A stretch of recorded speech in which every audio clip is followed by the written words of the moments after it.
Reinhardt? Hello! Hello, everyone. Hello, and welcome to City of Light and Shadow, a French resistance campaign using fate condensed as a base that is full of joy and excitement. And I hope all of y'all are doing well. Over there in the audience, I hope you're excited to be here. I'm excited to be here. It is lovely to have you here. This is going to be an intense episode, I think. Perhaps. Or it won't be, because as far as I know, everybody's sitting around in the clinic We're just having, a enjoying medical some wine. checkup. It's just a So medical checkup if they need it. We're all good. yeah, and it's gonna be lovely. So let me see. Welcome in, everyone. I want to thank all of you all for watching. Everyone who is here live, thank you so much. You being here live really helps a lot. It's meaningful and it's special because everybody here we all have got various sorts of performance. What's the word? Performance experience, and all of us are in different Anxiety. parts of the universe, and so we're not with each other personally, and so knowing that we have a lovely chat here that we can see gives us that sort of energy that helps us get that kind of vibe that you sometimes only get when you're around a table. So you being here is really helpful, so thank you. Also, of course, those of you who are watching on YouTube, and I do see you. Thank you. Saw some new comments coming in, so thank you very much for watching, and like and subscribe if you like. And thank you for supporting.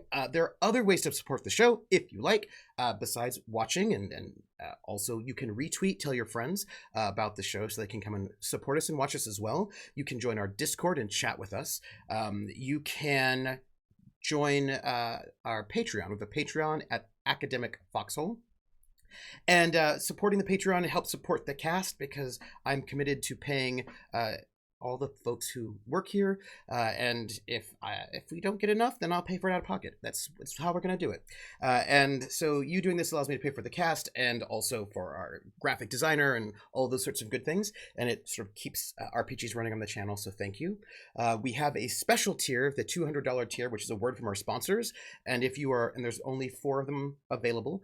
And if you're one of our sponsors, then we will make an ad for you, an old-timey ad, and we will play that once in the month. And we will also give you special credits in our special spot in our credits and a shout out. And our shout out for our sponsor for May goes to Willen TW, the bookmaker, our note taker, and no way a faker, but a big ol' heartbreaker, and just the best. And I want to thank you. Thank you, Willen, for being our sponsor for this month. And you can also give tips and bits, and if you do, we will read them out at the intermission and at the end. So let me see. Apparently, Dot has been eating candy and her tongue is blue, but she has not said what the candy was, and now I need to know. I've been eating Airheads, y'all. Nice. Oh, Yeah. wow. That's I a just had nice. the need for like a chewy. I didn't want taffy.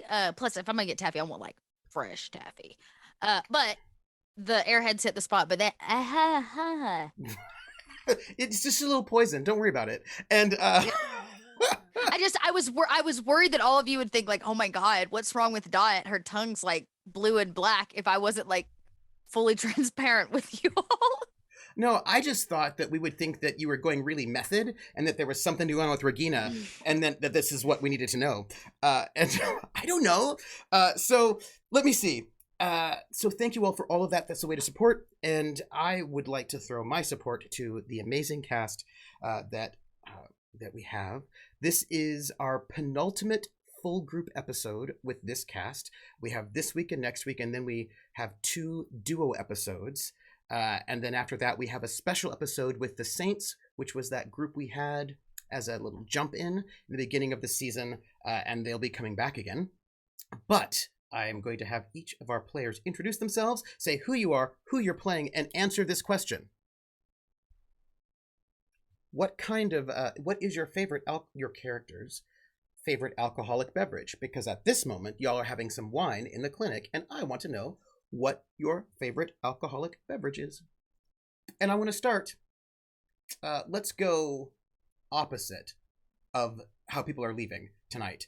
We'll start with Dot. Oh, okay. Hi, I'm Dot. Little Red Dot Online, where you can find me.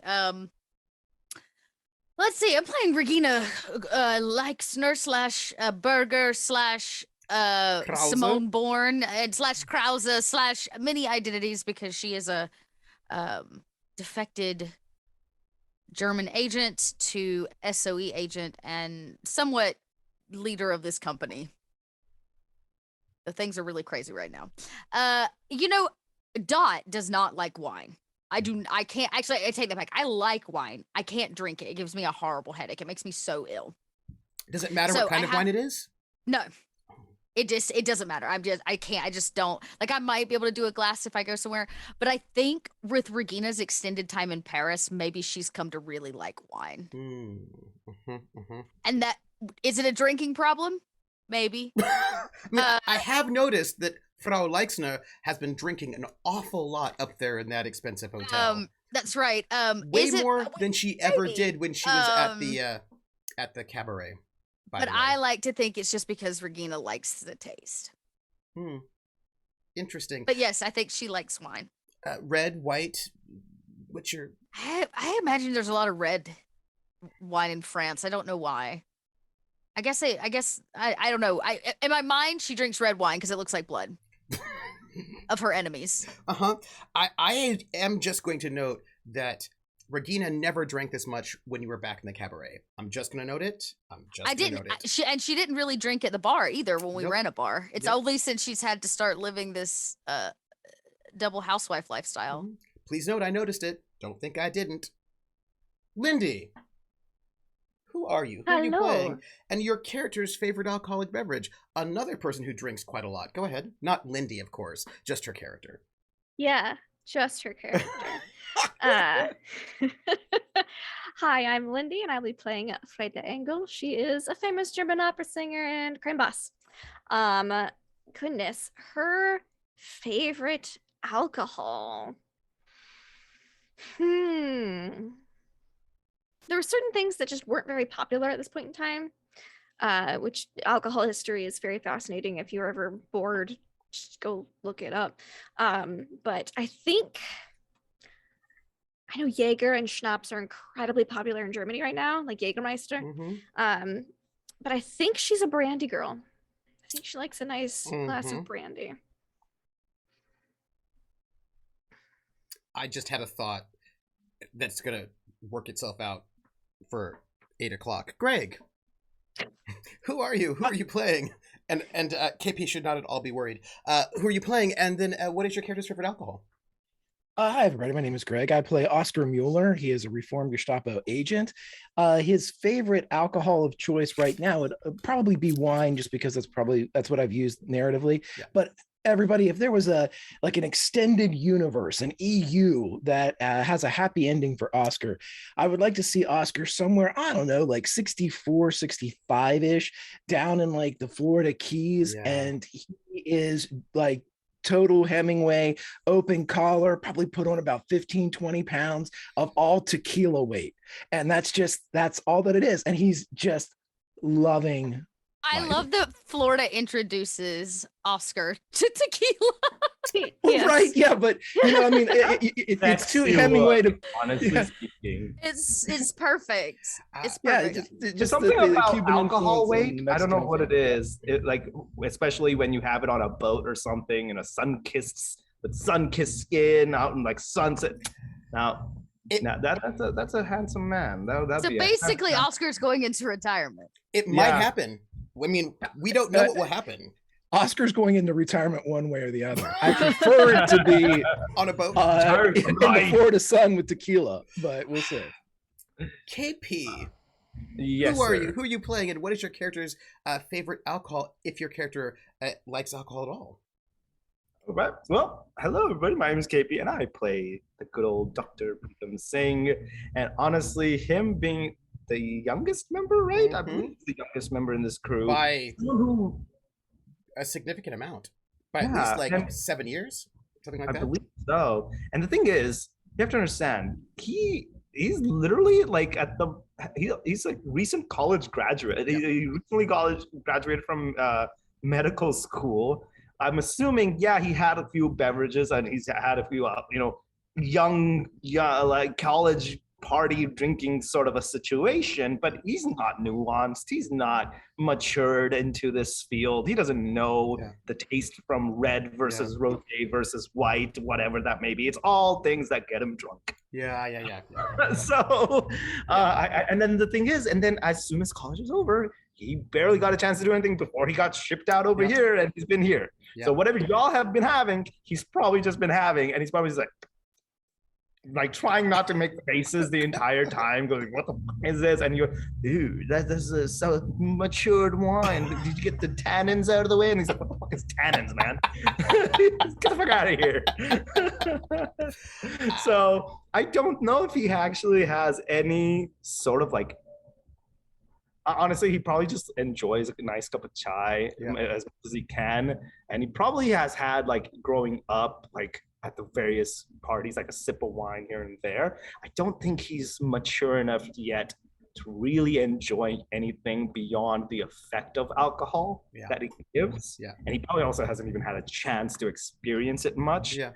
I would imagine, though, he's probably, out of all of them, just maybe because it's suave a little, is maybe whiskey, like a nice, glass of whiskey or something like that. Which would make sense being over in Oxford, where I imagine you would have gotten access to quite a bit of it.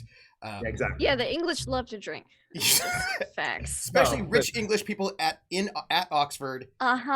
In the 40s. Like, this would be... Oh, yeah. And I'm your GM, troopersjp, and I am here to give the players things. So, just joyous things. Let's see. When we last left off, we were still on Thursday, April the 23rd of 1942, which is a lovely spring day. And our players have had quite a bit of busyness during their day. We're currently in the afternoon, like about 2 or 3, I think, at this point. And all of our protagonists are currently in an examination room in the Prince's state-of-the-art clinic. They are having a little bit of wine in specimen cups. And they are about to have a discussion about the things they have learned. And in this examination room are our 4 central agents. And where is everybody else? Well, let's see. No one else is inside the clinic at the moment. Outside of the clinic, you have got the 3 stooges, Brockhaus, Schmidt, and Clemens Braun, who are sort of standing guard. Currently not being allowed to be beaten up at the moment is Dirk, last name Hofstetter, not Müller, and Dirk, who had accompanied, who's currently is on like duty as a driver at the moment, and has accompanied Regina to the clinic. You have young Luke, who's currently at the Little Bird brothel, sort of laying low, because his former girlfriend turns out to have been not so great. And Marie, Luke's mother, is somewhere. Charlie, former bartender for the cabaret, Bricktops, is working maybe at the docks, sort of, moves about a bit. And Falstaff, the person who coordinates all of the resistance cells in Paris, including the many ones who don't have radios, is currently not out and about because he's theoretically dead and cannot really show his face so much. Which has caused all sorts of problems, like you can't, as the mailman is being out of commission, you can't get mail from home. Let's see. Angelo theoretically has left town. And I feel like that's all of your friends that you currently have. So, why don't we pull back the curtain and allow our scene to commence with all four of you in this examination. I believe the last thing where we left off, I forget, was it Greg? Nope. Regina said, "Who's going first?" Yeah. Yes. Well, he goes, well, I do have something to share, but perhaps it should go last. I don't know. I feel like it would derail the entire conversation. It's up to you, but Oh, sorry, and I forgot. Duke's men are in an alley Yes. oh yeah, across the street, watching. Or perhaps it, so to speak, maybe pulling off the band-aid as quick as possible would be a better What are you solution. prattling on about, Preetam? Just go tell first. us. Yes. Okay. Well, if I recall correctly, one of you just mentioned you wanted to meet. What was his name again?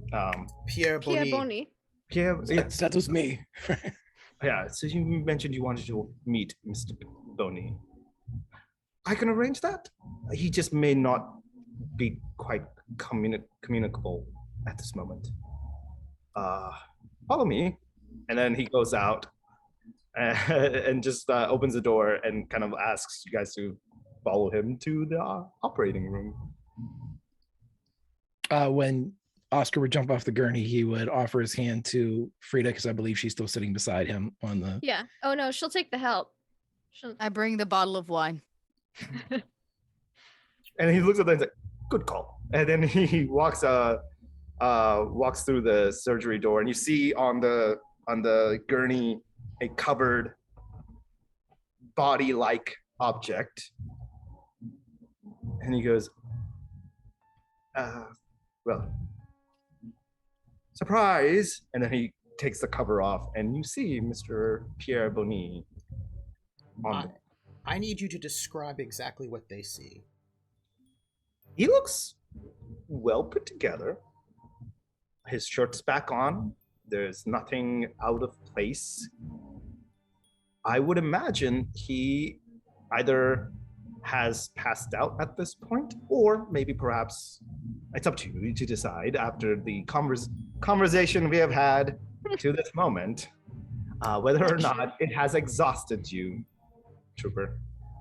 I need to know how much blood there is and where. I need to know what you've done to him in that time that you had. You had about, an hour. Right. Oh, well, if you were to take off his shirt, you would see very professional stitches done.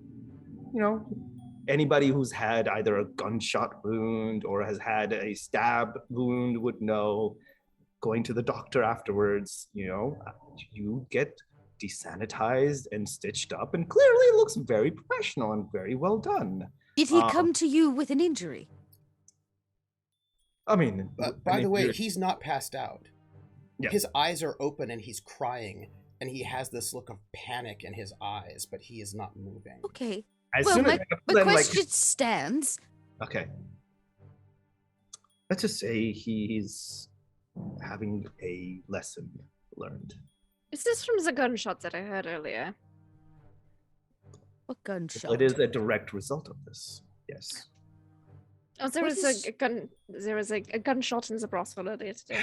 Mr. Bonny here decided that the way to test my skills was to have it performed in front of him. And through that, he wanted a practical performance. I thought that meant doing a regular checkup on one of the girls at the brothel, whereas his idea was shooting them in the gut and then having me do surgery. And whilst doing surgery, him coming in and testing my skill further by moving the gurney, touching the wounds, making things a lot more miserable for the client and causing undue stress, which could have easily made us lose said person. Okay, first thing, as soon as I realize who this is, I try really hard to avoid my face being seen. So I'm gonna just he's laid out flat, so I'm gonna just try to I need to ask a few more questions before this happens. How much blood is there on his shirt and on his clothing? None. Mm-hmm. I need to know what you did to him. Because Yeah. right now... without any form of pain medication or anesthesia, basically did surgery on him by opening him up and then closing him back again. What kind of surgery did you do? In the sense of like doing a couple scalpel openings here and there, then perhaps showcasing him, hey, this is your rib. This is where your heart would be. This is where your liver is. Did you know that if I took out this portion right there, I could access your kidneys and we could easily sell it to either the highest bidder or perhaps to someone on the streets who perhaps needs it. I think that actually might be a better cause. There's so little, but things like that, conversations like that. And I would imagine at a certain point he started having medical conversations, as if though he's lecturing him in some sort of as if though he's at both the autopsied body as well as the student. But he looks, it's probably just a small start, so it wasn't like crazy or anything, but it was clearly meant to show that this is what it is. Team meetup in the hall. Question before this happens, because I need to set this scene. I have some questions. Did you take his clothes off before you did all this so that you made sure they were not bloody? Yeah, I saw it not fully off, but like I opened it up and then I had as I was doing it, I would imagine he was very careful to clean up and make sure that no blood unnecessarily everywhere. Made it look quite like this is something that once it healed up would barely leave a scar. It was a very fine surgical cut. That was cuts. Multiple cuts, some deep, but stitches would fix it. But without any form of anesthesia, any form of pain medication or painkiller. The only thing is, he is paralyzed in the sense that he can't move his body. Whether or not that means he doesn't feel the full brunt of the pain, not sure. I, as KP, am not that medically well versed. Oh, he felt everything. Yes. He just couldn't say anything, but grunt perhaps. Now, we were, I believe, in a conflict.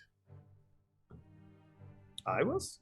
Yes, this was part of a conflict, and it's his turn. It hasn't ended yet. No. Okay. He's going to concede. I knew it. And he's going to decide how... I get to decide how he gets taken out. So, Regina says, I think, meeting outside, yes? Maybe a team meeting in the hallway. And you see these sort of like panicked eyes. Eyes like somebody who's experienced something inhumane and unspeakable. And this person grunts, and then you can hear kind of like a catch in the back of the throat. A person who cannot move at all, who's completely paralyzed. And just to be clear, the entire purpose of this for Pritham was to keep him alive as long as possible, and essentially blame this on him suddenly having some sort of a heart attack or an aneurysm or a stroke that has led him into a coma-like or paralyzed situation. Yes, but this person is I also have a question. Didn't KP take him out, which meant the conflict was over? Yes, this person is re-engaging in the conflict. Re-engaging to just concede. Okay. And this person, Pierre Bonny, will get a fate point for conceding. Will not be able to use it, though. Most likely. As there's a strange sound in the back of his throat. A kind of a... It's hard, right? It's barely a sound, but it is like a...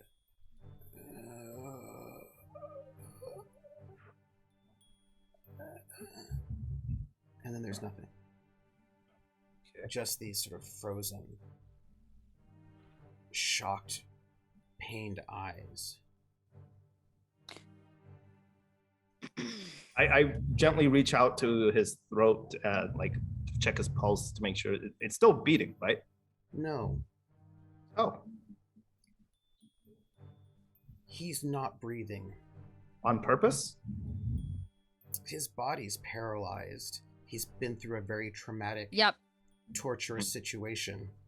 I just want to make sure it clear. I didn't do like anything that is so. It's more like if someone were to get like just like how what's her name? She was going through shock and going through what after he touched her. She still survived. She still was able to get through it. Mhm. He didn't get through that part. He just wanted to make sure that he felt some of that and make sure that it wasn't like You horrendous that like I showed him opened here's him your up. heartbeat. You opened him up after paralyzing him, Okay. and then you stitched him back up. And that's a lot for a body. Enough. It's a lot of pain. It's a lot of pain. And as you reach out, Maybe I was a little too demented. and as you put your hand on his throat to check his pulse, to check his breath, he is not breathing. His body's still stiff. immediately go frozen. into trauma recovery mode. Were defibrillators already out by this point or no? When was defibrillator? Big syringes of adrenaline were Yeah. still around. Yeah, I was about to say you would Mhm. pump it full of adrenaline. Oh yeah, I would go into that trauma recovery mode where I just stab. All right, move out. I said, move out, and I grab a syringe and then just Do you, Yes. stab him right you- into the. Defibrillators were first demonstrated in 1899. Oh, okay. So yeah, we have defibrillators. I should have it now, considering They would I- still be the paddles more Yeah, than yeah. likely Yeah, too. exactly. Yeah. So I go. I would imagine first and foremost, or whatever the process is. I'm not a doctor. Whatever Now, the, it wasn't first successful until 1947 for the heart. Just Yeah. just putting that out there. Oh, so maybe Yeah. not. maybe this guy will be the It was first a one. We've already big changed experiment. history. Before that, defibrillators were known by their other name, electrocution. Yes. Electroshock therapy. Yeah. Yep, Yeah. basically. Yeah, electro.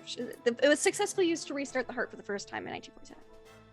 And then you just hear Preetham goes, "Oh no, you're not leaving this that easily," and then just goes through the process, either defibrillation, adrenaline, appropriate steps that would be needed to try. Probably want to check the airway. Yeah, That'd yeah. probably be the first thing you do. Oh yeah, yeah. I mean, once again, KP's not doctor. Do you, If uh, necessary, do I would you- literally. You open his shirt, yeah? Yeah. Everyone, you all see these angry red incisions stitched Stitched back together fresh. Very fresh. As he's working to save this person. Who, And if he's like his airway is blocked, he would do I don't know if this is like the trach, like cutting through the trachea and sticking a pipe in, and then like basically breaking through his voice box. And that they do, right? Like slicing that open, sticking a hose in there, and start pumping it with air. there's so much blood as he does this. I don't know, man. Preetham's a good doctor, I swear. Can Oscar help by picking his pockets? I'd like to see if he has anything on him that might help us out. I robbed the man as he's dying. Yes, of course. He doesn't need it. Yeah, but As you're going through his pockets, and I want to note this, that the prince is continuing to work on this man. Tracheotomy, electroshock. He's doing a flurry of medical activity to save this person, and there's blood on his hands as he works, scalpel, everything that he can do on this man.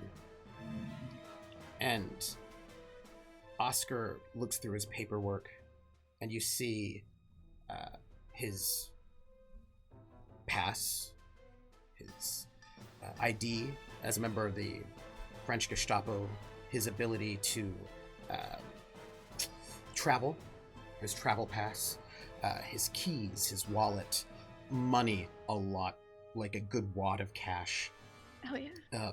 in German marks and Reichsmarks, not in franc. He's got some francs as well. Pack of expensive cigarettes. He's got like a lucky rabbit's foot He's got Throw that out. some wallets full of photos and expensive cigar. As I take that. I pocket that as a gift for later. As the prince keeps working, we know that Oscar's going through pockets. Regina and Frida, what do you do? I sit in the corner and drink this bottle of wine and watch Priestum panic. Not even a panic. It's more of him just pissed off that this guy is quitting.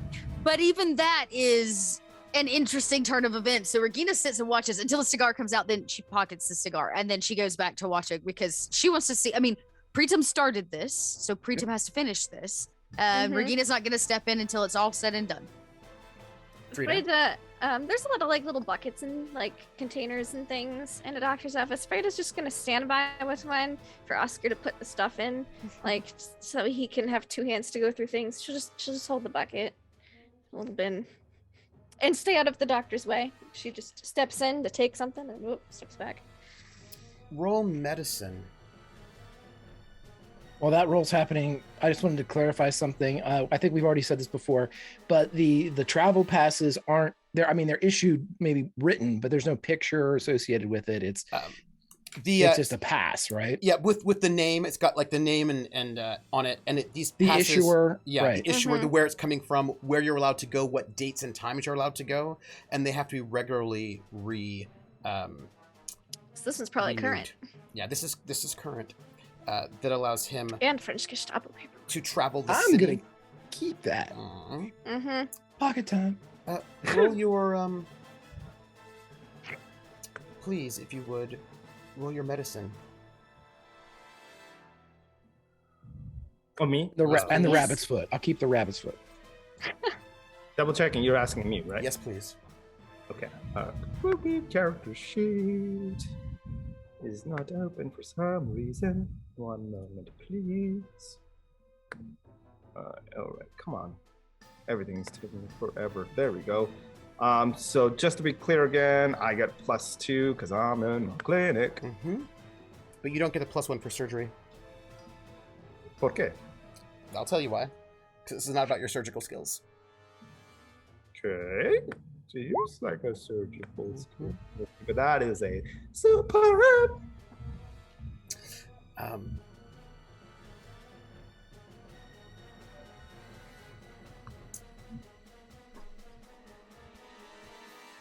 Superb. This is about knowledge, not about your skills. Okay. He's dead. Oh. And he died because you killed him. He died in intense pain.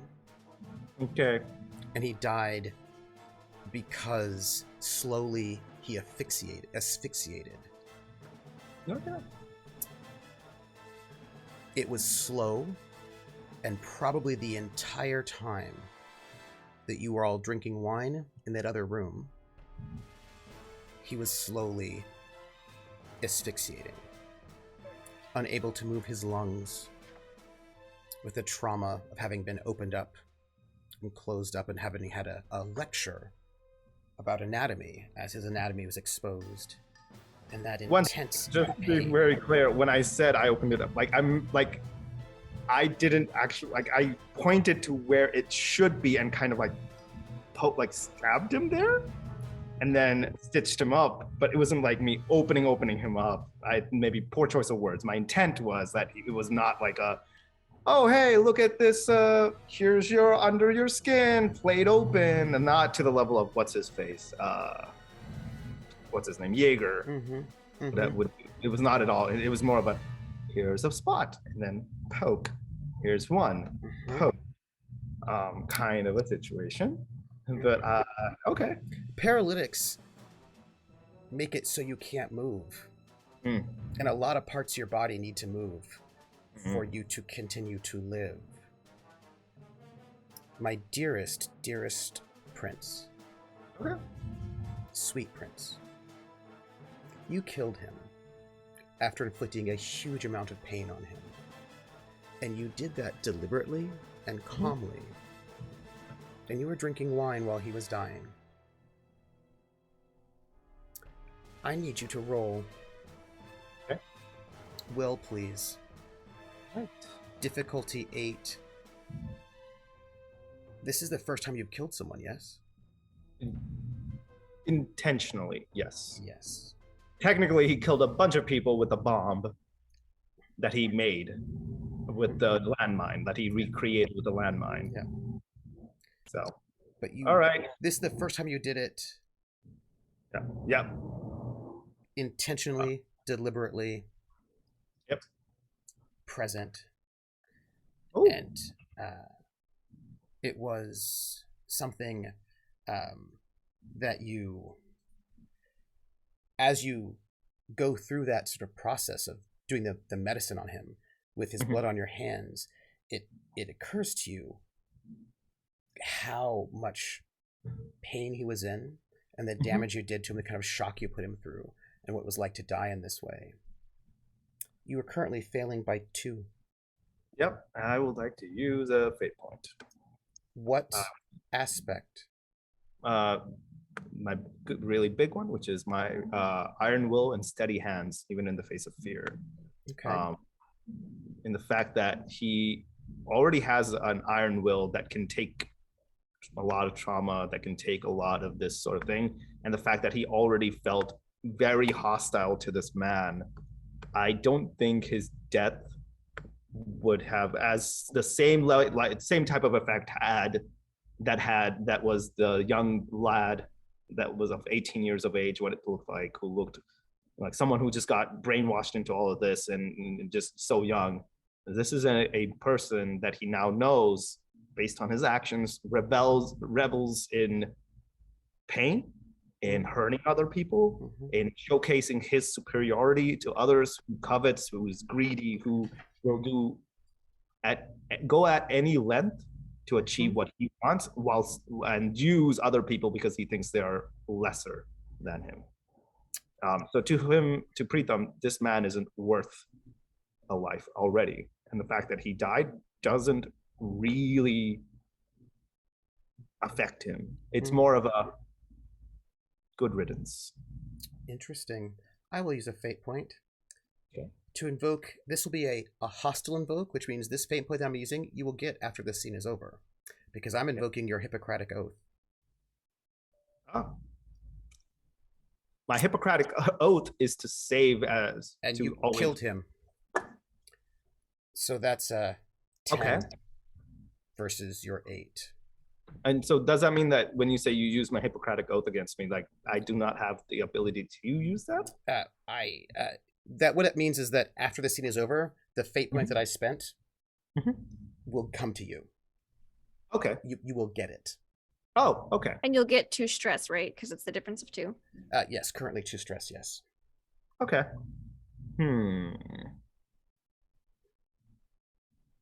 Trying to decide. And I can use my stunts for this? No, that was when I rolled, right? I can't use it as a... Yeah, because it's a will. Okay. What allows you to be okay with murdering someone? Do you have other aspects that you can invoke? The only other aspect I can think of is being an Oxford trained or SOE trained agent, and coming out here knowing, I think this would be the first time he realized the true gravitas of why he's out here, right? And yes, he's seen the atrocities, he's seen the grander picture, but this was the first time it directly affected him in front of him, and he directly faced the face of evil. Everything else was kind of your common soldier, right? People who regularly came to his shop, came to his clinic, and he interacted with them, and he's seen that these are regular people that got either brainwashed or are just in it because there's no other option for them. They were either recruited and conscripted, or they were like, oh yeah, that's what they said, but there was no level of true, some were there, but it wasn't so apparent until this moment. And I feel like this is where he's like, I came to stop these sort of people. Mm-hmm. I came here for these sort of people. That is fair. You can spend that fate point because of your SOE training, which was indeed, after all, training to teach you how to assassinate and kill people. Yep.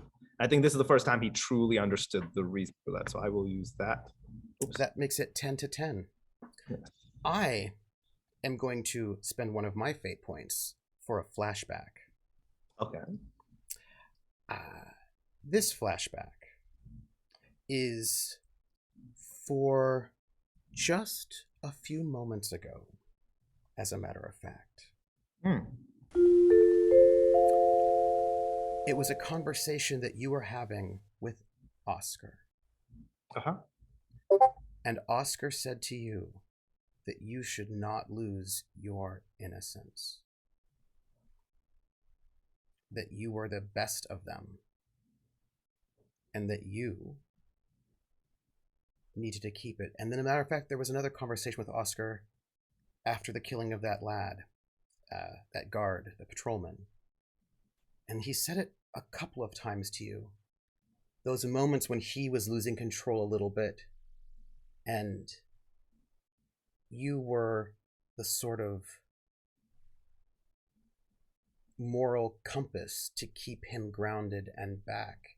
And you remember every time that he told you that you were good and would keep them from being lost. And you remember that moment when you said to him that if you stopped being who you were, that he should kill you. And that is what I use the flashback to make that a 12 versus your 10. That's a great one. Yeah. By the way, all of you see him continuing to work right on this body. This is all happening in that moment when he's working on this body. I have an idea for a flashback that I could use. Please. I think. Let me know if I can. If you would be okay with this. So the flashback I would like, and if you tell me whether this would offset it, is to go back to when he was just 10, back in India, and he was going through one of his classes on how to be royalty, basically. And I would imagine at one point he went through a course about basically self-defense and fighting and hand-to-hand combat and shooting, just as a warrior class would, because from Kshatriya class. Yeah.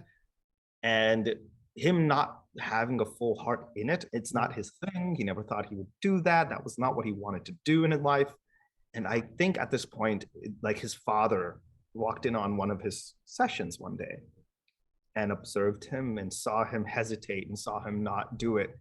And there, I would imagine, be some sort of a target that he wouldn't shoot or would, intentionally miss because he just didn't want to kill anybody or shoot him. And then you see his father walk up, hold his hand steady, and then just go,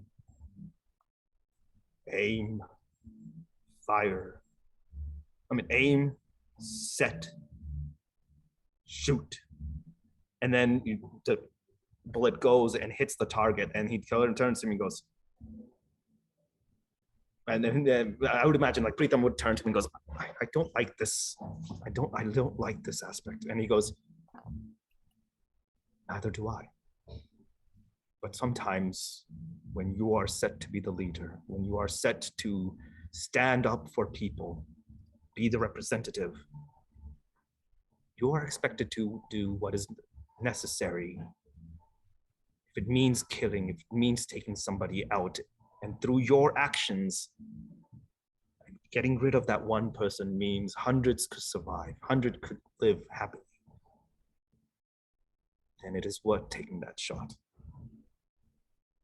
If you stand up there and you gain courage because hundreds are standing before you, you may win one battle. But if you stand and 1,000 stand up behind you because you're out there, and they gain courage because you are there, you'll win the war. Let me ask you, Mm-hmm. Does Pritam think torturing someone who is paralyzed on a table until they asphyxiate and die is the same as shooting a soldier in battle? I think at this point, those two philosophies are clashing within him. The one side that he does believe that he did the right thing taking this man out, who is definitely an evil person. And then the part about that conversation with Greg, I'm sorry, not with Greg, sorry, With Oscar. With Oscar, about not losing the innocence. And I think at this point, the part of him says, yes, I did the right thing, silencing this man, and I'm glad he's dead. This is the specific question about whether or not this flashback will count, whether or not you can use this particular flashback to spend that as a justification for that fate point. Does Pritam believe that shooting a man in battle, as you did in practice with a gun, is just as justified as torturing someone and leaving them to asphyxiate on a table? Does Pritam feel those things are the same? No, I think that would have helped him not feel guilty about the death, but he's feeling guilty about how he died. Then you cannot spend the fate point to boost it for that flashback. Fair enough. I think at this point, this is where he, I think, will, at that point, as he realized there's nothing more he could do, you see Pritam kind of almost stare into this man's face. There's a level of anger, like frustration and anger, as if this coward, how dare he give up? How dare he take things so easily and not fight as he thought he would, and not still be here? Because there's so much more that he needed to vent out, right? It's not even at this point just him. It's the frustration about the situation, frustration about all the whole Nazi propaganda, the fear, the uncertainty, and seeing all the people out there so vulnerable, and then seeing that all embody in this person. And he's like, you went too easy. You went away too easy. How dare you do that? But at the same time, feel the guilt about, I made this happen. Like, whether I intended or not, he's dead now. There's nothing more I could do. And so, if you don't mind, I'm going to spend another fate point for hard choices. You had a hard choice between those two thoughts, and you chose a way that will take a bit more stress upon you mentally, will impact you mentally. That makes me 4 above. So that's a 4? Mm-hmm. And I have used many of the aspects that are currently on the table. I want to spend my last fate point, though. Okay. The question is, do I have an aspect that will do it? That is the question.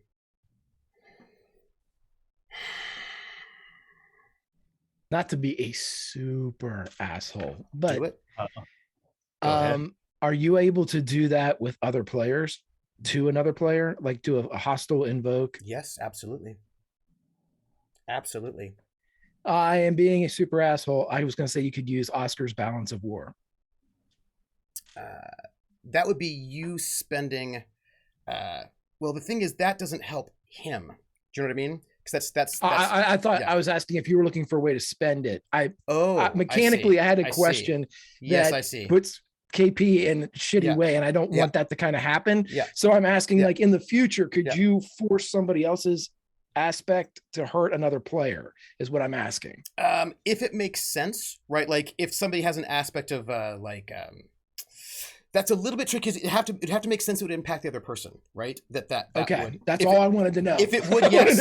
As long as it would, absolutely. I wanted to know if we were walking time bombs around. Yes, each you other. are. But as long as it makes sense, right? As long as it makes sense that it would impact what they're trying to do. And actually, I do have one last one that I can spend. I can spend my last one on doe-eyed prince. That's not particularly doe-eyed. And that doe-eyedness makes that a bit more difficult.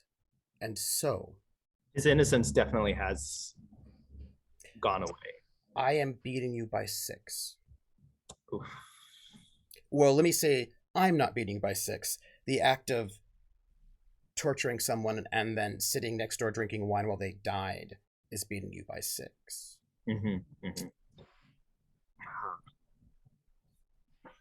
So I've already used Iron Will. Can't use.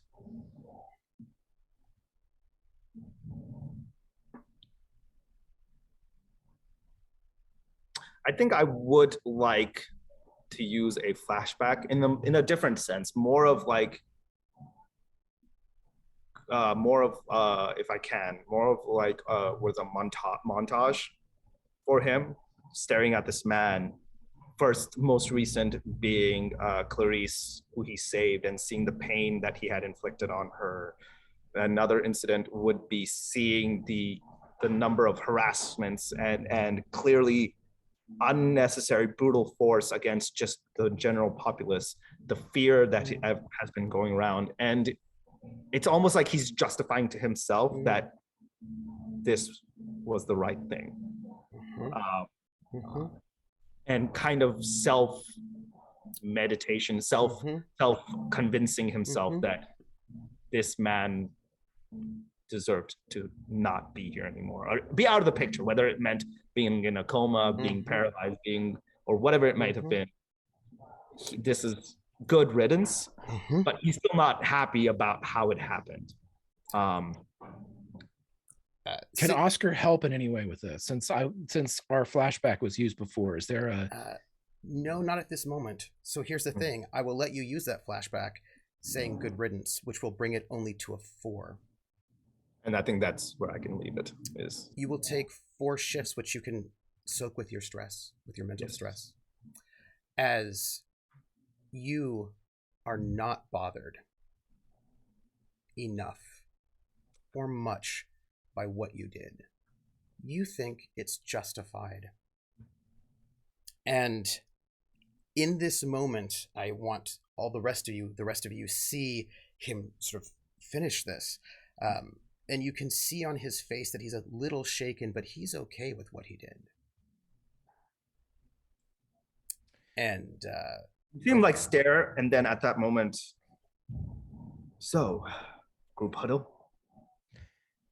Good. And again, this is Greg seeing how far he can manipulate mechanics. Since Oscar's literally right beside him as he's doing all this stuff. Can he, as he's still performing, trying to bring him back through all these processes and flashbacks that are going through Pritam's head, can he reach over and put his hand on his shoulder and say, he's gone. Are you? And I'd like to see if I can, I don't know, help alleviate some of his mental stress. Now, this would be a thing that you certainly can do, except, by the way, KP, I'm going to be giving you that fate point that I hostily invoked upon you, because I invoked one of your aspects against you, which means you're going to get a fate point. But you did 2 aspects, right? Because you did Hippocratic Oath. Yeah, you did twice. No, I only did it once. I only did one of his aspects. Oh, I did twice. Yes, you're going to get 2. You did twice, yes. Yes, you will get 2. Thank you. Because if you use somebody's aspect against them, they get a fate point for it. You give them the fate point as opposed to the fate point going away. Here's the thing. The answer to that would be yes, except right before that can really take effect, there's the bell of the clinic rings. That moment we were going to give him that comfort is broken by the ringing of the clinic door and some knocking. happens. Then Regina pipes up and she says, everyone back into the room. Oscar on the gurney. Yeah, Oscar's going to start putting his shirt back on. We need to make it look like we're, swooning over Oscar. Yeah. So I push them all out. I leave the bottle of wine behind. Close the door. Pretum too. Snag him. Drag him. The door. You're muted, KP. Sorry. What's the Pretum's like, what's the plan? Exactly. Well, this is an open doctor's office. I imagine you need to answer the door. Oh, if that's the case, well, all right. And that room just doesn't exist for now. Fair enough. And you see Preetham, he'll go and kind of look behind the curtains. Who does he see at this point? You see Clemens Brown is there. Oh, he's come to check on Oscar. I've got this. Yeah. I open I look at him, he's like, shall I open it? Wait. Okay. And I at this point, I'm assuming he's knocking quite a bit. Yes. And he opens the door. What is it, man? He goes, Doctor, your driver's here to take you to the radio station.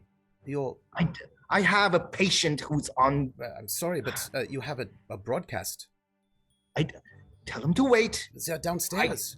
You have to go. There's a man's life on the line here. Oscar is going to brush past Preetham. We don't need these. He's going to brush past him, and he's going to have his arm in a sling, and dramatically, he takes his arm out of the sling, and he pulls his pistol. We finished this now. And Clemens Brown just beams, with pride of Wait, darling, wait! I wave, where are you going? Yes, and Clemens goes, Captain, if you need some healing, you should stay, but the doctor, his people are downstairs from the cars here to take him to the radio station. And I kind of turn to Oscar and I'm like, are you all right then? You're supposed to fine. Yes. They can't stop me.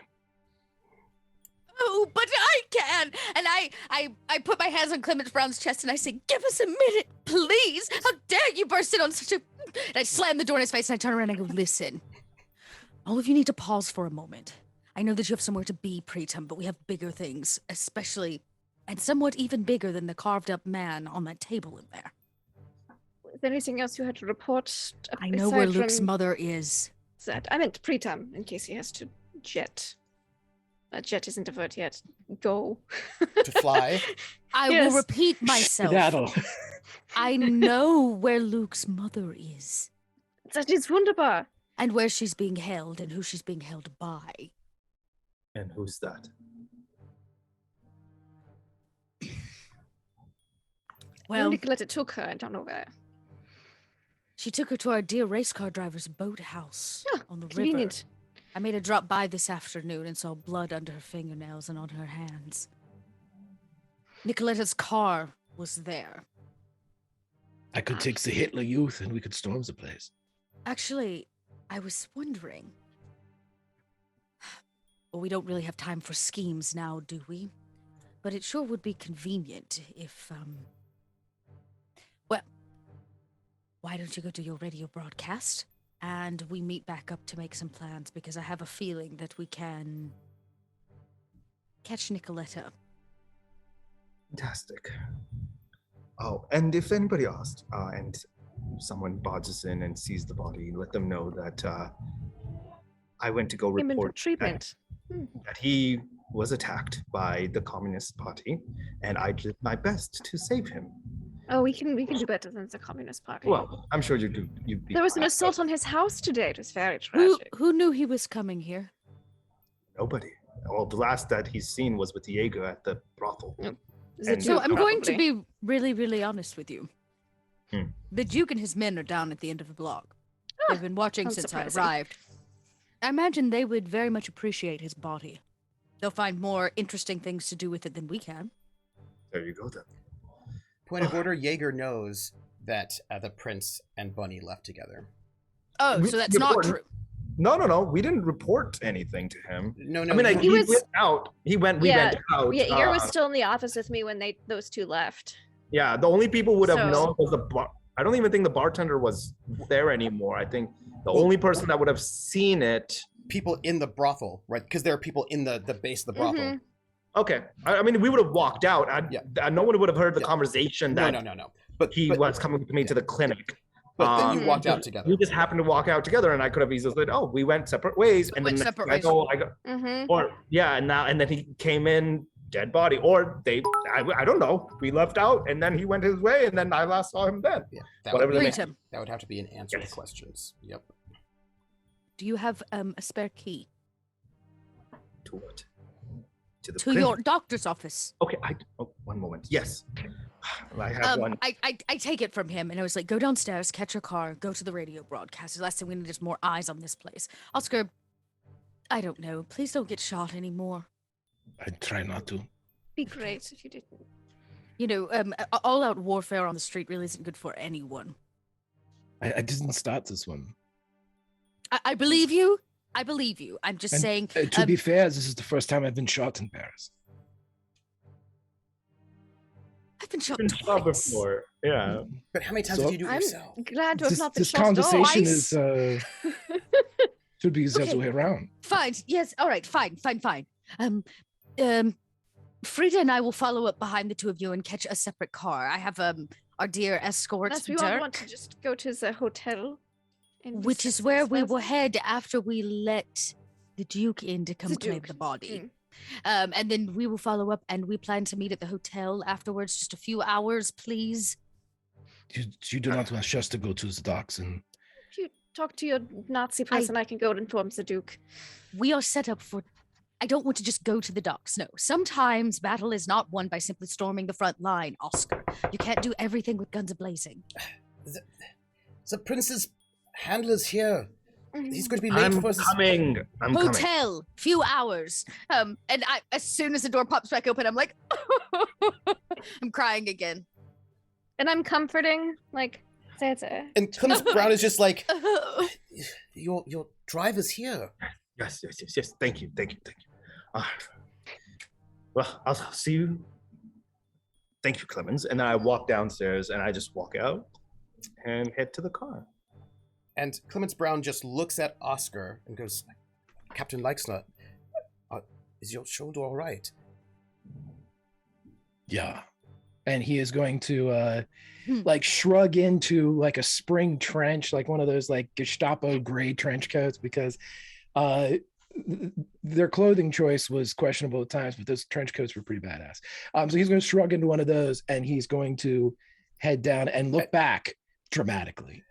And Clemens is going to sort of lean over to Regina. Frau Leixner, would you perhaps try to convince the captain not to rest? Not to what? Not to do anything bold, to rest just for a few days. Oh, yes, of course, darling! Darling, I like pitter down the hallway after him, and I stop him, and I kiss him on the cheek, and as I do, I lean into Oscar's ear and I go, please don't get shot again. We don't have enough time to stitch you up again, and more importantly, we may have to kill some other people. I need you alive for that. Be better, darling. Oh, I love you so much. I'll see you at dinner. And there's Clemens Brown and Frida at the top of the stairs. Yep. And Clemens Brown sort of just steps aside so you can leave, but then he's not quite certain what to do with the office door. I imagine maybe Frida took the key from the doctor's rules. I need to block up for his highness. So You're going to let him walk the streets alone, Clemens? No, we have. Well, then get a move on. We have and he sort of heads down the stairs. And says, Captain, we have the car for you. Schmidt's driving. Frau Leixner, would you be and he's just like, no, we're going back to the hotel, I guess, where it's safe. Yes, well, I think the captain should also go back to the hotel. Captain, And like there's a separate car there for the prince with a driver for him, and I look at Oscar like, are you gonna come along or like what's the plan here? There's a little bit of chaos on the street as like Clemens clearly wants Oscar to go to the hotel so he's safe, and you've got these like radio people just waiting for the prince because his broadcast is coming up soon. Everybody, Oscar's putting on a show here because this is Holgar Leichner and his street cred that we're dealing with. So in front of the radio people who work for the PR, who work for propaganda, he is going to be incredibly dramatic. Yes. And turn around and again, with his eyes say no disrespect to his friends and his comrades, but his body language says he is Captain Leichner, and he is going to go in and he is going to ride the board with his good hand beside the driver because he got shot in his left shoulder. He's going to ride the side and he is going to say, "Back to the scene. I have a question, everyone." And Clemens goes, Captain, I have to say that we have to bring your wife and also the Frau Engel back to the hotel, and we can get a car. Do as he says. And he looks at you, Clemens, pleadingly, and he goes, "There are only 2 cars. One is for the prince, and this is the only one here. So it only makes sense that your husband, even though he does not want to, would be, since we're going to go to the hotel anyway, perhaps if he wants, he could go back out to the scene of the crime after." Do you understand that everyone is going to be late because you are still talking? And the other driver's like ushering the prince into the car so that they can drive off. So right before preterm gets gonna go, "You'll come over to check his bullet wound tonight, right, doctor?" Giving him a good excuse to like come back by. Yeah, I didn't see like like thumbs up out the window and then like a wave as it goes by.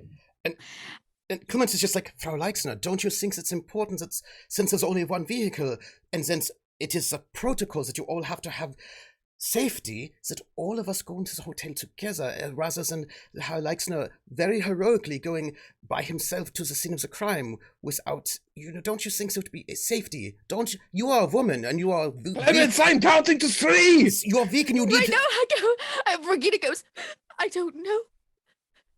We're not supposed to think." Oh, your wife says that you have to come to the hotel with her because it's the safe way to go. Captain, there's nothing else you can do. It's your wife. You know how she is. She is not commissions. I'm captain. Yes, how am I? And Clemens just looks like, there's only one vehicle. Schmidt, Captain, we just take your wife to the hotel and the Frau Engel's hotel first, and then if you want, you can go back out. But we should go. You also perhaps bleeding a little bit on the shoulder.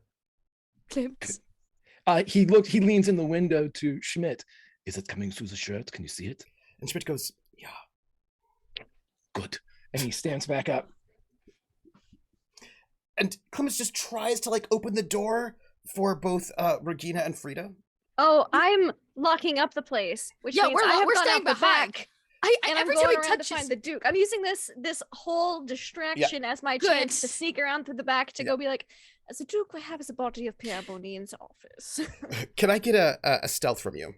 Yeah, and I'm just playing it real cool. Yes, like, please. I'm just so inconspicuous. I'm not going anywhere without Frida, and she's not done cleaning up upstairs, so you get your grimy hands off me! He doesn't touch you because he knows that would be trouble.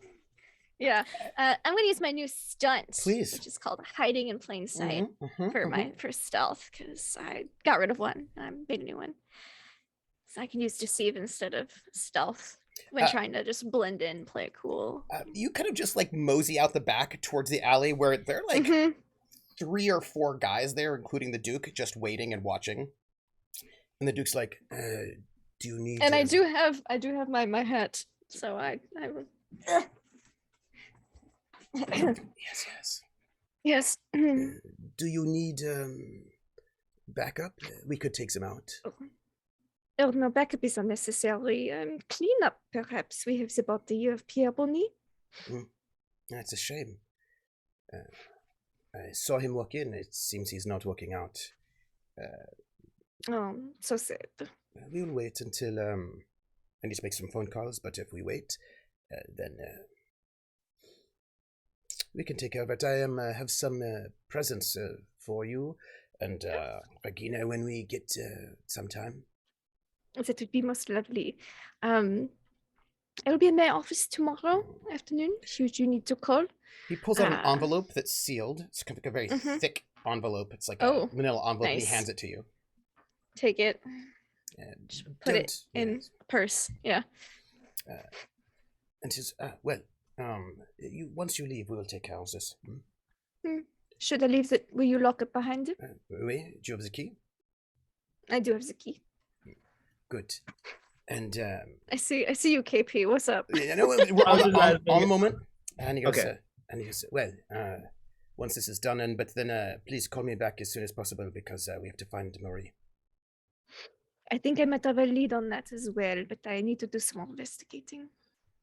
Well, we'll be waiting. I will be at the phone.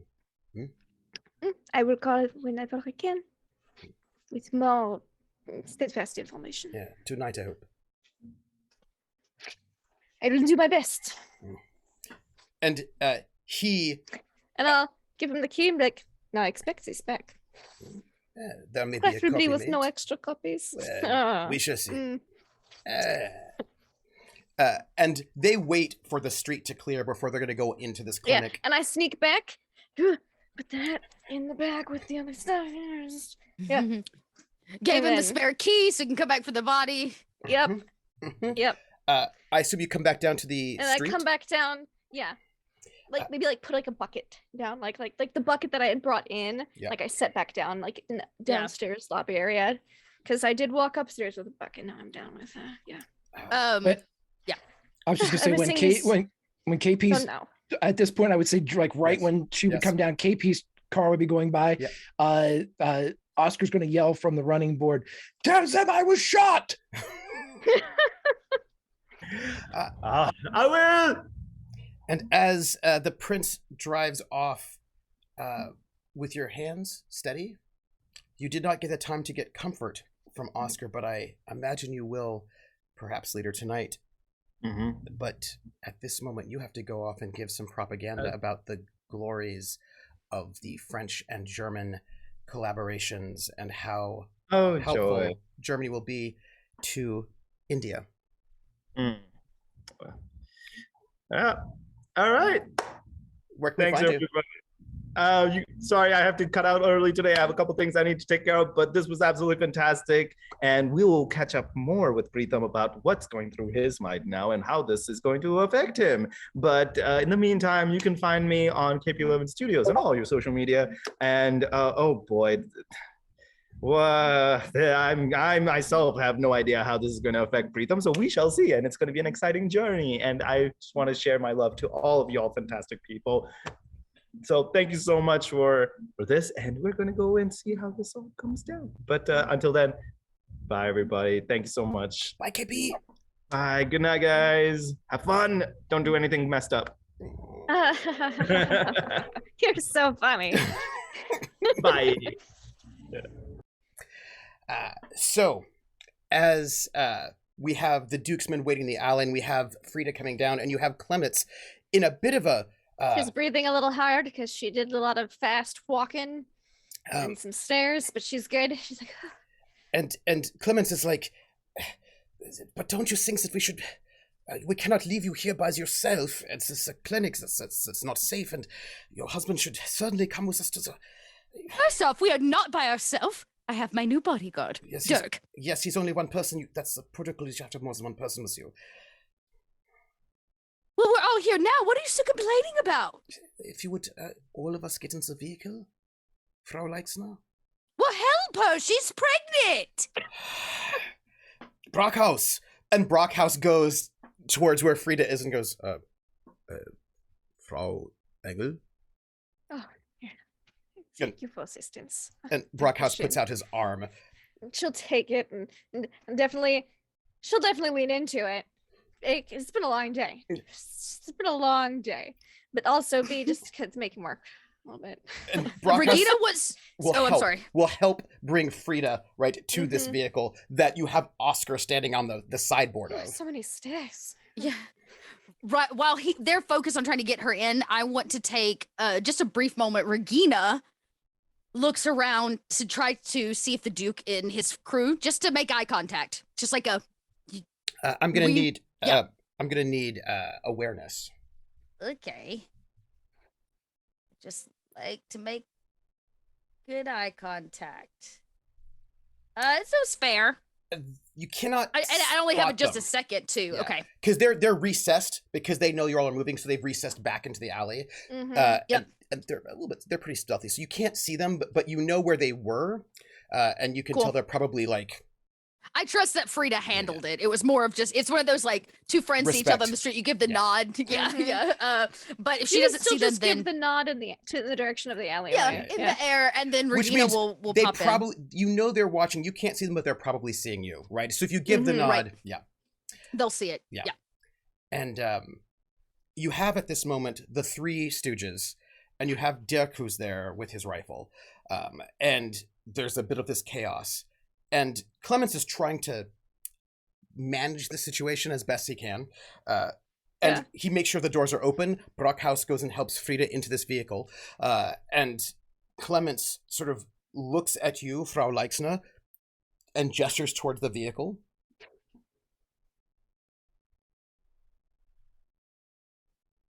I get in after a moment of just like looking him up and down, like this is all your fault. Like that's what my face says. It's like you talked too long, you waited too long. Look at it, we're late to lunch probably or whatever time of the day it is. It's almost dinner. It's probably like 4 in the afternoon. It's probably 4 he had an hour in surgery. So it's true. It's close to dinner. Yeah. And Regina just kind of gives him that look of like disgust for making us late and for all of the shenanigans. I love this contrast of Frau Lex being like, oh, and Fred is like, oh, thank you so much. Oh, so and then Clemens walks up to Oscar, to Holgar, and goes, Captain Leixner. It's in the fucking car, Clemens. Yes, yeah, but you should get in. But you should be inside fucking car. But it's not safe for you to be out. Go. He tells Schmidt to go. And so like Clemens like scrambles around to the other side so he can get into the car. And before he does, he sort of looks at Dirk and he just pushes Dirk on the chest and he goes, Hofstetter, you've got to go get your vehicle. You can't get in with us. No. He is my bodyguard. I'd like him to come with us. He can ride on the outside. I'm afraid he cannot, because he has to get the vehicle. He cannot leave it unaccompanied. That is against protocol. Well, if there's a third vehicle, what is the problem? He has to go get this vehicle, or else it would be reported that he left German property on the streets.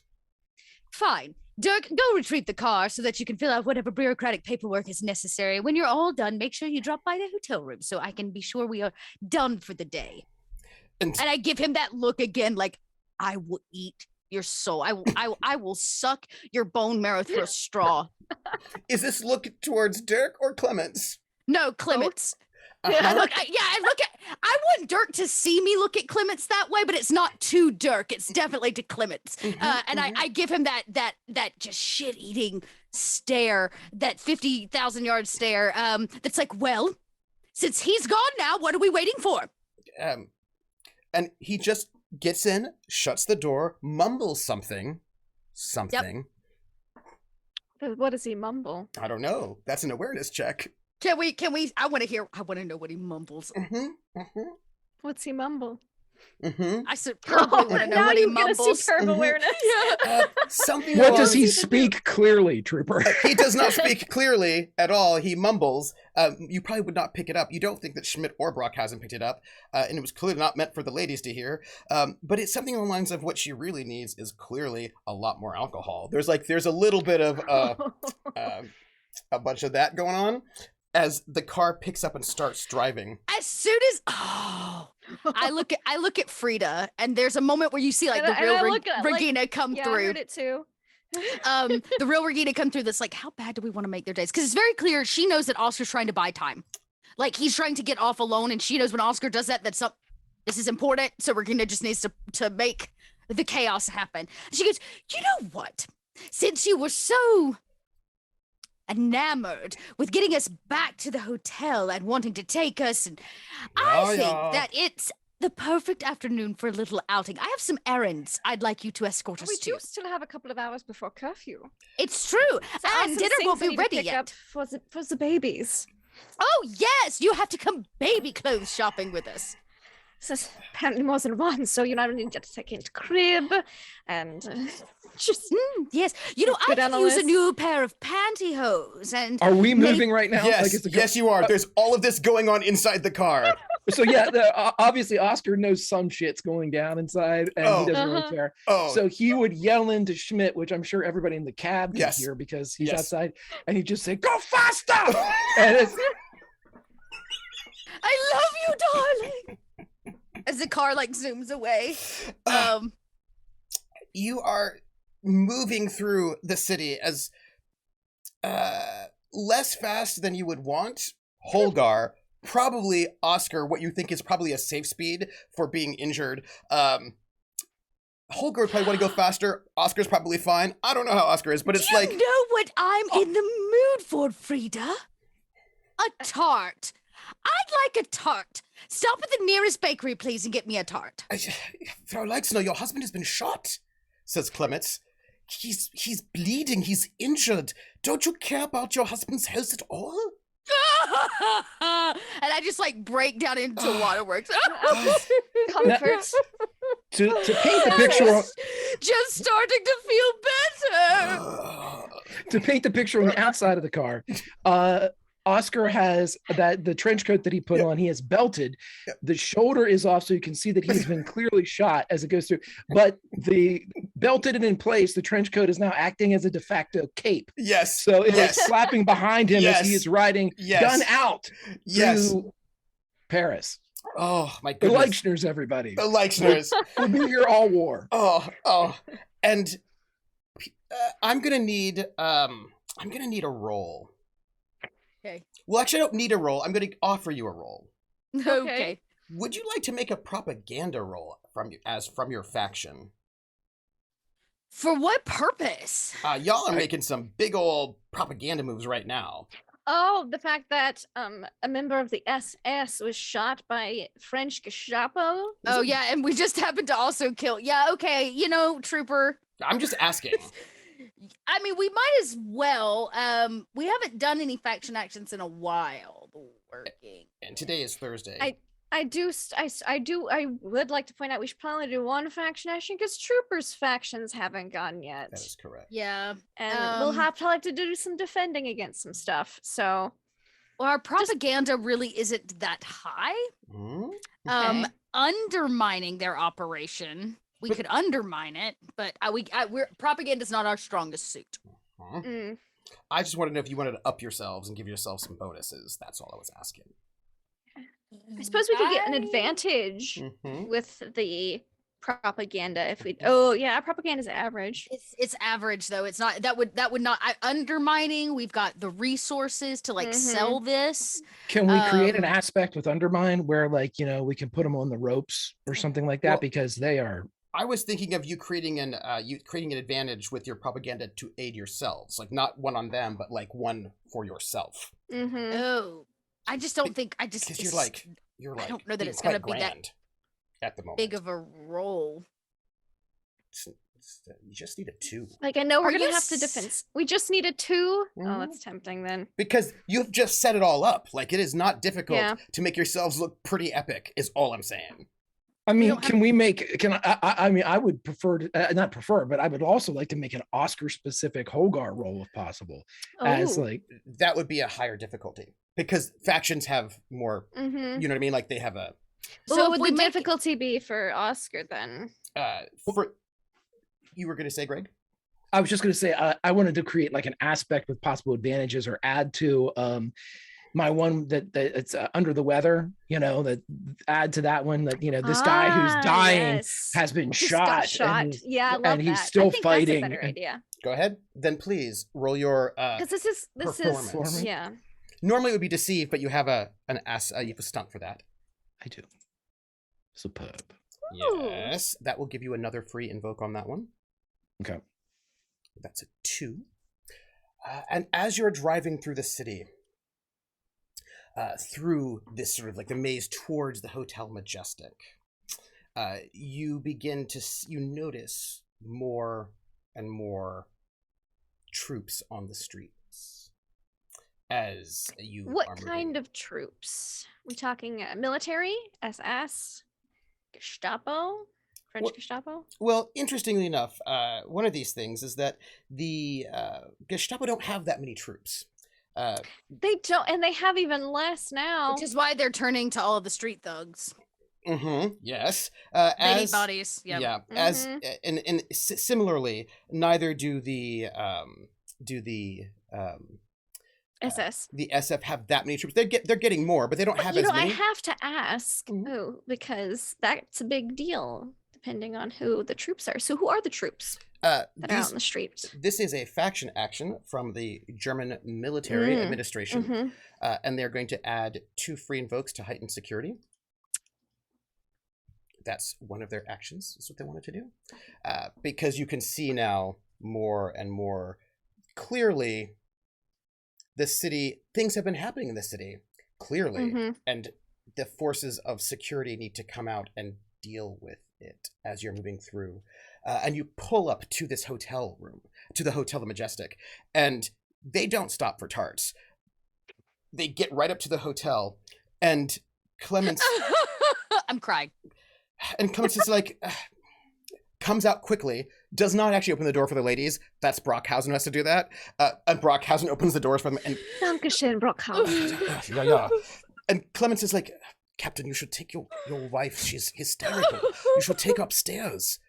I know you want to... Why would they do such a thing to you, darling? I just don't understand.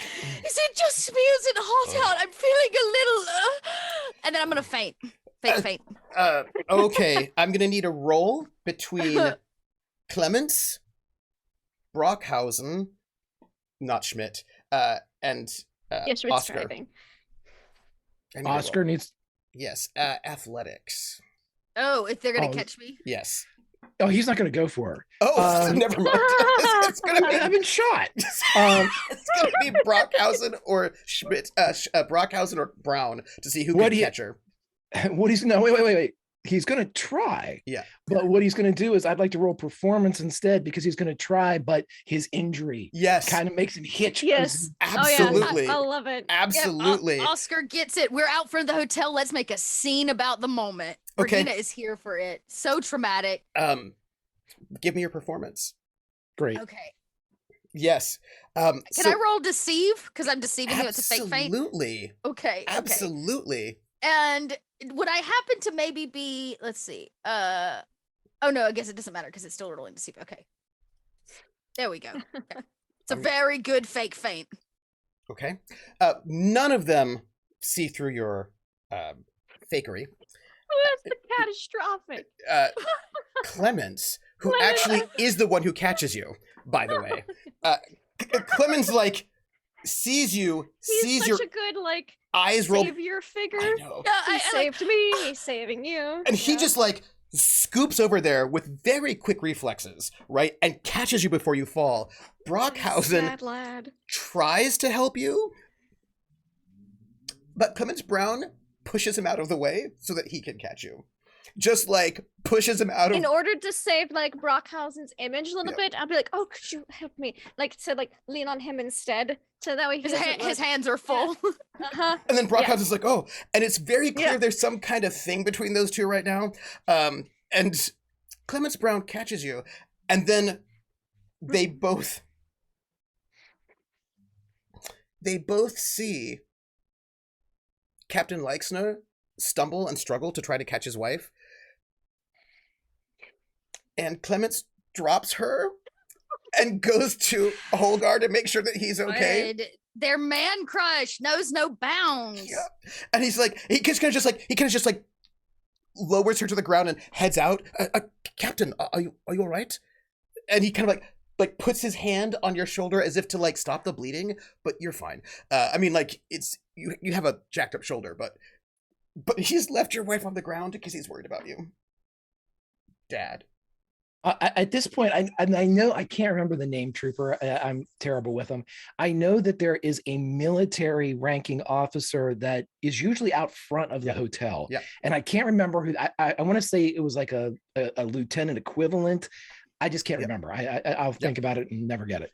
But and I'm going to tell you, it's chaos right now because there's people fainting. There's like a pregnant woman. You've got 3 guys who just don't want their dad to get like killed. You know, it's just a thing. Yeah. Right now. He's going to turn to Clemens, get some upstairs. I'm fine. I'm going nowhere. Jawohl. And I have a question. Is that a lie or not a lie? It's not a lie. Okay. At this moment, he has no plans to go anywhere. Okay. This is a question, because Clemens is trying to find out if you're really, because he knows that you're a hero. Do you know what I mean? And that you would like go off to try to go and conquer all the evildoers by yourself, and he just doesn't want you to do that by yourself. He's feeling a little guilty anyway, but you're not lying. So he looks at you and he nods and he goes back and he picks up Regina and he actually just like princess carries Regina.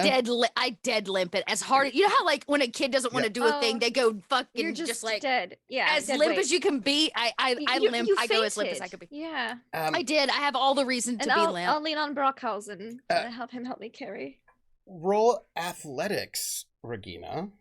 Oh, why? Because you are trying to be difficult, are you not? I'm not necessarily trying to be difficult. I'm just, I want to look like I have legitimately passed out. Yeah. But I rolled a 1. Yeah, he rolled a 3. He lifts you easily. He is very strong.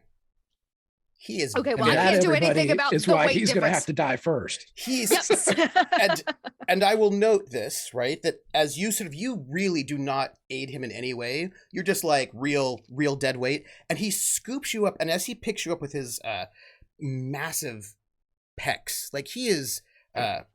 This is Regina's literal worst nightmare. How did she get? Frida knows what this is like. This happened to her 2 months ago. Mm-hmm. She hates sweaty pectoral men. That is like not her vibe at all. There we go. Right. Good old there's our good old Clemens Braun right there.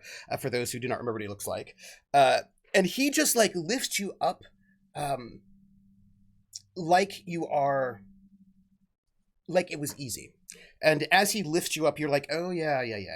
He is very strong, very physically capable, and you could tell that even when he went and like rushed over to pick you up. He is formidable, right? It's just one of those things that you can tell, right, about him and his physicality as he's lifting you and carrying you into this hotel. And it's just one of those moments where you sort of, it's a bit of that sort of like awareness of his physicality. And he is not harsh, but he is also not gentle. Yeah. Not a total surprise. It's okay. Right. Regina might deserve that a little bit. I mean, he's not like on purpose trying to do anything against you, but it's clear that he does not care about you. Right. Correct. He cares about his dad. So he's not going to be mean to you, but like there's not that extra care, right, that one would have when one cares about you. But he carries you in, and as he's carrying you in, of course everybody is in a bit of a buzz, right, as the hotel notices. And Brockhausen is being very perfunctorily gentlemanly towards Frida.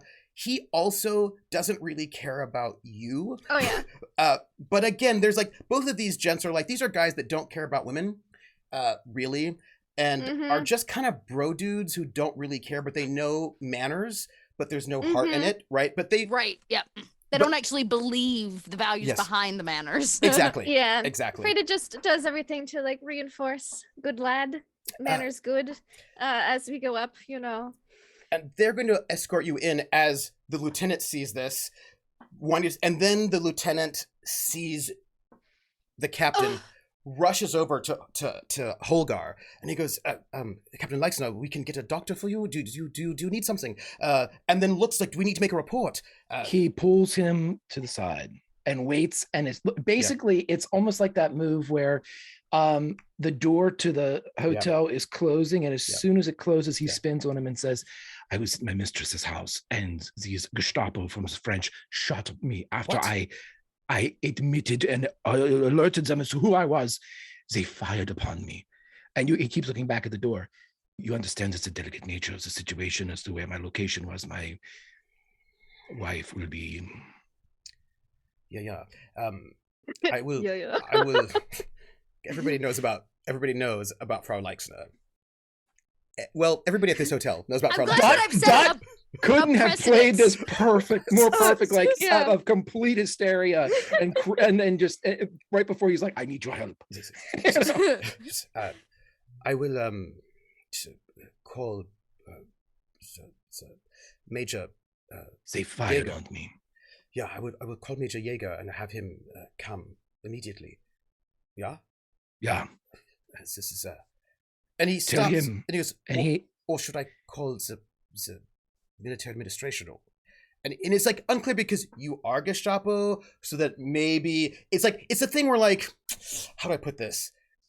There's some conflict of interest about who he thinks he should call in terms of reporting. Then here's what I'm going to say, and I'm going to see if I can create an advantage for myself, a little, goodwill between Holgar and the military. Yeah. He's going to say, I leave it in your discretion, but if it were my decision, I would say to call Major Jaeger.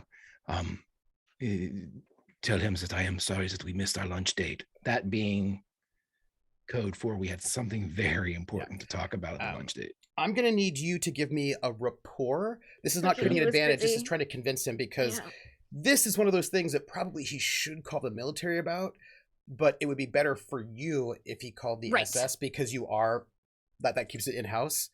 It's good, yeah. That's okay. Jaeger thinks he missed your lunch date, so and he goes, we'll let that figure work itself out. But... And you can see he's a little bit uncomfortable, and he goes, Captain, it's this is a sort of thing that and he thinks about it. He goes, this seems like a military situation. Call them both then, if you would. He's going to leave it up to him. Yeah. He's going to make his preference known. Yeah. That's what the rapport role is for, you know? Yes, it was. And he goes, so, is it, I know this is a situation, and he stops and he goes, are you sure that it was the French Gestapo who attacked you? Perhaps you weren't quite certain. Perhaps it was some civilians, perhaps, who attacked you. If so, then I would definitely not perhaps some sort of criminals or something like this. If so, then definitely this would fall under the SS's purview. If it is a police matter, then I would not need to speak to the military at this moment. Then I am definitely going to try to create an advantage with this, because if we've already had our exchange roll, can I roll my good German performance? And he is going to nod sagely when this lieutenant's giving him a way out and just say, yeah, and just, kind of bite into this. Let me do the roll first and see how badly I screw this up and see what I need to do. By the way, I get my fate points back. Oh, Fair. that is the worst roll I could have possibly had. It's all right. It's all right. What advantage are you looking for? This guy's not, this guy's a regular individual. It's not, Now, can I, if I get with a couple free invokes on this, is that something that I can use kind of like with the military or with other? What is the advantage you're trying to get out of this? Friend of the military. The thing is, it's more like he's being a friend to you, right? He's doing you a favor. So, what would be someone to work with? How's that? How about something like, because he's doing you a favor because you have a dangerous wife, and clearly need some help. How about something like, because, I think it'd be something a bit more like, not necessarily friend to the military, but more like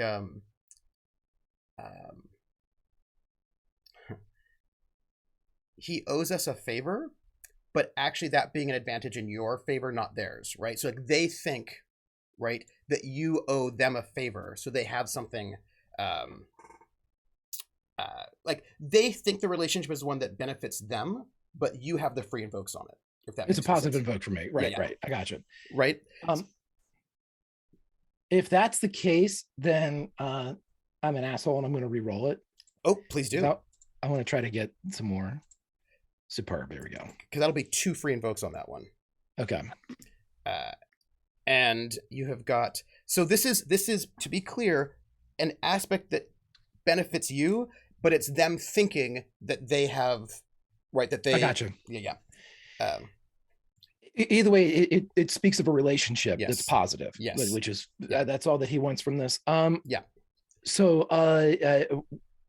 ultimately what his goal is in this conversation is he wants the fact that it is at least not widespread, but it's out there that this woman that was here, he was visiting his mistress in one of these above apartments. They attacked. And that he has agreed to say that they were criminals, but it is understood within maybe a wider spread in the military that this was not these. I 100% these are French Gestapo. Yeah.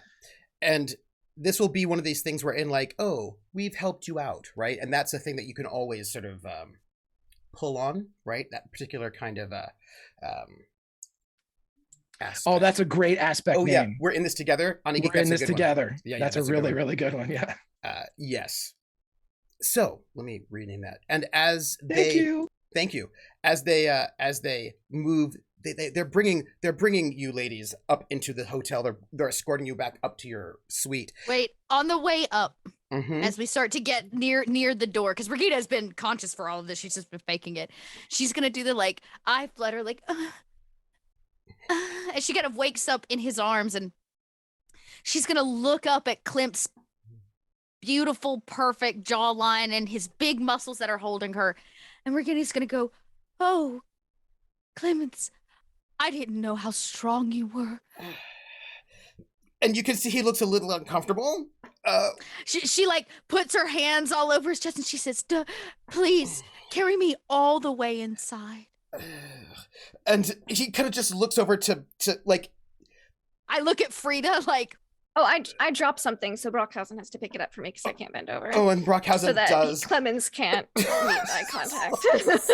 Oh, I'm so thank you. I can't even tie my shoes right now. And Clemens is looking like slightly like a perhaps almost trapped animal, as he's just like carrying you, and he's like, "Tell me, Clemens, do you work out?"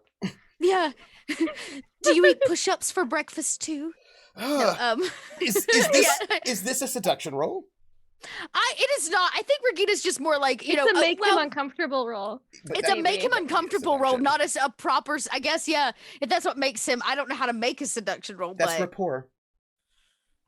Okay, well, when I am presenting myself as a good German to other Germans, I can roll deceive. I don't think this is a good German. Oh, you're married. I haven't done anything. I don't think he's got great empathy or will either. So I think you'll be okay. Okay, well, probably not. Before I attempt to actually do this, Regina just kind of. I'll help. But again, I'm distracting Brockhausen, so he's isolated. So you have my assistance with this rapport roll. To be fair, Oscar's been seducing this guy for a season and a half. So just, Okay. This poor, I'm all Regina's here to do is make his life miserable and make him more confused. I want him to never have to spend another day with her. Like when this day is done, if he never spends another day with Regina Leixner, it will be far too soon. So, because the more I can keep people at bay, the more things I can do without eyeballs on me because nobody wants to be around me. It's the perfect cover. And she goes, "I'm so sorry I passed out. Just all of the blood and the yelling and the rushing me out of the door. It was just all too much for me to handle. But you were there to save me." And you are still in his arms. He's still carrying you in this princess carry. Oh, yeah. As he's moving. I rolled a 3. That's not too bad. Yeah, I did not expect that. So is that with the +1 from my help? Oh no! So it'd be a 4. 4 versus his -2. Yeah. So you're gonna get a boost on him at this one. Okay. It's a difference of 6. I need to ask you a question. This is important. Mm-hmm. In Fate, there are different things you can do that seem the same, but they're different because they have different motivations and goals. So, for example, there's a difference between an overcome and a conflict, right? If you're doing an overcome, no one's going to be taken out. No one's getting consequences or stress, but you might get some boosts on people, right? You can sort of, things are happening. You can like, if you want to like quickly fool someone, that kind of a thing. But a conflict involves possible long-term consequences, but also the possibility that you could get long-term consequences, you know, because it's a full-on conflict. Right. But an overcome is fleeting, while a conflict is more long-term. And I'm going to ask you, was this a rapport attack, i.e. a conflict, or was this an overcome? So I'll tell you this. The real goal here is to make it, well, there's a couple things. Is to make him not want to be around Regina. That sounds like a long-term situation. Is a possible outcome. But really, in Regina's mind, the reason she did this is because she wants to cause friction for him with Oscar. Right? She wants to set him up to make a mistake with Oscar so that, because Clemens is getting really, really close, right? He is very, very close, and he's a diehard, which means there's no converting him. This isn't a Dirk situation. Like, he's actually dangerous to and for us. And it was Oscar's comment about having to kill him that actually made me think about this, which is like, what are we going to do about him? And to set him up for a bad situation where he's flirting with his boss's wife, or, you know, like it is to set him around her. Yeah, it is just setting him up to look bad. So you want something long term then? Yeah, I think so. I think it's gonna be an attack conflict. then. Yes. Yeah. We are going to be in a conflict, if you don't mind. That is your attack. Okay. That is your 3 versus his, well, 4 versus his -2. -2. Do you want to do anything about that? You mean, does he want to do anything about that? I'm asking you first if you want to spend any fate points. Don't know how much mental stress he can take. Well, an average person has a 1 and a 2 box, which means the most he could soak with stress would be 2. You know what? Unless he has really good will. Right, which I don't really know. You don't know. But this is, you know what? I am going to spend a fate point and make that an 8 difference. Using which aspect? I'm gonna use an aspect I don't use as much anymore, since we don't really have the bar, the tavern, but family first, plot later. She is making this choice to help out Oscar. Yes, she is. Family first, right? Help my family first. Is it a really good idea? No. Did I plot some long-term thing? No. This is like a heat of the moment that's like, oh, he pissed me off with his bullshit in the car. You're done for. So yeah, this is a little bit of a snide start to what hopefully is a long-term friction that causes him to go away. That would be beating him by 8? 8 points. Do you think that's enough? Well, it's a start. I'm just going to ask if you want to spend any other fate points. No, I don't think so. 8 seems like a lot. I'd like to see how he plans to soak that. Okay, which he can. Okay. Now we know this. And he does. All 8? Absolutely. Yes, he does. Does he have strange feelings for Regina Leixner? Perhaps, but not romantic ones. And because that was not your goal for that attack. And who do you pass this to? Because we are in a social conflict right now. Oh, I pass it to Frida for sure. The moment she can see what's going down and she helps Regina with that rapport she just rolled, Regina, yeah, it's to Frida. All right. At this moment, by the way, before this can continue, Clemens is going to concede because he does not like this at all. And he's going to, like, you are there, like, with your hand on his chest as he's holding you, right? And he just stiffens up, and he's all red, and he just puts you down and stands you up. Just stands you up. I do that thing where it's like almost clawing, like a cat clawing its way down something. Like I touch him as much as humanly possible the whole way till my feet hit the ground. And he just, I touch his face accidentally, and yeah. And he just places you down and pats you on the shoulders in a very awkward way. I touch his hands and he touches me.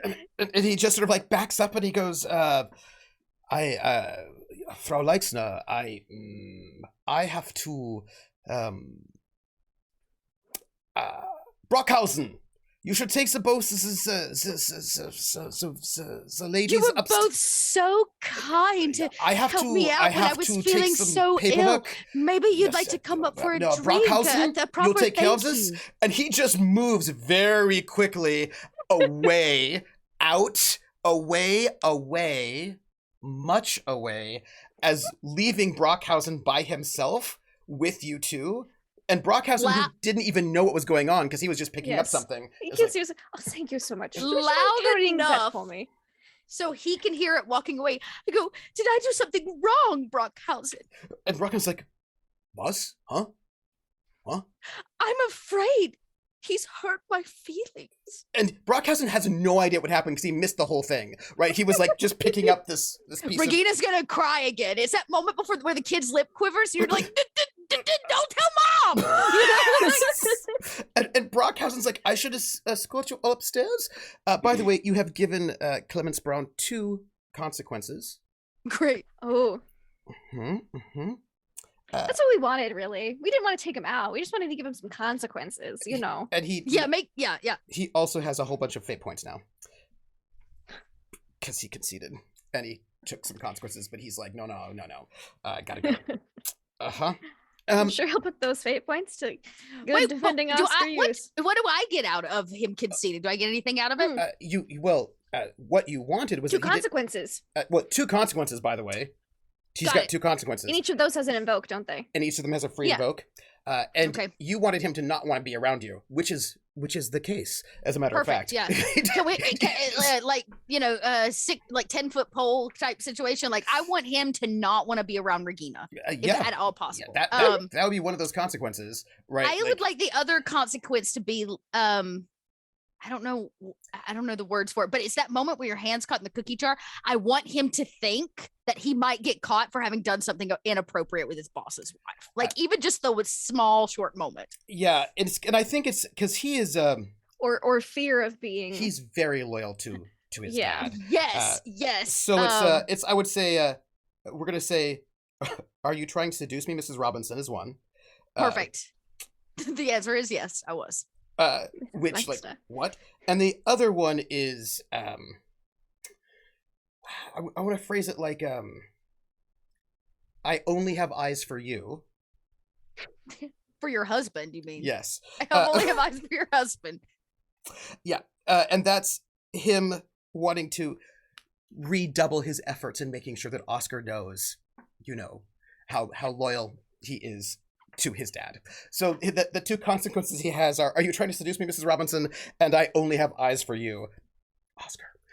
And so he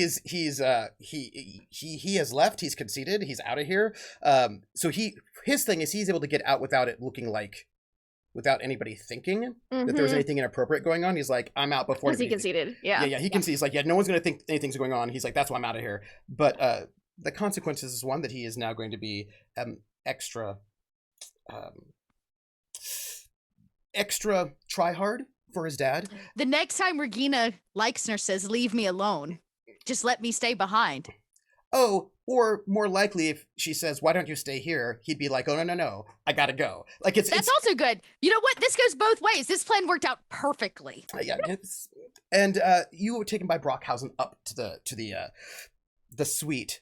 Whereas this lieutenant is like, I will make sure I will call Colonel Yeager and have Major Yeager and make sure that he gets here as soon as possible. Could you need a glass of brandy? Do you need what? How can we? What do you need? He would say, I just need some air. I need to stay out here and get some air. Now I'm assuming that at this point there's probably all kinds of potentially even like pictures being taken, not necessarily he's going to shy away from that, but there's not a lot of press here at the moment, but everybody is paying attention, and there's a lot of watermelon in the background as people are sort of like wondering like, oh, what's bleeding, what's going on. And he wants to stay out and talk to the lieutenant and Clements if he comes back down. He wants to remain visible as somebody that has just been in a fucking gunfight. Yeah. And he wants to be, I mean, we were channeling Hemingway at the beginning. This is a total Hemingway move where he's going to sit out, drink on the street, like still like in danger's path. Yes. And like out there smoking like a cigarette and drinking with in gunshot wound. And people are watching you. And a lot of people just don't ask for the moment because they're going to assume that these are the sorts of things that other people are going to ask questions about, but they ask each other. Like, oh, do you know what happened? Right? Like, there's like a lot of that kind of, what have you heard? What have you seen? And you're waiting, and Clemens Brown comes out. And as soon as he comes out, he would say, "Did you put her to bed?" No. Brockhausen is taking her up. No. I left Brockhausen. Do you want to go?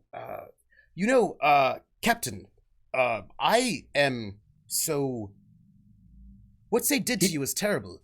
And he puts his hand with like the cigarette kind of, like that the joke has always been like the Nazis smoke their cigarettes in the weirdest possible way. Yeah. He has it like between the middle and ring finger. And so weird. Right. It's it just doesn't that's how you know. That's how you know. That's how you know, right? So he has it like that, but he puts his hand on his shoulder and again, having no idea really, this is meta for Greg, but he just says, Oscar sort of legitimately means it. Thank you for your help back there. I would have been done for without you. No, listen, Captain, I have to tell you something. This is very important. I would, with all respect, Captain, sir, I would ask you for a favor. Oh, your name it, sir. As I said, you saved my life. I would ask that you go upstairs and spend some time. This is of two ladies, and I'm going to get some boys, and we're going to do some things on our own, so you don't have to do anything. I want you to heal up and be healthy, and but don't think that I would let anything like this go unpunished. Knowing full well that Clemens stood toe to toe with these people, and knowing full well that this is the case where if you can put two enemies against one another and Sun Tzu the shit out of this, he would feel perfectly fine having him take a couple shots at these French Gestapo. So he's gonna kind of feign hesitation a bit. Clemens, I wish I could go with you. But you shouldn't. I will get Brockhausen and Schmidt and some of the others, and we'll go out there, and it will be we'll do this subtle. You won't have to worry about it. But you should. Your wife is a bit hysterical, so you should spend some time with her. But you should know that I would never do anything that would dishonor the uniform or you. I would never do anything to upset you, and I would never do anything that would make you mad or anything. So I'm going to. I want, if you give me leave, I will get the boys and we'll go about and just break up things. We'll get perhaps some bats, and we'll just do whatever needs to be done. I'd like to create an aspect to invoke for old Clements here. Let me see. This is, I want to fire him up.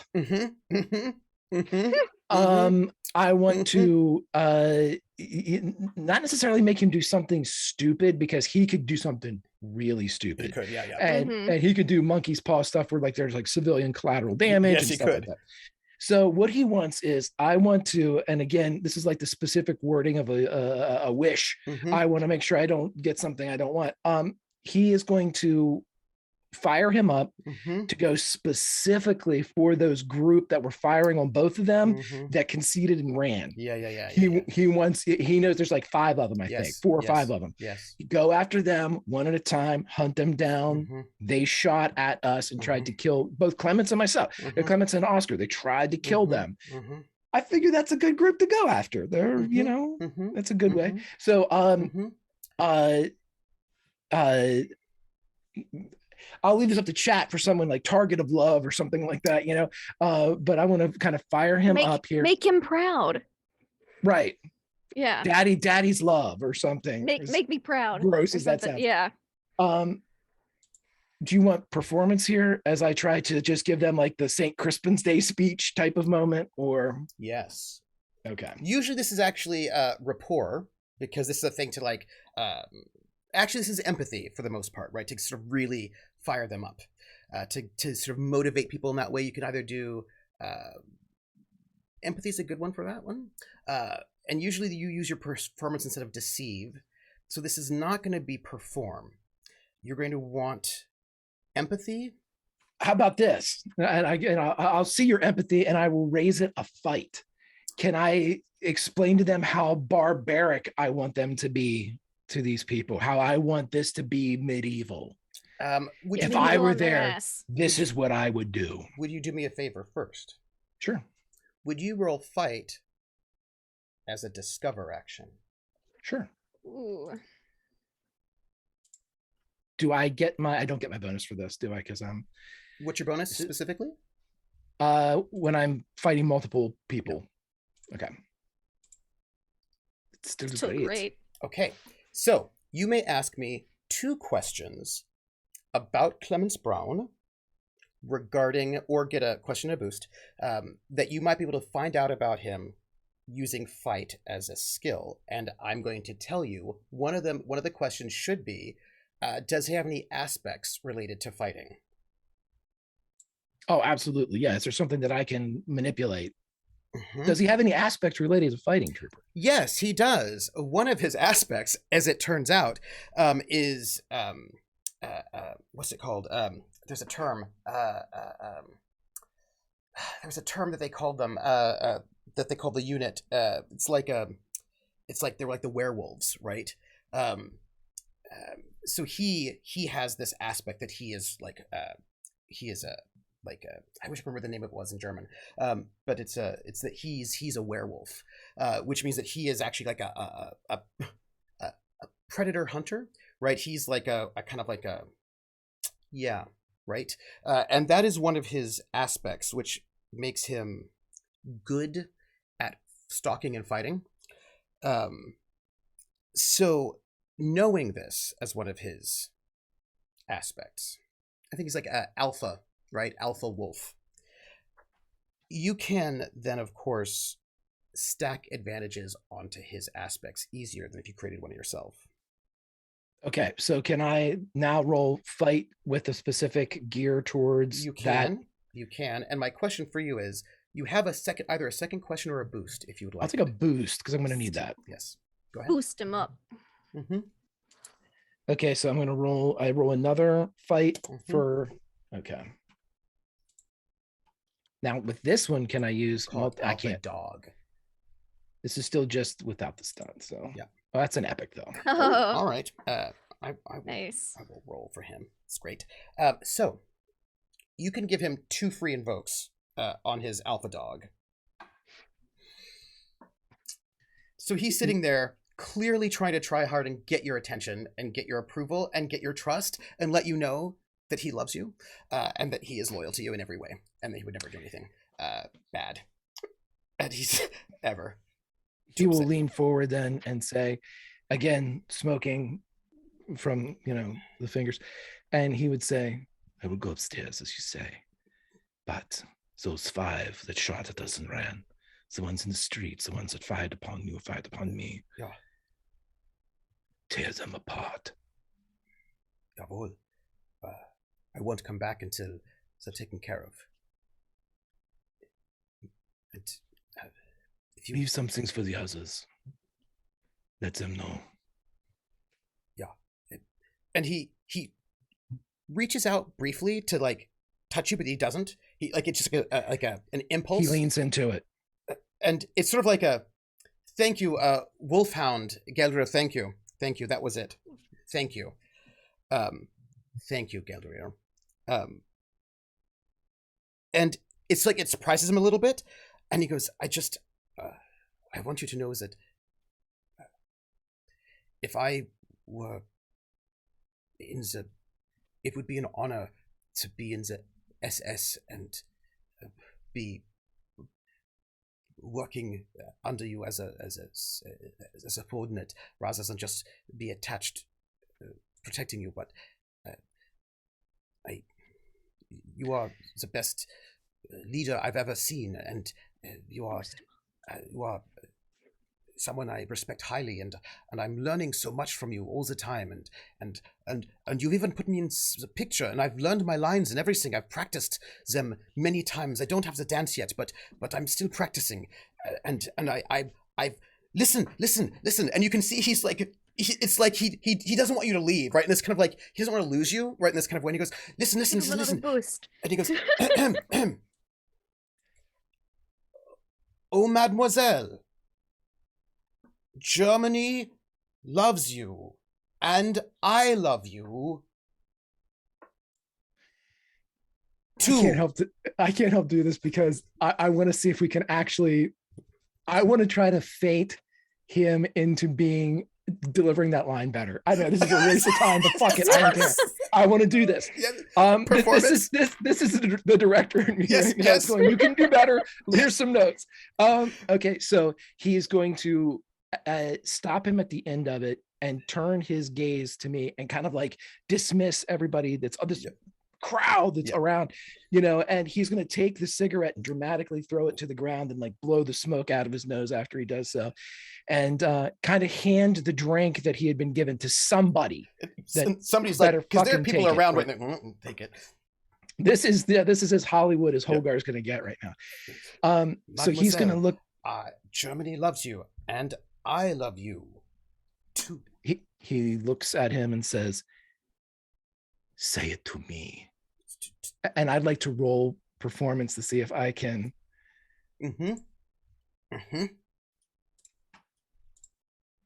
Good. It's okay. His performance is poor, which means he has a lot to learn from you. A lot to learn from you. Okay. But you're not a mademoiselle. Am I not?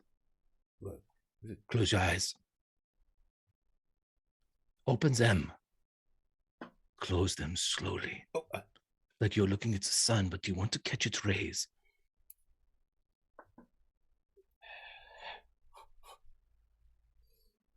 She is right there. You will speak to her, but you will not issue as a command.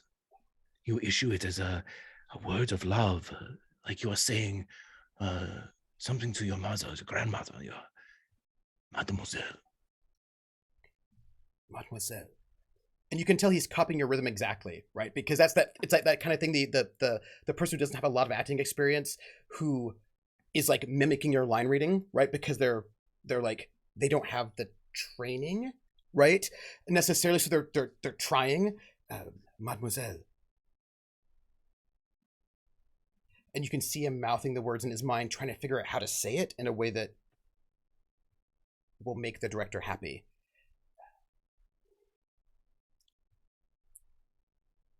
Germany.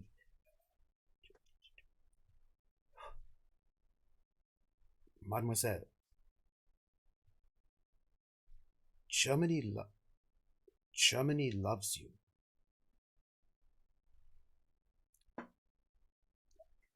And I do too.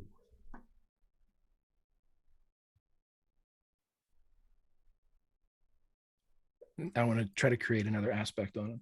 Please. This is definitely performance. Mm-hmm. When he opens his eye, Oscar is going to have a single welled up tear in the corner of his eye. And this is, because I want to jump off of what Dot's done, this is Don't Disappoint Daddy or something like that. Yeah. Chat, come up with something better. You also have a boost. Yes, you do. I'm going to use that now because I know this when the scene's over, I don't get it. So I want to. Yeah. It's an 8. Yes. Yes. What should we call this? Chat? I think it should be something like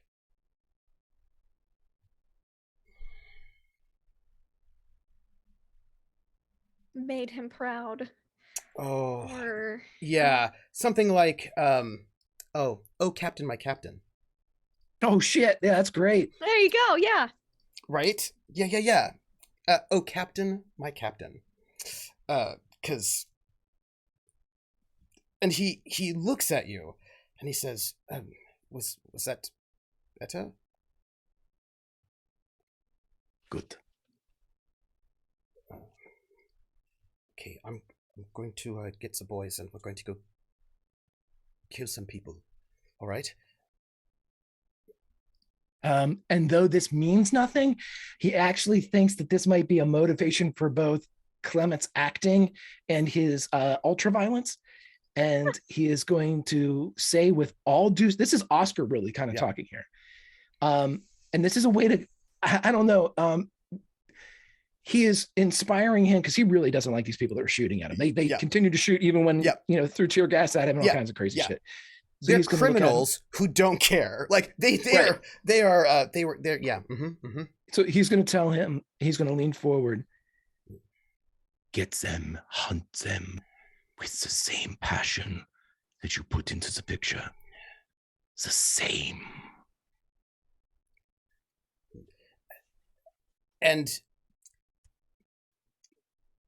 if Clemens Braun were someone else, right? As you lean into him to give him this like really intense moment, if he were someone else, you would think he would kiss you. But it's this kind of fanatical, intense, obsessive, hyper respect in the way that someone who is perhaps a bit prone towards liking totalitarian relationships and rigid hierarchies. It's the kind of look that sometimes you've seen people have when they're looking at the Führer, and he looks at you that way. It's this kind of you are sort of magical. Do you know what I mean? It's that kind of slight. And you take this moment and you compare it to like at some point last season or season before where he was just a checkpoint guy. Yeah. And I just think this is great. And he just nods as if he's been given directives from like the right hand of a Führer. And he sort of stands up and he sort of nods and he sort of shoulders his rifle and he goes and he just sort of nods and you see him head out towards where he's heading off towards the barracks. He's going to go and get some of his buddies who are not currently on duty. As he leaves, as you describe him taking off with his rifle over his shoulder, the tear that Hogar falsely queued up in the eye, Oscar lets slip because he knows if he had just gotten to this kid a little sooner, he could have saved him. Yeah. He's that kid who he got guidance. He just got the wrong guidance, and he's an all-in kind of kid. And he heads off to go find some of his buddies, and he's going to pick up Brockhausen and Schmidt. And you're there, and upstairs, Brockhausen has dropped both of the ladies off. And he doesn't quite seem to know what's going on exactly, but he drops both of you off. And he's like... Okay. And he's not quite certain if he's supposed to drop you off to the same place or not. He seems a little confused as to what's happening because he missed a lot of that social conflict because he was picking up things for Frida. Yeah. So he doesn't actually know what was happening. Frau, do you need... Oh, I just want to be left alone. Everything today has been so horrible and there's been so much blood. Oh. And he just sort of nods and turns, right? And heads back out, leaving you both up there on the top floor.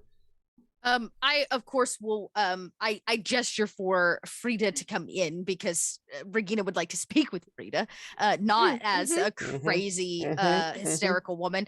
And I continue to just like until the door closes, and then it's like in the hallway until it's all done. And then Regina kind of shakes it off and immediately goes, "Oh, I'm so glad that's over." May I ask you a question? Yes. Because each one of you now, each of you three, are in a moment. Oscar sitting on the steps in front of the hotel with a bit of a moment of settlement, and you two in this hotel. And I need to ask you both, all three of you, a question. You saw something. It's been very busy since that moment. This is the first moment you can sort of really think about it. You watched your sweet young prince. You know what he did, and you saw him not be bothered by it. And I want to know if this impacts you all. Do you need to make a will roll for some mental stress about this? Yes. What difficulty do you think this is? 4 for me. Please roll will.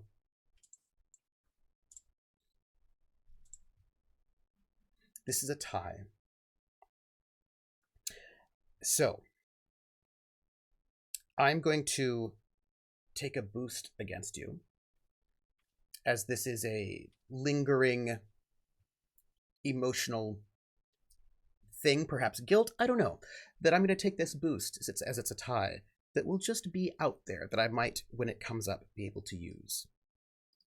Can I succeed with a minor consequence? Yes, you may. Tell me what it is.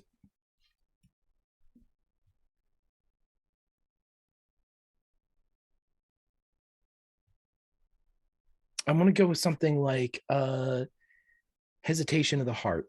Yeah. And so if given something, it might cost him a second or two of reaction when it comes to freedom, when it's something that... Yeah. I'm going to put this out here. We're going to call it, and it's got 1 free invoke on it, hesitation of the heart.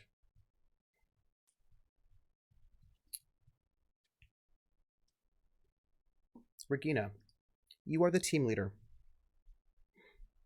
And you just watched that happen. And what you saw was that he was, in the end, not at all bothered by what he did. Do you need to make a will roll to weather this stress? No, I don't think that stresses Regina out at all. In fact, she stood there and watched him do it.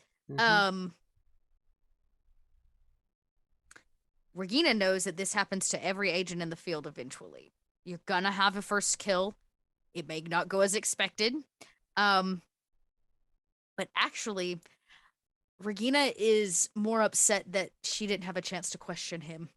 That Pretum saw the killing as the end result and didn't see what an asset he had. So she's actually more upset that he did kill him, not because it was gruesome and horrible and he tortured him or any of that, but because they lost an opportunity for intel. They lost a serious opportunity for intel. I think that's where Regina's head's at on that regard.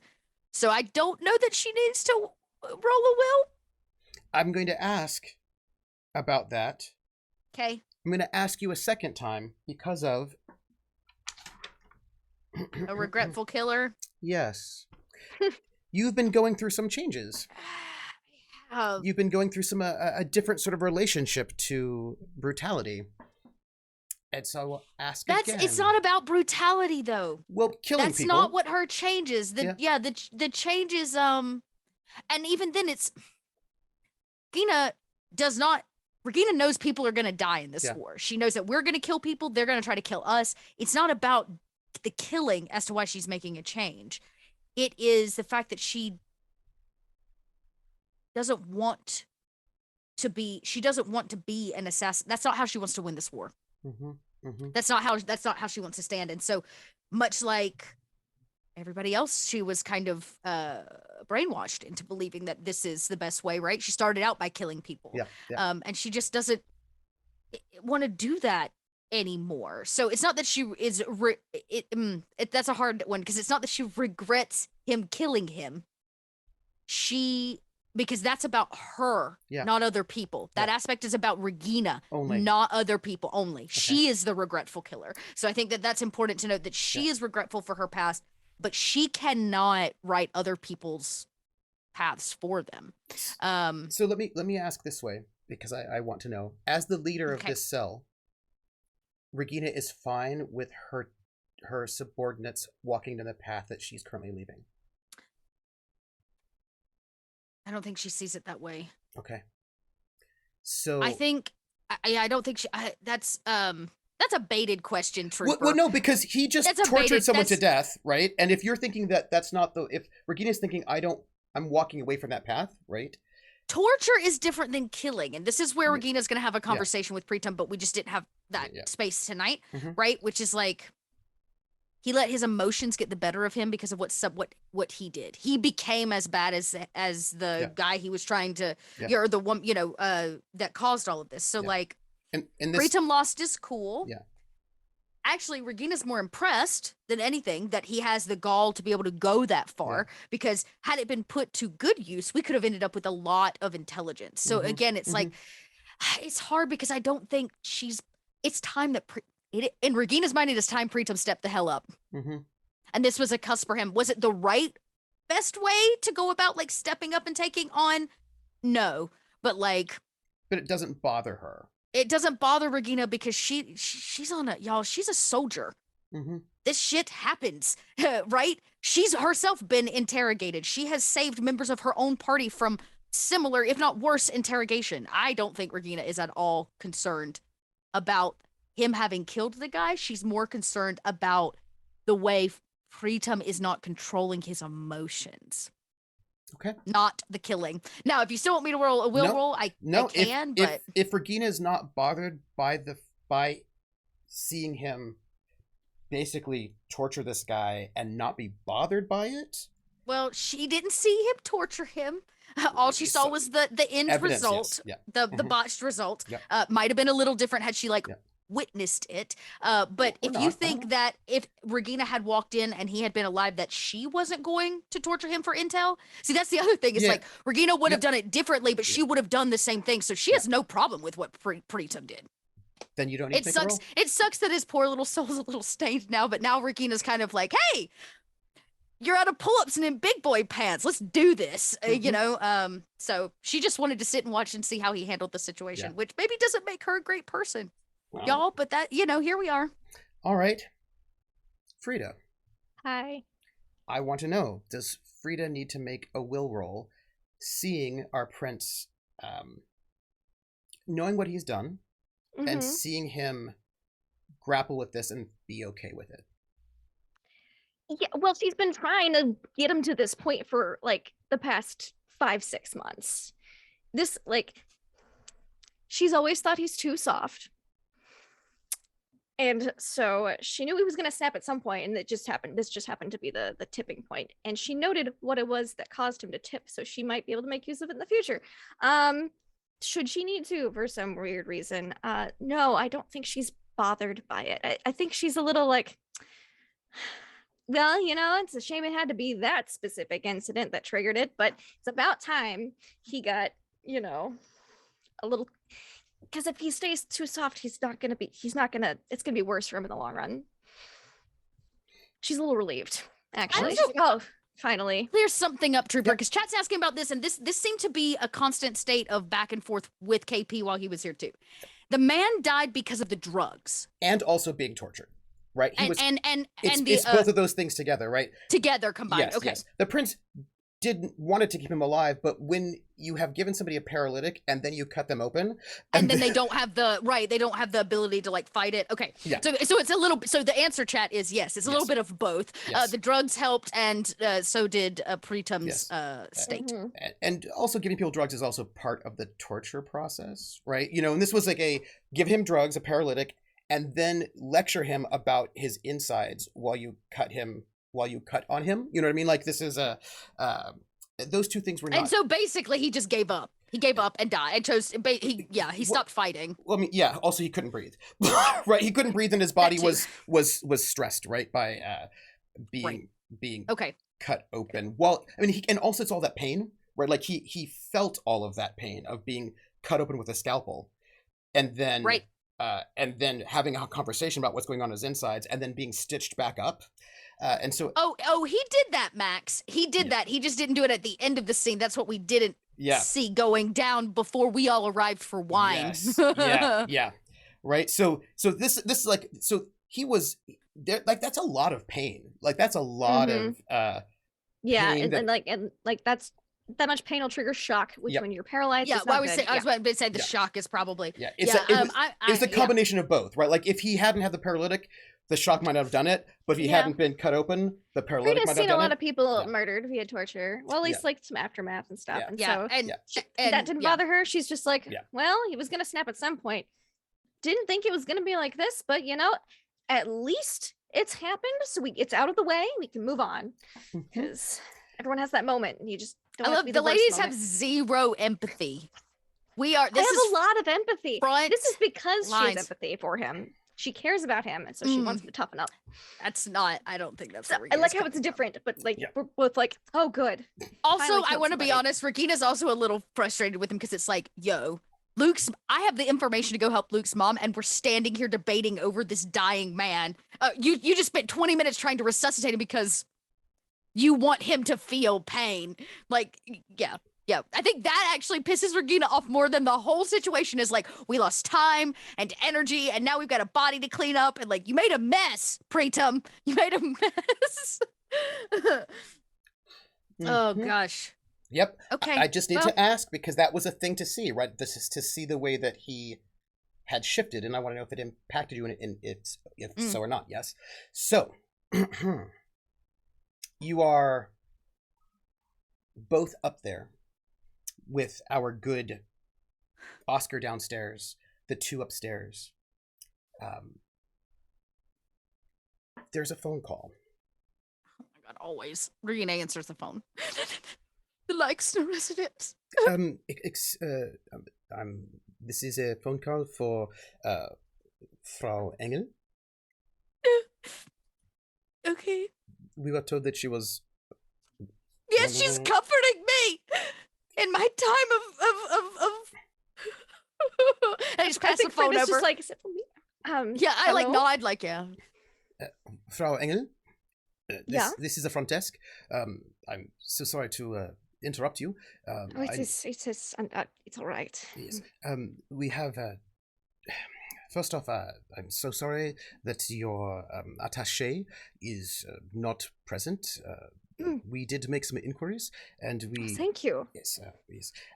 He has been transferred to the Eastern Front. I see. It was a special request. From whom?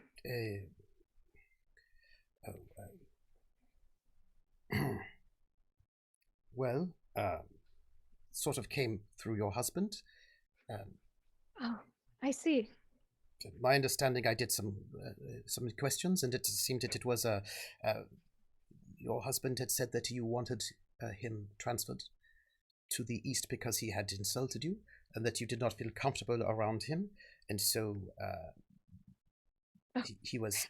I'm afraid that he must have been sorely misinformed, or that whoever relayed this information to you was sorely misinformed. He was quite an invaluable aid to me. I'm not in charge of that sort of thing, but my understanding from the paperwork is that he made some sort of pass at you, and it was made you uncomfortable, and so that goodness, no. To protect the honor of you, he had to be sent to the Eastern Front. So that is what happened. And I suppose there's no doing anything about it at this point. Oh, I don't even know if he's still alive. It's the Eastern Front's quite difficult. I see. But we will get you a new attaché. But I suppose this is why. Should I get the driver for your performance tonight? Yeah, I suppose so. If you could, attachés, it would be possible. I'd like to interview a couple. Again, I have to make sure they're as competent as the last one. Oh, well, this is a military attaché, so you're just going to get assigned someone. I see. Well, I hope they're as useful as dear Manchman was. Well, I'll make sure that this is put in, and you'll get someone. I need someone who's very good with paperwork. Yes, of course. We'll make sure that scheduling. Yeah. Of course.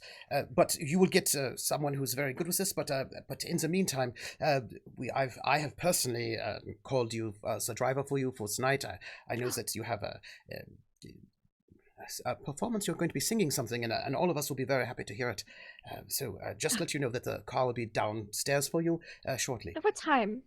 Soon, only a few moments, I'm sure. All right, I will make sure I'm ready. Thank you. She's like, I totally didn't forget about that performance.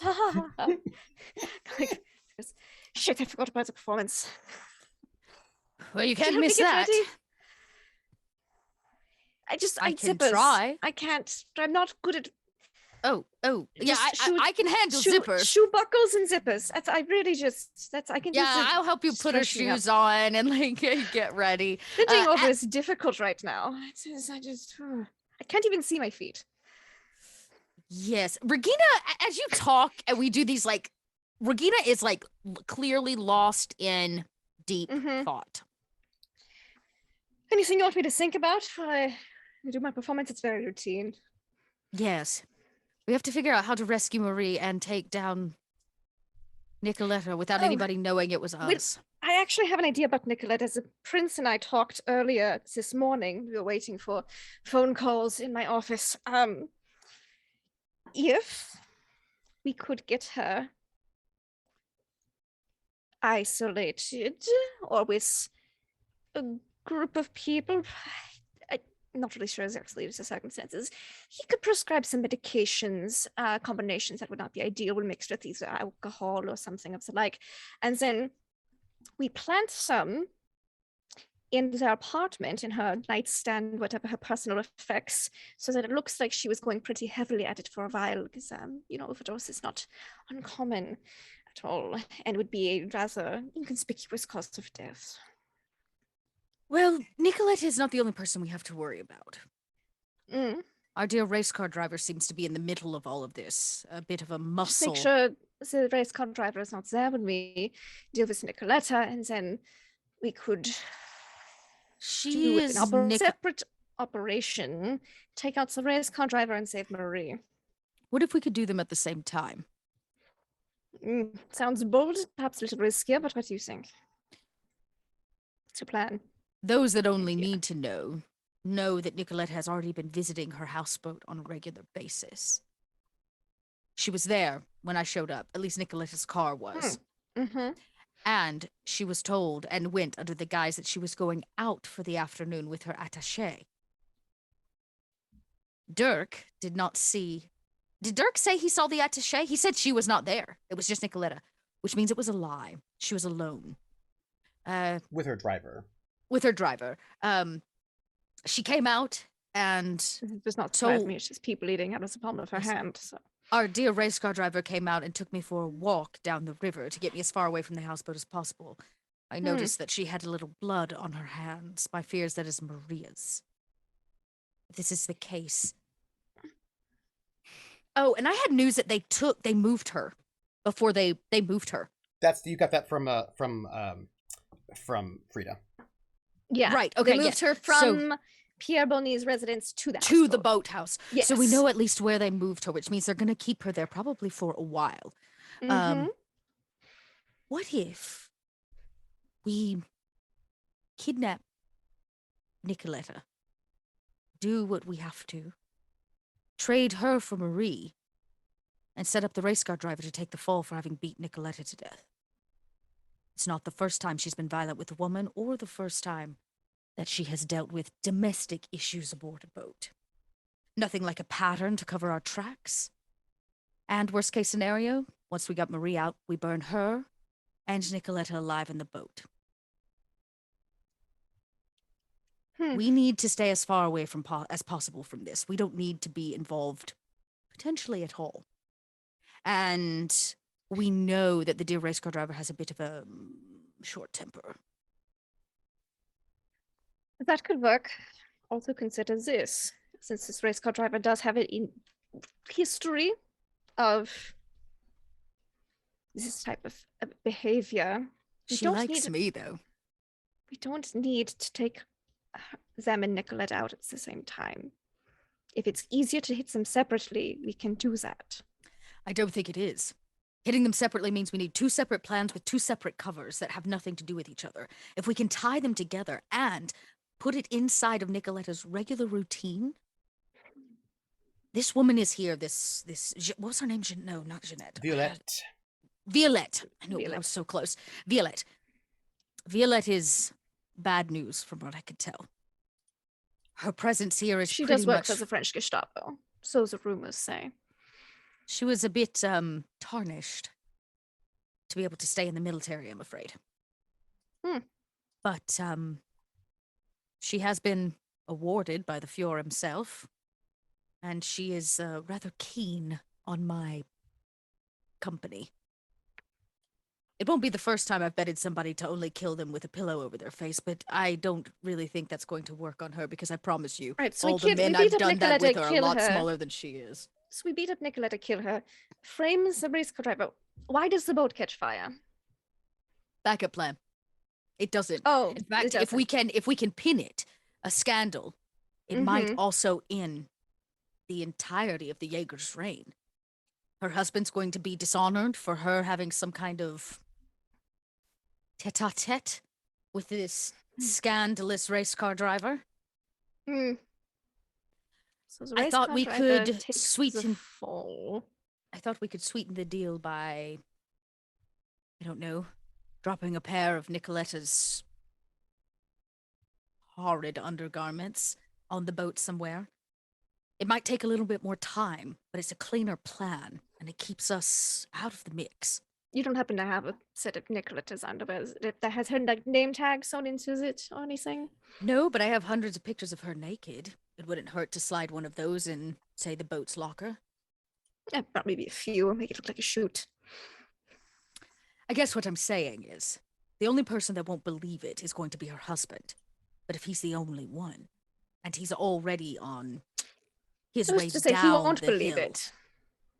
And who says it? I mean, he knows. He seems to at least be okay with the fact that she and I have had... I think I met with her delightful husband earlier today. We had lunch. I did mention he came by the brothel with Pierre Bonny. The prince. No, yes, the prince dealt with Pierre Bonny. And I spoke with Elias Jaeger. Apparently Pierre Bonny had figured out, caught me in the act of who I really was, and Jaeger had to find out for himself. We had a conversation. I think it went well. We're having lunch again tomorrow. Speaking of which, at that moment, downstairs, a big black car pulls up with guards, Gestapo, SS, and the door opens. The window rolls down, and there's some talking. And one of the, you hear Oscar from inside the car. Captain Leixner, I've heard that you were attacked. You should come with me and we'll have an interview about it. I want to hear everything that happened. And it's the sound of Elias Jaeger's voice from the inside of this vehicle. He reaches back, grabs the drink that he gave to whoever he gave it to, finishes it, hands the empty glass back to them, lights another cigarette, and gets in the car. And you slide into the car, and in the back, you see Elias Jaeger. His face is not good. It looks like somebody was stomping on his face with a boot over and over again. He's healing up some, but it looks bad. It looks like he's been brutalized, His uniform is impeccable. But he says, Captain, I've heard there's some sort of attack. And for a moment, again, though he doesn't say Elias. It sounds like he does when he says Major Jaeger, but he wants to look, and again, he looks gaunt as hell. Plus, he's been shot in the shoulder, probably some blood loss in there. He's probably looking maybe not as outwardly rough as Elias. He doesn't look right though. He doesn't. They aren't the strapping guys they were, a month or 2 or 3 ago. And he is going to genuinely say to Elias Jaeger, as Oscar Mueller, "We've seen better days." That we have. Captain Leixner. He says, because there's a driver, right? Come, I'm going to take you to my office. I'll take your statement and we will see what happened. I have heard some rumors. So, you don't mind, do you? It will be a quick afternoon. I won't keep you long. He is going to go with him, and because a soldier can sleep anywhere, we've said that it's not a long drive, but it's a 10-15 minute drive to. He falls asleep in Elias Jaeger's company in the back. Legit. Yeah. Falls asleep. And Jaeger stabs and kills you. No, Jaeger does not. You're not a woman. You don't have to be as. No, you're fine. Jaeger just sort of notes it and like makes sure that the drive is not rough. Like it's a smooth ride down to Avenue Foch. And as Jaeger's car pulls out, another nice sedan pulls in, and a driver sort of steps out and nods to the door guards who come back in to make the ring that Frida's driver's here to take her to the radio station. And of course, the little double ring hits up there in the room where you're at as you two are talking. That's my cue to go. But yes, that was what happened this afternoon. Well, go give your best performance. I'm going to sit here and ponder exactly how we're going to get Nikoletta's body downriver and onto a boat. It'll be a pleasant evening. I shall enjoy a glass of wine while I contemplate her long-term death. Oh, please do. Yes. Have one for me. Yes, I'll write my inspirations down for you. Maybe the first joke Regina's told in days. Days. As soon as if you open the door to go to leave, Regina immediately starts wailing again, just like still crying. She doesn't want anybody to bother her. Mm-hmm. I have to go to this performance and then close the door. No, please don't leave me. I'm always by myself. And there's somebody walking by in a uniform with some paperwork. Yeah. That just I almost lost my husband today. No. I share a look with that person of yeah. And I guess I'll just go drown my sorrows. I can't. No children, no husband. I do the whole spiel as you close it. I want everybody to know that Regina Leixner is an unhappy wife. Did you ever look at the paperwork in your purse? Oh yeah.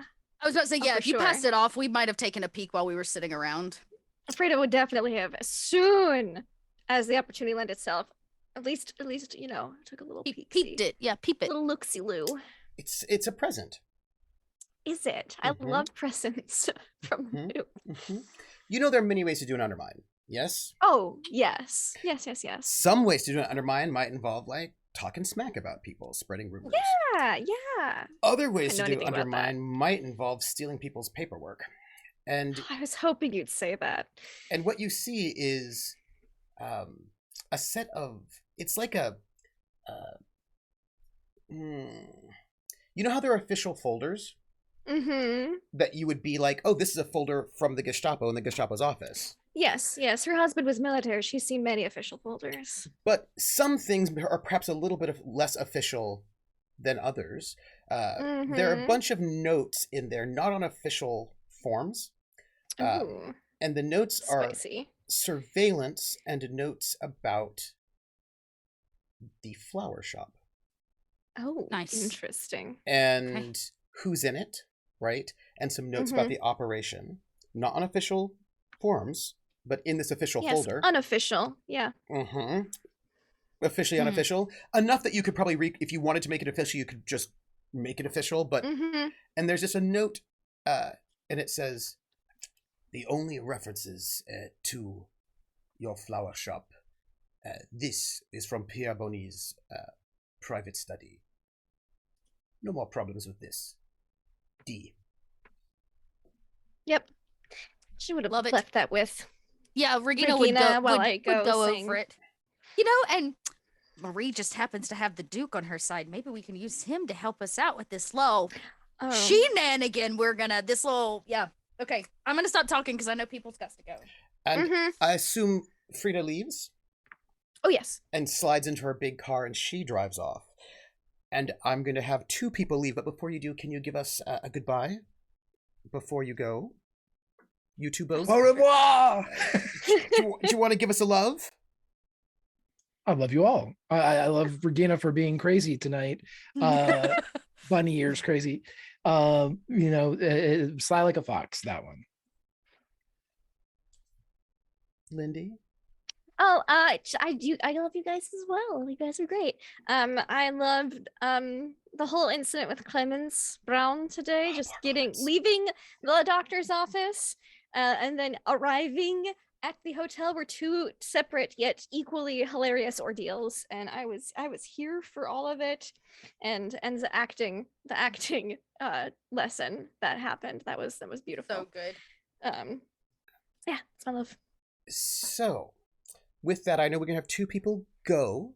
I'm going to keep Dot just a little while longer because there's some things we have to take care of. But before you 2 go, Greg and Lindy, I think you might want to hear this, which we'll just do this before we go to break. Hey, Regina. There's a call. Regina picks up the phone. So it might be for Frida. Regina likes her. So, Regina, I heard you left a message for me. I did, but it doesn't matter now. Before she says anything else, we're going to go to break. So that we can have our 2 guests, our 2 lovely people going off for various meetings, have a moment to go. And we're going to take a 10-minute break. People can stretch, and we'll come back to see what Nikoletta might have to say.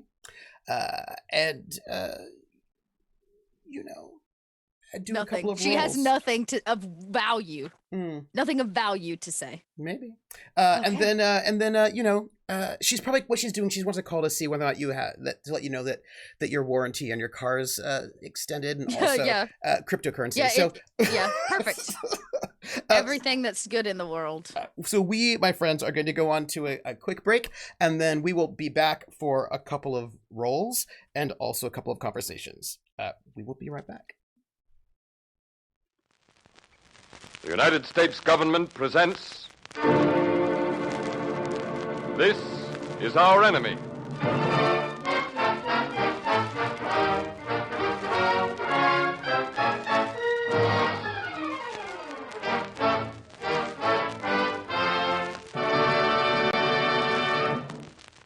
Tonight, a united nation goes forward with the determination to win this war and bring about a just and enduring peace.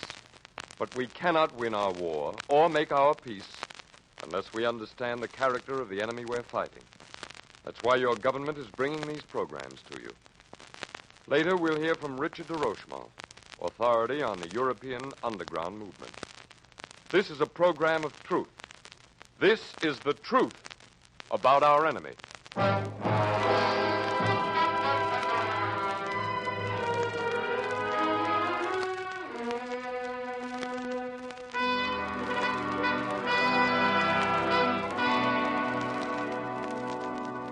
Those who suffer and bleed at the hands of our enemy, the world enemy, there is one voice which has always spelled hope. Hope even in the midst of despair. Hope for a better world. Hope for a peace with justice. Hope for victory. On a day in June 1940 in a small French village, a man and a woman, Dr. Gaston Durand and his wife Françoise, sat huddled before their radio. This was a critical time. The Germans had broken through at Sedan, and the French army was falling back in complete disorder. On this very day, in France's most defenseless moment, Italy had declared war. Yet, to these two people, the voice coming from the radio offered hope and faith. In our unity, in our American unity, we will pursue two obvious and simultaneous courses. We will extend to the opponents of force the material resources of this nation. Listen, Françoise, the American president. Roosevelt? Roosevelt.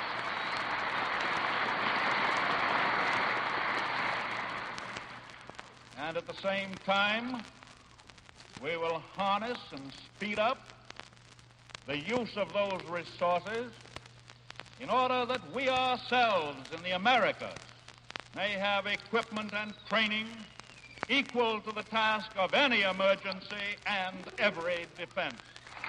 Françoise, they will help. They will come.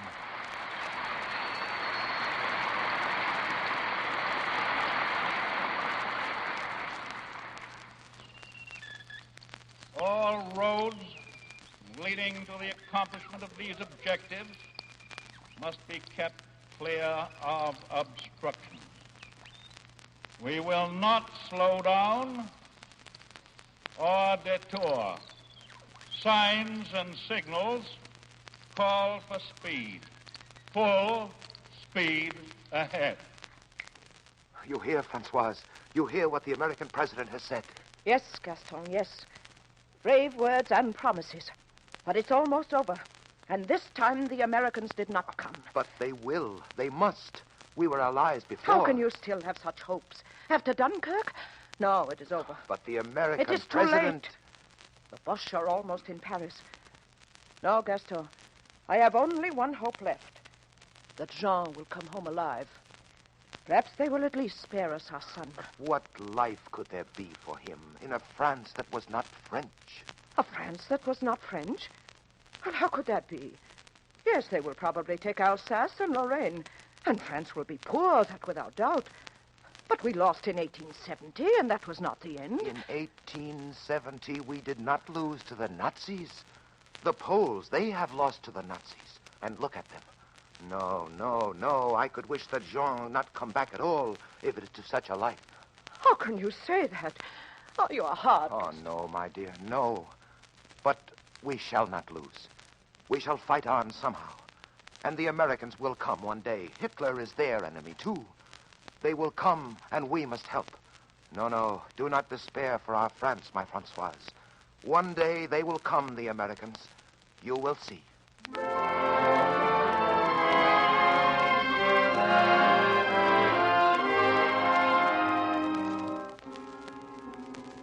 That was June 1940.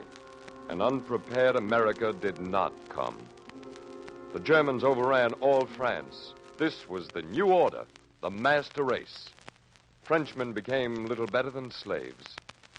2 years passed.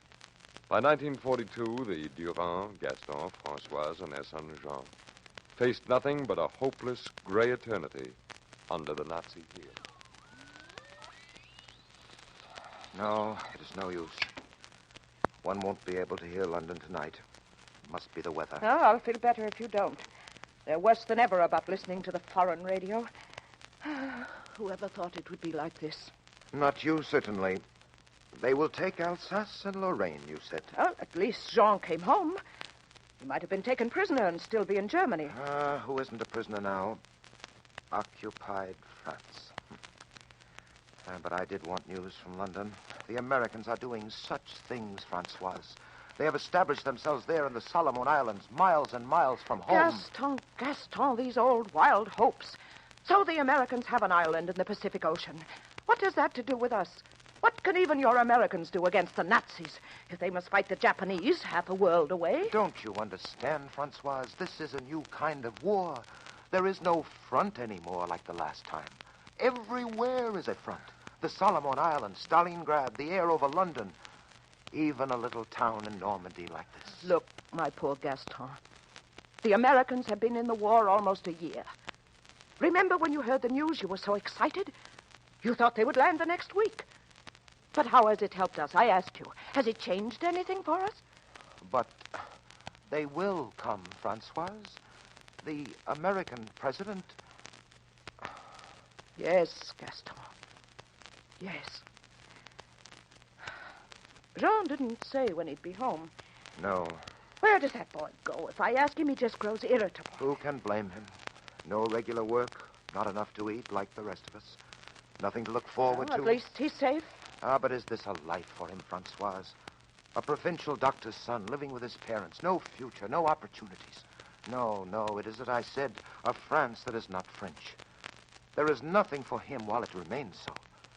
He could have a job, yes. He could go to Germany and work for them. But he would rather starve first. I know, he's your son. But what does he do? He slips in and out, is gone for more than a day sometimes, but he won't say anything. Jean, is that you? Yes, Mama. Good evening, Papa. You're hungry, Jean. I can get you something. Thank you, Mama. That would be welcome. But something quite simple. What else could it be in these days? Why, one stands in line for hours just to get a couple of eggs. Papa. Yes, Jean? Papa, there's something you can do. Something only you can do. Don't ask me how I know. It's better if I don't say. I haven't asked. You have been away a great deal. I wondered about you, of course. We know just when one of their munitions trains will come through. All the plans are made. I don't know much about such matters, but doesn't one need equipment, explosives? Everything is arranged, I tell you. Then what can I do? Well, you know they watch us like hawks, all of us. Especially us younger ones who are in the army. If we make a move or go only to a neighboring town, they stop and search us if we carry even a parcel. Yes? But with you, it's different. You're a doctor. You carry a little black bag everywhere. You come and you go from village to village. Oh, I see. Papa, a man in Saint-Clotilde-des-Bois has stolen a little dynamite. He's afraid to deliver it to us. Any of us would be stopped and searched. But you... Father, will you? Perhaps this man in Saint-Clotilde-des-Bois, perhaps he is ill, huh? Or his wife is ill? Oh, Father, I knew. A routine call to a sick patient. Yes, that's it. With my little black bag, naturally. Yes, all quite normal. No one would suspect a thing. And what then? How do I deliver the... When you get back, you'll stop at the Lion d'Or for a brandy. Perhaps rather a glass of vermouth at 5:30 or so, as is my custom. Good. If for some reason your mission hasn't been successful, don't stop at the Lion d'Or. But if you do stop there for a vermouth, one will know you have the dynamite in your bag. You'll tie up the horses in the carriage shed behind the Lion d'Or. Leave your little bag in the carriage. When you come back, the black bag will still be there. But it will be empty. Wouldn't it be safer if I delivered it directly? No. It'll be better if you don't know to whom it is delivered. This involves several people, naturally. If one doesn't know, then not even by chance or in a dream, not even if the worst happens and the Nazis should try to persuade you. They have ways. You understand? Yes, it is better. It will be better if I know nothing. Then tomorrow you'll call on a patient in Saint-Clotilde-des-Bois. You will receive a call to come. It'll all be quite regular. No. Francoise. No, you will not do it. I thought you were out... No, I listened. I sneaked back and listened. I will not let you do it. Throw away your lives for nothing. It's not for nothing, Mother. A whole munitions train. Supplies that can't be replaced. The work of many Germans for many days. Jean is right, Francoise. You did not feel this way when he went to war. Sorrow and worry, yes, I felt that no less than you. Still, it was for France. And this is for France. A whole munitions train. It is a big thing. A soldier, a good soldier, could fight through a whole war and not accomplish half so much. During the war, yes, when there was some chance of success. Now what can you do? The Nazis will shoot 100 or 200 or 500 Frenchmen, all for nothing. They will send another munition train. Do you think the Nazis will go back across the Rhine and return our country to us because they have lost one munitions train? But, Mama, you don't understand. It's not just us. It isn't just one train. It's many people all over France, all over the world, Mama, who are fighting the Nazis. They're our allies, and one day they'll get to us. But we must be their allies, weakening the enemy as much as we can. We work together, all of us. Do you think the Americans will come the next day because you destroy a train? Oh, you're as naive as your father. No, Mama, I don't think the Americans will come the next day. But if the train is destroyed, perhaps the Americans can come one day sooner. 1 day sooner for 40 million people of France. 40 million days sooner. I won't let you. I know about this now, and I won't let you. I'll tell. If you do, Francoise, they will simply shoot us. Oh.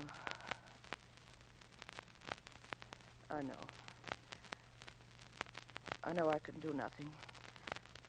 You will listen to no reason. You insist in believing in your miracles that will never happen. Don't you know the age of miracles is past? Listen to me, Jean. You were only a baby.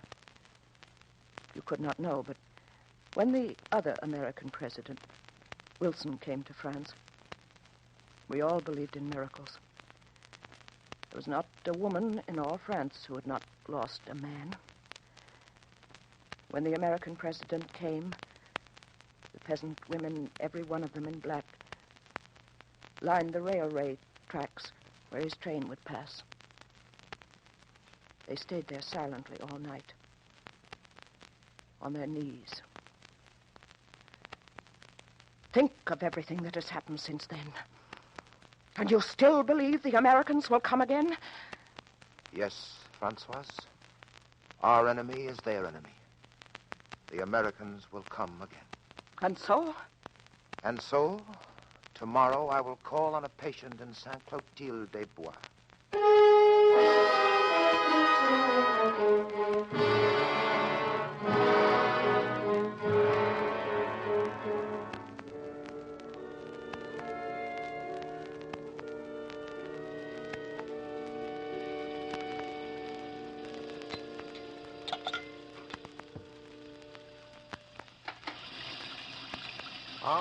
Good evening, Dr. Durand. Good evening, Monsieur Simonet. The usual. If you please. Fortunately, I do not have to disappoint you. Yet. Our national guests, if I may so refer to them, have not yet been with us long enough to acquire a taste for our French vermouth. Consequently, we still have a little on hand. I cannot say as much for our champagnes and our brandies. I suppose we should be gratified that our national guests approve of what we have to offer. Oh, indeed so, Dr. Durand. They so approve that they help themselves before any offer is made. The dirty Boche. Be careful. I think 2 of our uniformed national guests are about to enter your establishment, Monsieur Simonet. The filth. Watch your tongue. Yes, watch that tongue, Monsieur Simonet. A coated tongue, that is a bad sign. One of nature's warnings. We left our motorcycle in your carriage shed. Of course, you'll be responsible for its safety. It will be quite safe there, I assure, monsieur.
Hello, and welcome back for our little bit last go to see how we go. There's a lot of discussions back, but when we left off, there was a phone call, and it was, oh, are their frames swapped? They are swapped.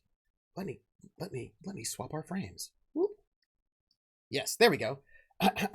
There was a phone call, and it was Nikoletta on the line saying that she was sad that she missed your call.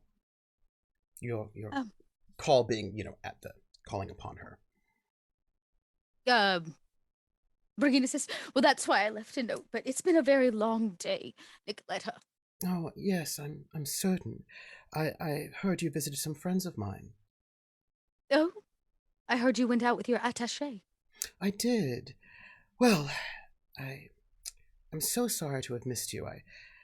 Once I found out that you had been visiting some friends of mine, I had quite a bit of work I had to do, and so I wasn't able to be back at the hotel for some time. Well, honestly, I showed up at your door trying to surprise you with a picnic, but you were just too busy, I guess, so I showed up to somebody else's door. Yes. I heard all about it.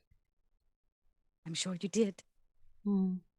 It's too bad. They and I had a lovely time. Oh, yes, I imagine that to be the case.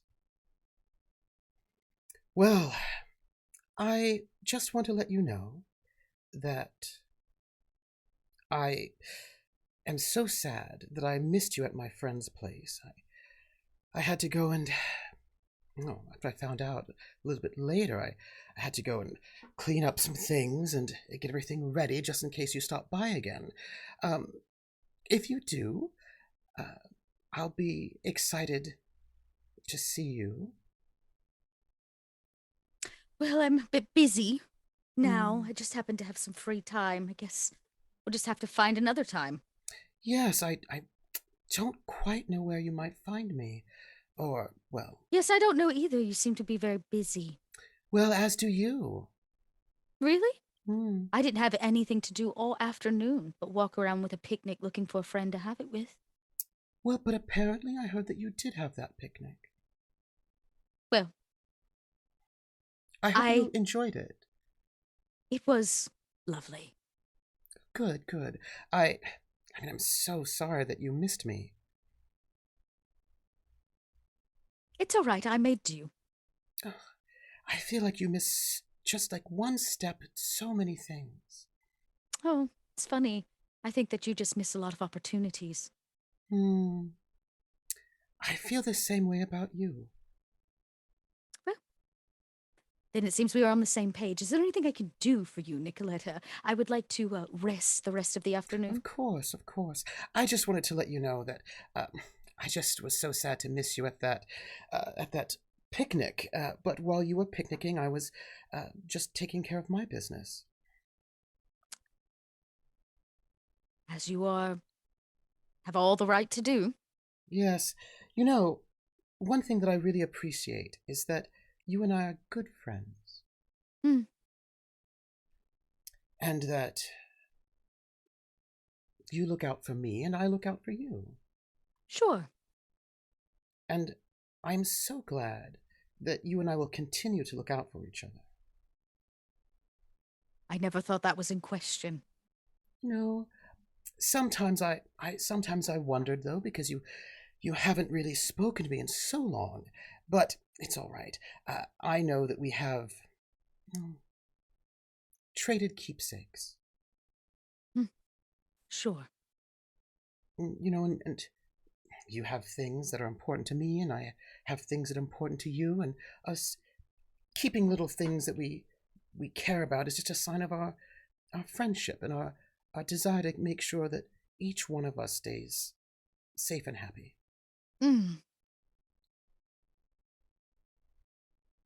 How quaint.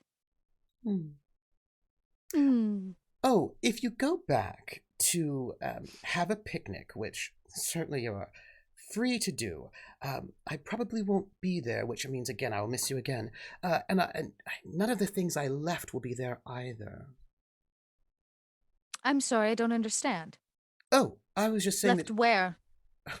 wherever you were at. I just dropped something off and I picked it up. Right. Regina is she talking about the boat? That's where you went and had your picnic, yeah. Well, I had my picnic on the river, and I visited Violette at her boat, not Nikoletta. Yes, that is correct. And she seems to know about your picnic. That's fine, because I know, like, all she's doing is outing herself. She's just confirming to Regina all the things that she was suspicious of.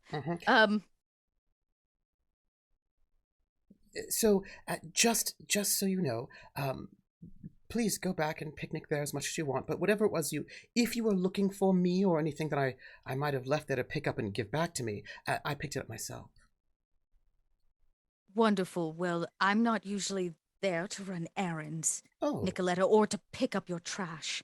So, actually, I was there to have a picnic with my friend. That's lovely. So, I just wanted to let you know that I was sad to miss you at your picnic spot. I heard it was a lovely picnic that went very, very well.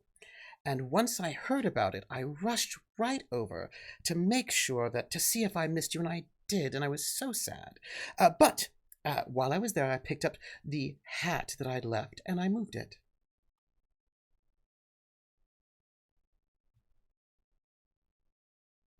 She's talking about Marie. Well, I'm glad you found your hat. Oh, I did. But I was so worried about my hat. I wanted to make sure it was safe, and I didn't lose it in any way. And I'm so glad I was able to pick it up. I'm so sad that we haven't been able to have a chance to spend time with each other, except at that brunch. Yes, well, you are one of the busiest ladies in all of France. Yes, I suppose, but as are you. You've been so busy, it seems. Yes, so busy, puttering around the city trying to find someone to have a picnic with me. So busy. Well, it seems like you've been doing other things as well. Whatever you say, Nikoletta. I just wanted you to know that I'm going to keep my hat safe, and I know that that's going to ensure that we keep our relationship good. I didn't know that was in question. Oh, I thought after this brunch it certainly was.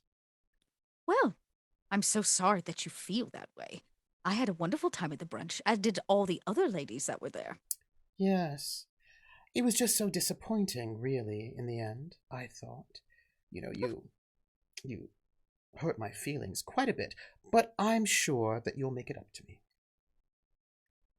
Well, I'm sure that whatever I unintentionally did to hurt your feelings was an absolute accident. I tried to do nothing but boister you up and put you in front of the eyes of the most important women in the city. Yes, indeed. And I will never forget that you did that. Oh, well, you shouldn't. Your performance was ravishing, as usual. Yes, so, considering that things are just a little bit different, that all of my attempts to have lunch with you were just too busy for, and to spend time with you, you're just far too busy for, and that, well, it's just, I don't know, you've been doing all sorts of things. Nikoletta, I'd like to clear something up. Every time we have had, say, a date planned, and I'm going to take this all the way back to Berlin, I have always showed up. I have always been there. You have always been the one who cancels, who can't attend, who is too busy. I showed up at your door, knocking to give you exactly what you asked for at that brunch. And you were too busy to accept it. Oh, Regina, that might have been true in Berlin, but it has not been true in Paris. Really? Because the last time I checked, I had and hosted you and your husband for an unexpected breakfast. I have made multiple plans with you. I've written thank you notes, as well as follow-ups for us to reschedule when you were unable to make the meetings. Nikoletta, do not kid yourself. You want me, but you can't seem to find the time to have me. That's interesting that you say that. I appreciate you offering to give me copies of our old childhood photographs and to pass them out to my friends. And also, all of your antics have been so, well, your heart hasn't been in it. I'm sorry? I don't understand what you mean. Well, I suppose you've never been that bright, have you? I guess not, says the double scholar. Well, I suppose they give degrees to anyone these days. I guess so. It must be better than just having a musical instrument as your career. Oh, my career is much more than a musical instrument.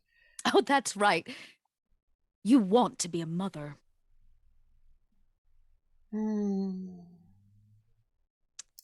But not everybody's cut out for everything in this world. No, but I'm not the brightest, so what do I know? No. I know a number of things you don't know. Well. So, how about this, Nikoletta? Since I am just far too busy to meet your ever-growing schedule, and you are just so sorry that you missed me. You can plan the next one. You let me know when and where. I planned the last one, didn't I? When I came over for brunch. But it doesn't really count. Our hotel room, our food, our rations. So I'm going to say, if you would like to have a proper outing where two ladies can, I don't know, have a little time together outside the guise of napkins and husbands, you know where to find me. Well, Regina, after your performance at brunch today, it seems as if that may not be that good of an idea. I don't know what she's talking about. Your performance at brunch when you humiliated her in front of everyone? Oh, I thought she said this morning. No, okay. brunch. I'm sorry. I missed that. Okay, yeah. So, I know where to find you. It's too bad you don't know where to find my hat, but that's all right. I feel like you'll just have to play nice, even if you won't rekindle our friendship. It's so funny. I've tried to rekindle that friendship. Oh, Regina, one does not rekindle a friendship with catty threats. I've only been the best friend to you, my friend, my dearest. Was there a threat? Did I miss it? No, I don't think you did. Oh. But I had hoped that you would see how good of a friend I have been to you since you've been here in Paris. But it's clear I guess you could say I'm feeling a little ignored, Nikoletta. I am very interested in spending time with you, but I want to be honest. Since being here in Paris and since you and your husband arrived, I've had more conversations with him than with you. Yes, he's told me all about them. It seems that for whatever reason, you still can't make time for me. Oh, but I have. Well, and every time we have had time together, it's been disappointing. Sorry. Must mean your standards are too high. Perhaps. Well, I just wanted to let you know that Paris is going to be a very interesting place. And as long as I have my lucky hat, I'm sure I will be safe and sound and fine. And I suppose you will be too. I guess so. Maybe all these years have changed. You used to look horrible in hats. This is what I mean, my dear. This is what I mean. I'm just saying, from one friend to another, it's important that we tell each other what makes us look best. And honestly, hats do nothing for you. I will say this. I have spent the last few months keeping you in my thoughts. Well, if you can find time for me, you may be able to keep me other ways. But until then, I'm going to have to go knocking for picnics elsewhere. That would probably be a good idea. Oh, don't worry. I've already started thinking about my time on the river. Oh, yes. That's fine. I heard it was lovely. And my dear friend is very excited to have another picnic with you. I imagine so. So unfortunate, though, that all my private moments get shared with you. You know, the thing is that I have many friends who love to tell me things. I've noticed that. Because I have quite a lot of resources to keep my friends safe and to do things for people who are friendly to me. And you can only be friendly to someone for so long with no reciprocation before it gets a little bit tired. I guess I wouldn't know what that feels like. I have to say it's really rather disappointing, considering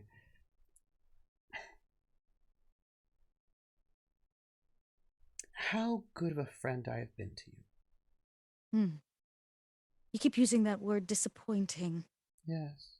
I guess it's a good thing I wake up every morning remembering that I don't care what you think.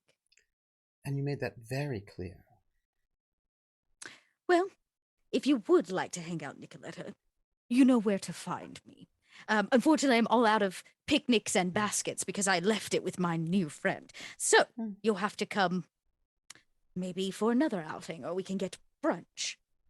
Oh, you know, if we do go out and have brunch, I'll make sure to leave my hat where I've left it last time, because I wouldn't want it to get hurt, you know. I guess. Hats are just hats, though. Am I right? Oh, if you feel that way, then I suppose I could get rid of it. You know, Nikoletta, I'm not exactly sure what you're playing at, but...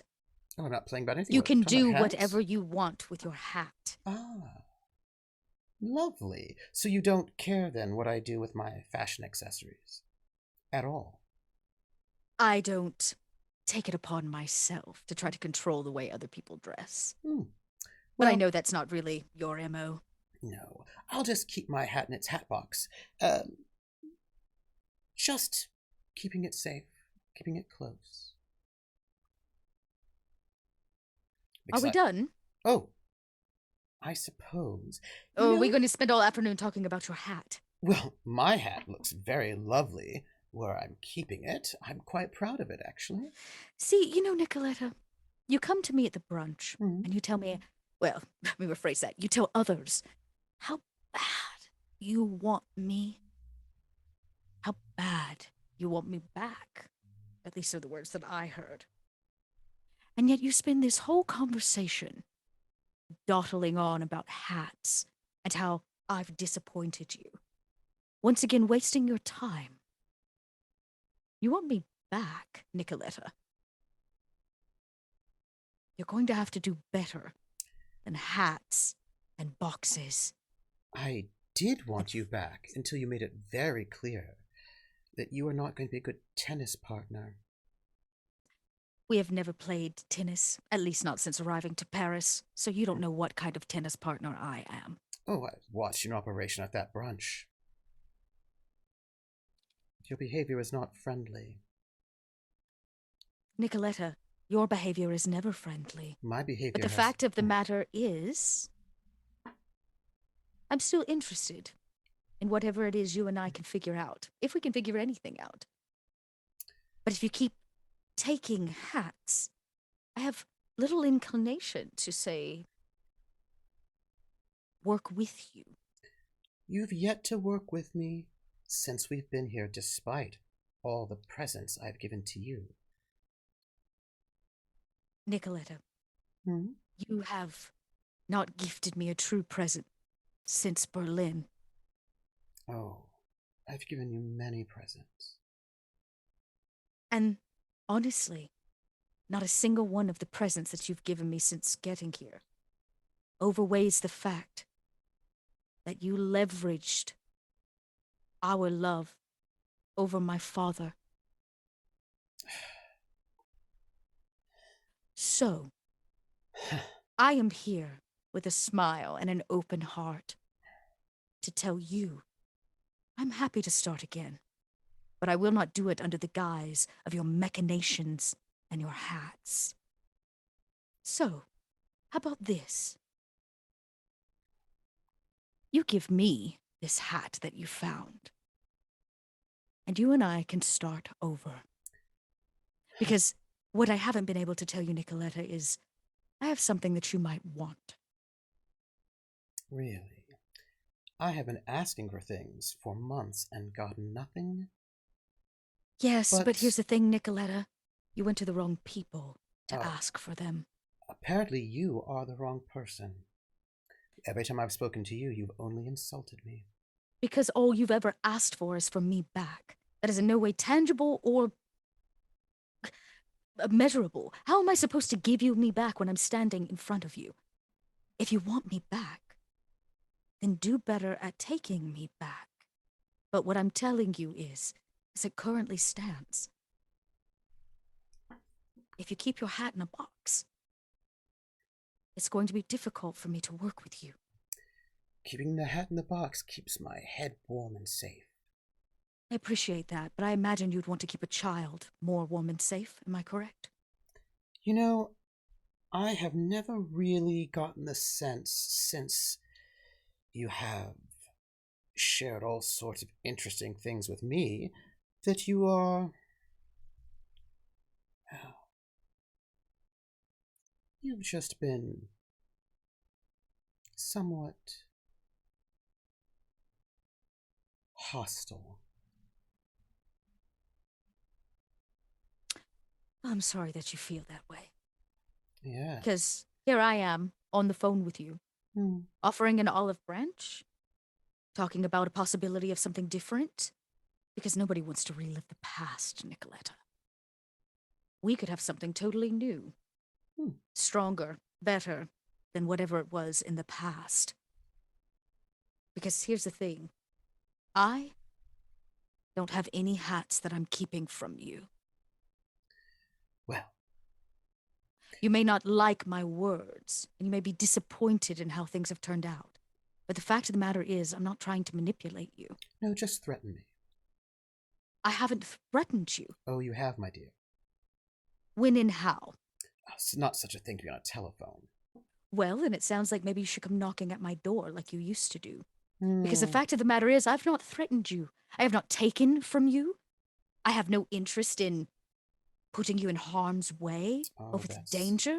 You have threatened me quite a lot after all I've done for you. You're quite ungrateful. Nikoletta, insulting your dress in front of Coco Chanel is not putting you in danger. No, that's not what I'm talking about. But what you did at that brunch, that was a play, wasn't it? I didn't appreciate it. Oh, Nikoletta. All you do is bite the hand that feeds you. I've always been good for you. I've always taken care of you. I've always been the only one who really cares about you. Nikoletta, somebody that cares about me does not try to blackmail me and my family. Well. And I'll just tell you this. The moment I stopped feeding from your hand is the moment I started finding my own food. You don't have to feed me anymore. But you're welcome to come over and get on your knees and I'll feed you instead. Again, I do not feel as if you're sufficiently grateful for all the things that I've done for you.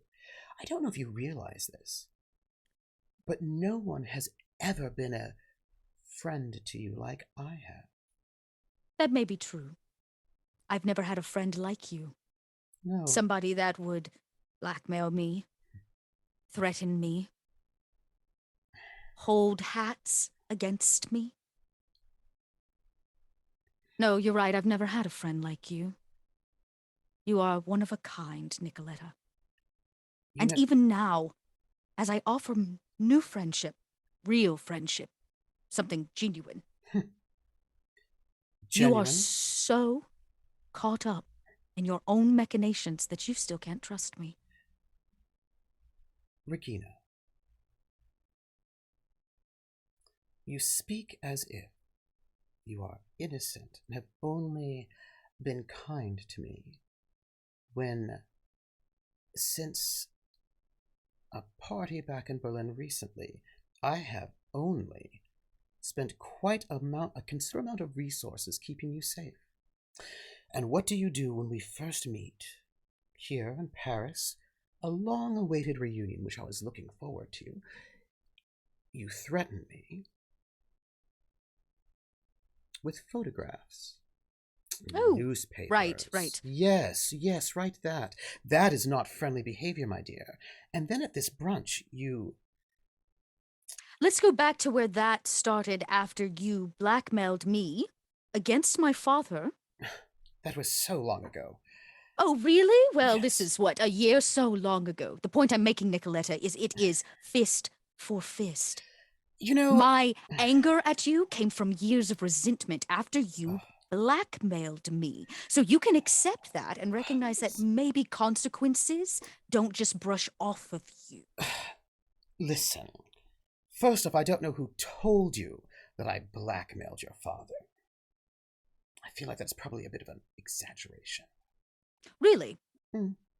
Then let me go back to the part where you held our love, the thing that you want back so badly, as a leverage and currency to assure that I married a man. See, here's the thing, Nikoletta. Had you just kept your machinations to yourself, your mischievousness, I might have still been yours to this day. But once again, your actions have consequences. And when you come up against my family, it's hard for me not to be a little upset the next time I see you, wouldn't you say? Regina, you must understand that what I did with your father was for your own good. But here's the thing, Nikoletta. I don't need you to be worried about my good, because I had it handled. We had something real. And instead, you threatened me and my livelihood. And for what reason I can't quite understand. And then years later you come back, after literally trying to sell me off into a marriage. You come back years later wanting back what we had. You pissed all over that, Nikoletta, when you blackmailed me and forced me to marry that man. That is because you have never been wise enough. I did that because I cared. Maybe, Nikoletta, but I should be allowed to make my own mistakes. I should be allowed to live my own life without you puttering around and sticking your fingers where they don't belong. Regina, So again, this is me coming to you, looking at you speaking to you right now, telling you, drop the coy bullshit. I am happy to be your friend, to work towards the things that you actually want. But the problem is, I don't think that's what you actually really, really want. I think you prefer to watch the people around you suffer. Regina, something you must know. You have never really been smart enough to understand how to play the game, and I've only looked after you. If I spoke to your father in somewhat pointed ways, it was because I care about you and I love you. You are my very best friend, and I had to do what was right for you. And certainly some of the methods I used were a bit unconventional, but you have to know that none of your current friends care about you like I do, or know you like I do. And you have never been grateful for the things that I've done, including convincing your father to convince you what was right. Well, let me share this with you, because maybe you're not wise enough or smart enough to understand this. I don't need you, Nikoletta. But if you want me to want you, you're going to have to give up your scheming with hats. I want proper respect and thanks for all that I've done. Oh, my dear, another piece of wise wisdom that maybe you don't understand. Respect is earned, not taken. My dear, you have never acknowledged what I've done for you. How much I just I've helped acknowledged. you. Really? Yes. You helped put me in a marriage I didn't want, so that I ran from the country. And I whisper that over the phone, because she knows that that's the truth. She knows that's the truth. Yes, she does. I had to start over. You didn't. You I could have did. stayed married, and we could have stayed in Berlin together. See, isn't that funny, though? I didn't want to ever stay in Berlin. I wanted to do what we talked about seeing the world, traveling, being together, seeing art shows and galleries. Regina... But you fell victim to society. Oh, I did not fall victim to society. I was empowered by society. You've never understood that this is the new world order, and within it, we could have had everything. Maybe. But what you don't recognize is in this new world order, I have no place, Nikoletta. And as much as you want me to be there, you cannot fit a circle in a square hole. So instead, accept me for what I am. Put away whatever plotting that you're doing. Come over here. Let's have a glass of wine. And stop shilling out insults. Regina, you've done quite a lot of damage, and you're going to have to make it up to me. You'll have to come and visit me when you are sufficiently sorry for what you've done and are ready to apologize and acknowledge how much I've done for you. Nikoletta, I did show up with a picnic basket, ready to do all of those things. You were too busy. So instead, you can come find me when you have finished whatever business it is that keeps you busy on boats. Well, then I'll just keep my hat. Oh, and with hats. Yes, I'll just keep my hat until you're ready to go and apologize. Fine. Sounds to me like you and your hat will be in good company. Indeed. You know, Regina, that thing with your father was for your own good. You keep telling yourself that. Maybe one day you'll get up in the morning and not think about me. I wonder who's really in control here, Nikoletta. Considering the fact that you're begging me to apologize, maybe I really do have the upper hand now. Oh, I don't think you do I will chat with you anymore. later, Nikoletta. I'm busy and need to prep dinner. Good night. Oh, good night. Click. I hang up before she says good night. Mm. I want her to think about that. I want her to think, is she really in control if she gets up every day and does everything she does for old Regina? You're sitting in this room at the moment. The suite. What are you thinking about? Okay, she said she moved the hat. The question is, where would she move it? The only person that's going to know where she moved it is her sketchy driver that I bumped into at the docks and Violetta.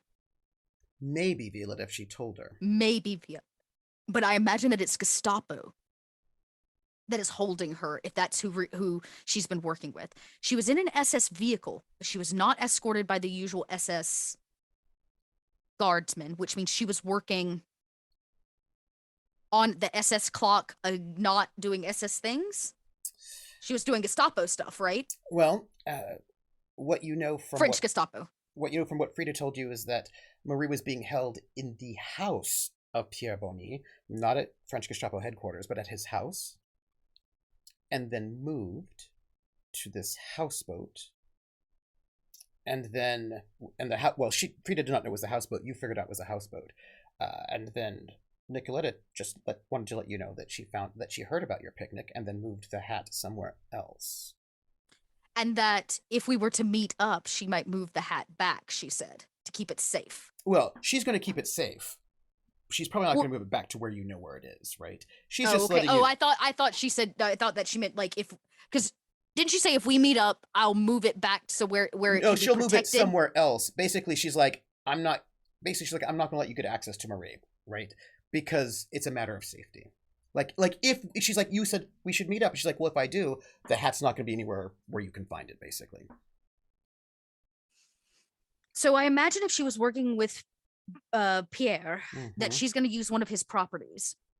Possible, except that there's been a bunch of stuff that just happened, which might make it seem like that's not safe, right? If you know about Pierre, then she wouldn't hold things at Pierre's places, right? Because But I don't know. She doesn't know that I know about Pierre at all. There was just an attack on the French Gestapo that that Oscar was involved in at the flower shop. Yeah, but I don't understand how that's connected to. She should not have any knowledge that I know anything about Pierre Bonny at all, because Oscar went to the flower shop and got shot at. Right? We did not have. Pierre was long gone before Oscar and I ever got involved. Right. She has made a number of assumptions already. For example, she told Frida, "I know you know X, Y, and Z," which Frida actually didn't know X, Y, or Z. Right. So there's certain assumptions she's made. Assuming that I know that, but like honestly, meta wise, I have not or like game wise, I've not given her any reason to believe I have any knowledge of Pierre. Because I'll tell you this, that's the first time I've laid eyes on Pierre Bonny when he was dead on a table. Yeah, but she also assumed that you knew about the agents that were kidnapped when you didn't, right? So there's a number of assumptions that she's making about sharing of information, I think is the best way to put it. Do you know what I mean? Like that she assumes that your group shares a lot more information than it might actually do. She's the most paranoid bitch I've ever met. It's because she does horrible things, and she's always worried people are going to do horrible things back. Where if she just stopped being a stupid C word, then she might actually, have some life expectancy. Yeah. So I mean, Pierre Bonny's house has been knocked over. So, how many hat shops are in Paris? Oh, quite a few. Any of them in French Gestapo territory? Oh, the French Gestapo runs over everything. Now, when she says hat, she probably was not being literal. Just a way to talk about that she kidnapped somebody without saying it on a tapped line, right? Because that would be not smart. I guess Regina needs to figure out how to get information on where Pierre Bonny's locations are. So that would be mostly gathering intel on the Can French I send Gestapo. the working women for that? Absolutely. Against the French Gestapo? I think that's the way to go. Because, other things I'm going to think about before I make this roll. Yep. He's going to have probably multiple locations that are like his. We're looking for places that can hide a woman out of plain sight. So probably not like working business hours. It's going to be some place that she can be hidden. It's probably not too far from the boat because transporting is dangerous right now. Like it's hard to get people moved. I will also note that she could not have spoken to Pierre Bonny to coordinate this because he was being tortured by the prince, which you know. Right. So I would have pieced that together, which means she's really working outside his jurisdiction and just using his resources. Because she could not have coordinated with him because he was being tortured by... Yeah, basically she found out I showed up at her boat and freaked and moved her. Yes. Yes. And moved her while we were like out on a picnic. Yes. That's okay. That's okay. And she couldn't have done it with Pierre because Pierre was being tortured. Because Pierre, and now there is no Pierre. So the question is like, who's really in charge of Pierre's situation? Okay. And also, what does she know about? Like there are things that she knows and things she doesn't know. There's things that she assumes, right? So as far as what you know that she knows Pierre, and that you know that she was working through Pierre with Scarlett. You also know that she tried to kidnap Luke and was thwarted the night before.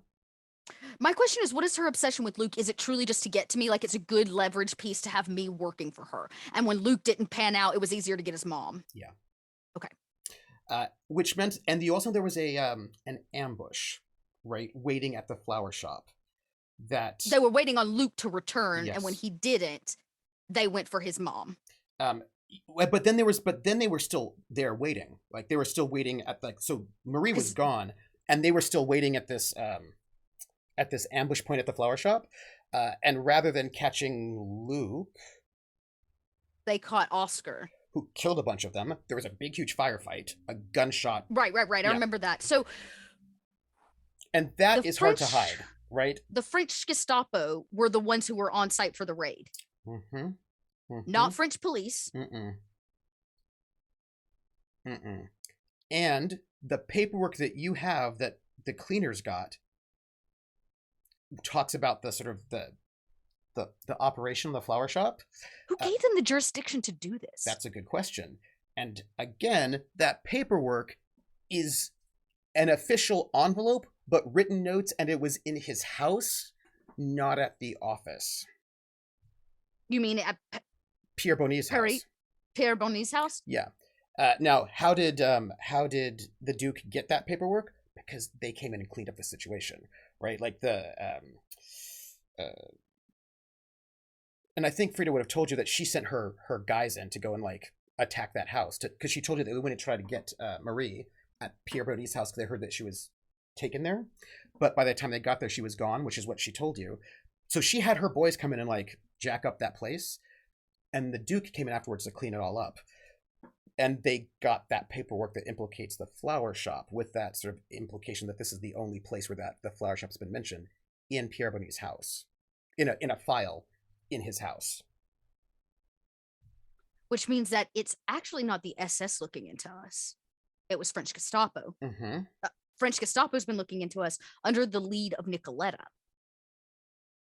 And not probably Jaeger. Now, Jaeger's done some stuff, and he's probably keeping eyes on Oscar because Oscar used to be SS, right? And now he knows he's posing. But the fact of the matter is, we're not being hunted by the SS. We're being hunted by French Gestapo. And there might be some questions about that as well, because this paperwork was not retrieved from the French Gestapo headquarters. You'd have to maybe get the working woman to find out about that to see how that goes, okay, right? Well, since we're rounding up to the end here, I do want to make some. I know we've got some faction rules to make, so I want to do that with the time to allow to do it, because I know you've got a lot to make, and I'm hoping maybe I can get the working women to make that, get that intel. That would be before. That's the action that Dot wants to take for us. Is like we need to find out more about Pierre Bonny's operation and why he was working, like in fact even outside his own French Gestapo. Like, what is the situation between him and Nikoletta? Yes. Yes. What is that situation? Please make that intelligence roll. From the working women. Yes.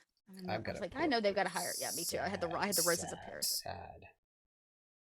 I know some of them are, hopefully will be able to manage this.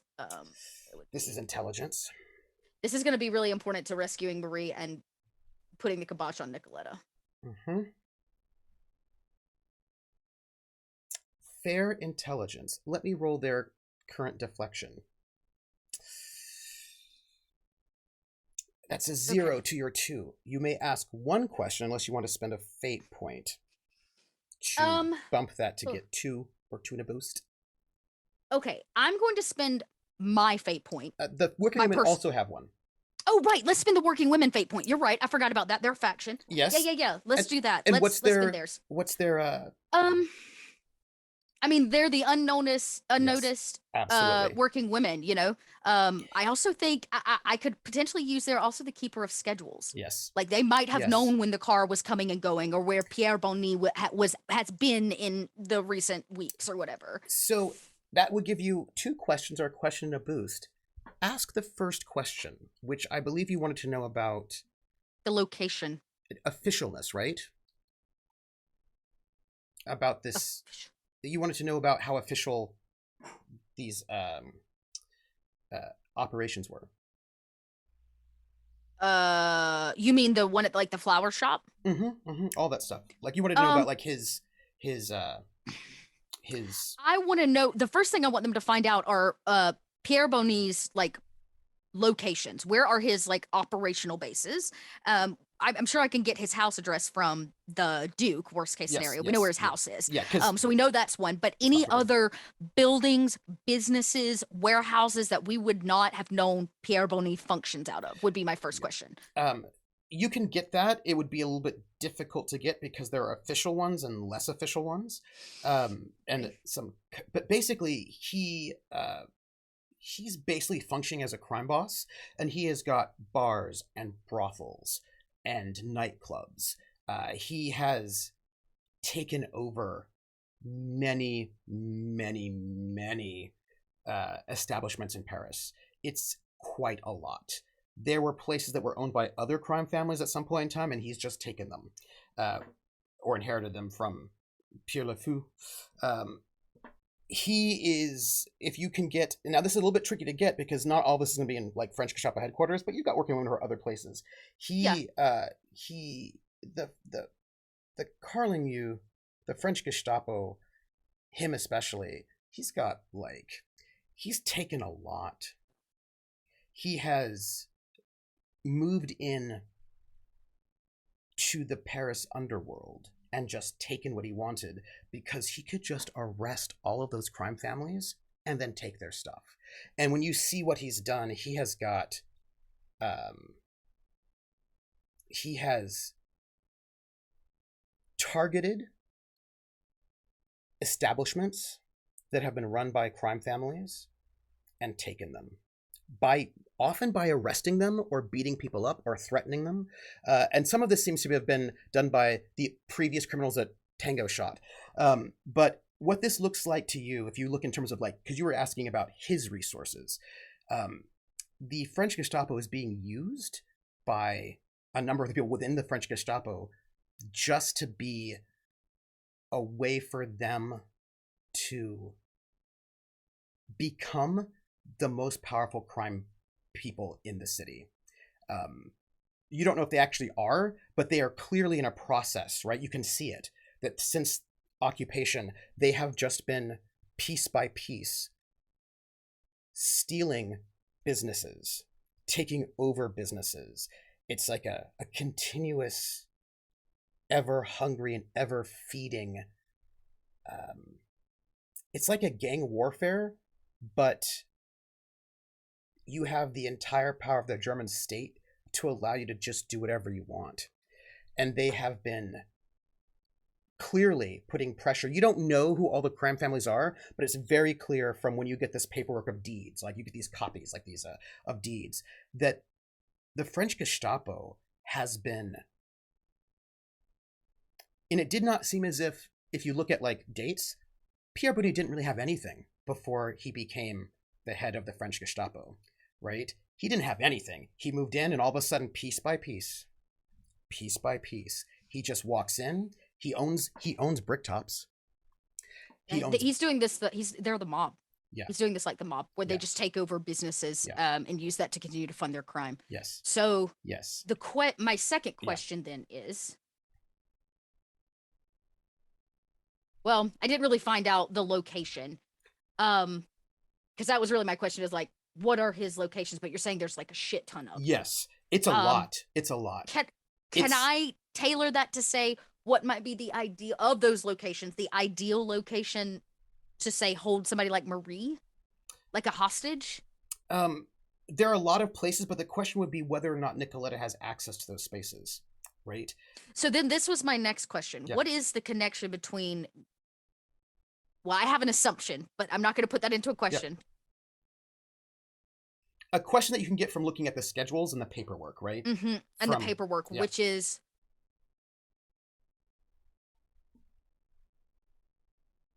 oh, yeah, that's from the schedule and the paperwork. Yeah.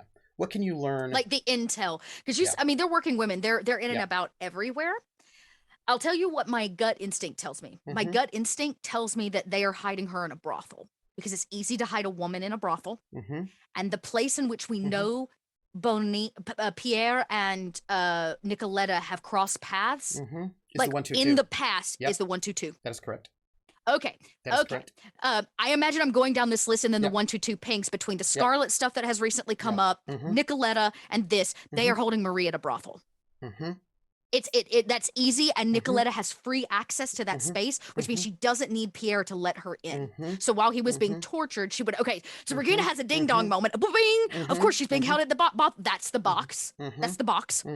I don't want to give that up, so that Regina's going to keep that close to heart. The second question that I have about locations and schedule, can I tell from this, based on like maybe the meetings he's been having, because I imagine there's like an itinerary or something that maybe a secretary was keeping for him, when he was meeting with Nikoletta? Did she have like a code name they were using, or like, is there a way via this information, the intel, to denote whether Nikoletta is noted and when and if he's met her in the past? Like, is there a pattern?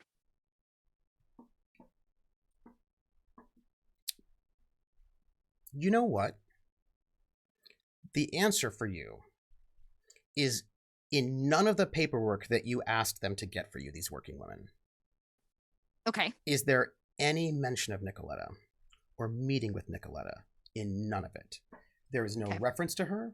There's no mention to her of her. There's no indication in the paperwork that they got, because they like, so one of them is like, a cleaning lady in the French Gestapo's headquarters. There's no mention of any of it. There's no, in any of the like official documentation that they looked through, is there any mention of her? Also no mention of the flower shop at all. Or so maybe Luke. her and they are working alone on this. This is their operation against us. Because he's not really tying it into the larger Gestapo work.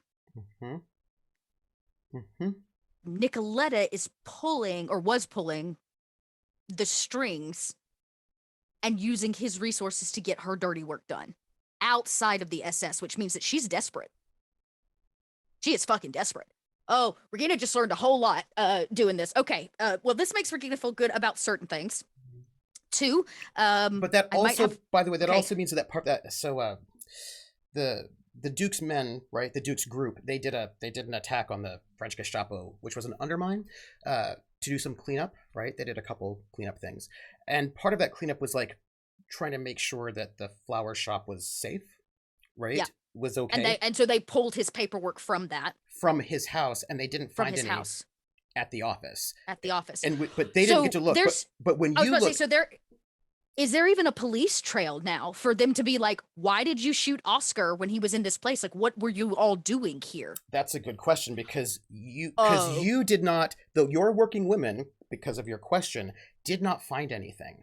And the only things that did have indications about it were in his private office, and that was something that the Duke got for you. But there was no second copy of any of that stuff that was in his private office. Right. This just filled out a lot, which is basically like, he's the mob. Nikoletta saw an opportunity through her vixen way. She's looped him into doing this, and now she's helping run this brothel. That may be part of their deal. I don't know. But she's using his resources to do her dirty work to get leverage on our group. Okay. That was all super duper helpful. That is a lot of really important information. I need to think about that, because here's the thing, knowing this now and that he's not going to show back up, which Nikoletta probably doesn't know yet. Correct. Because like there are certain things that she has to know.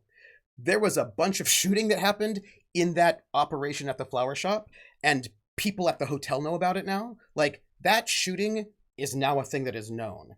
What that shooting means is not necessarily whatever that means. Right, and how the propaganda will spin it. Right, but if it's out that way, that she knows about it, right? But what else? She doesn't know if he was shot or not, which means now she's going to be in the position where he's not there to give her his resources. I will also note that Pierre Bonny was not at that operation. He was at the brothel with Jaeger. Right. And then the operation went down. She had already had Marie moved to the boat. He goes missing. When I show up at the boat, she moves Marie back to the brothel. So he probably, before his death, Marie was not at the brothel. Marie was at his house. Right, moved from there to the boat. Right, and then when I showed up at the boat, she moved Marie from the boat to the brothel, which means he had no idea that she probably even showed up with Marie at the brothel. He's also was being tortured at the time, so he couldn't find out. Yeah, no, absolutely. I'm just thinking about chain of events, which really means like she's pulling at strings and going way above, basically using everybody else's resources to get her goals accomplished. But what happens when they run out of resources? Your connection is gone. What do you have left? Because I feel like, knowing this now, Regina having kind of put this together, that's what she realizes, that Nikoletta's running out of strings to pull. And I will note something.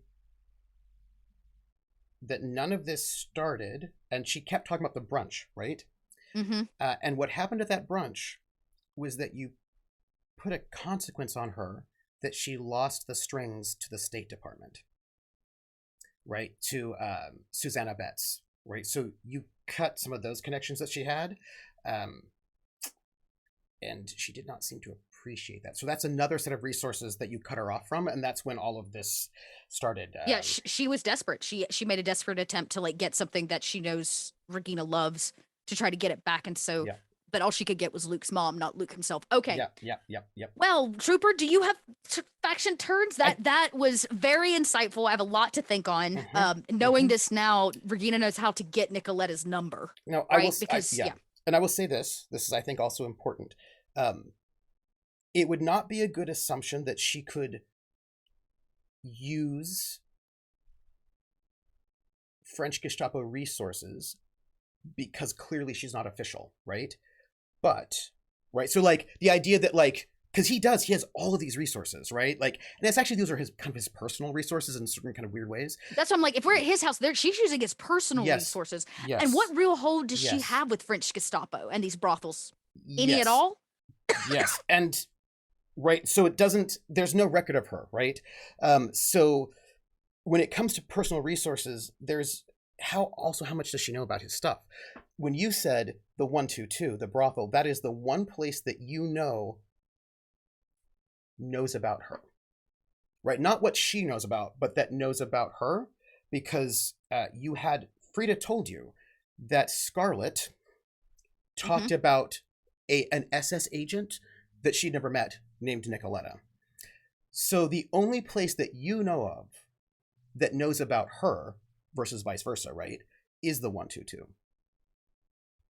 All right. Yeah, that's a lot to simmer on, but it's good. I think I found the hat box. Yeah, so, but the idea that if she had to go and hide something somewhere, what does she have access to?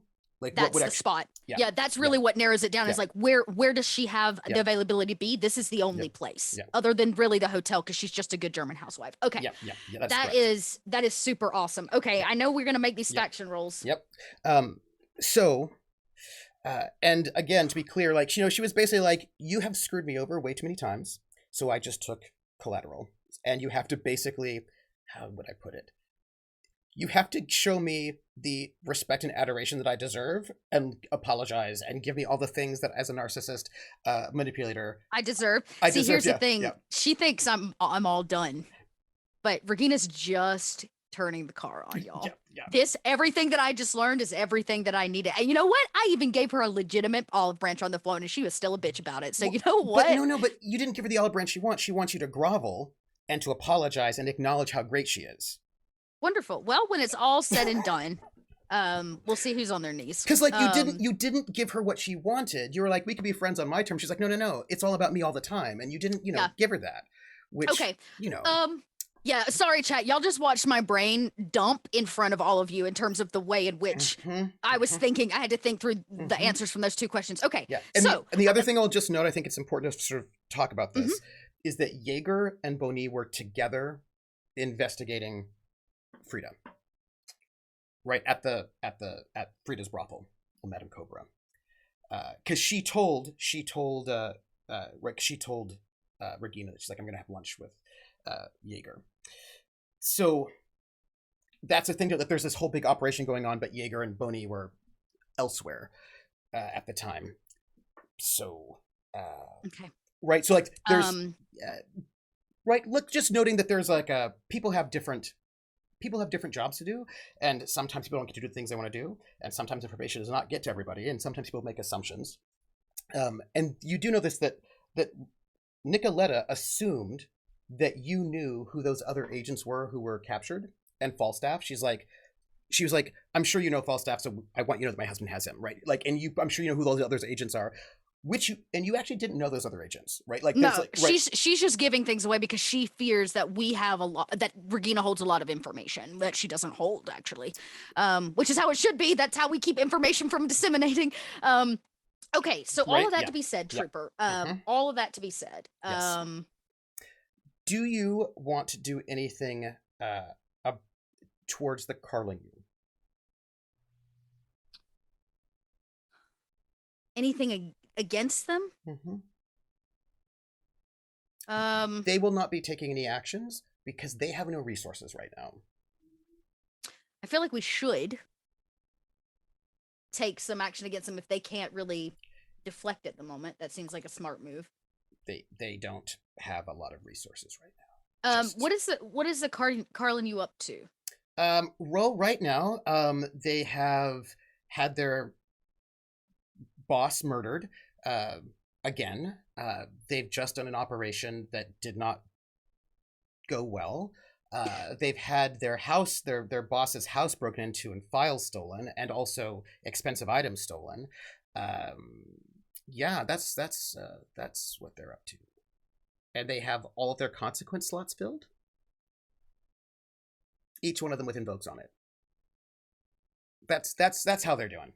I don't, it's. I'm trying to decide if we should undermine them. In just case you want to know, their current consequences. Actually, only one of the consequences has an invoke on it left. They have a "You took what's ours, we'll take what's yours," in bed with a serial killer, and undercut customer base. They're not doing particularly well right now, is I think the best way I can put it, because they've been busy doing things for other people, maybe Nikoletta, and they were a little distracted by stuff, and they try to do. Yeah, I guess. I mean, usually we undermine if they're actively doing something. Right now, they're basically licking their wounds, right?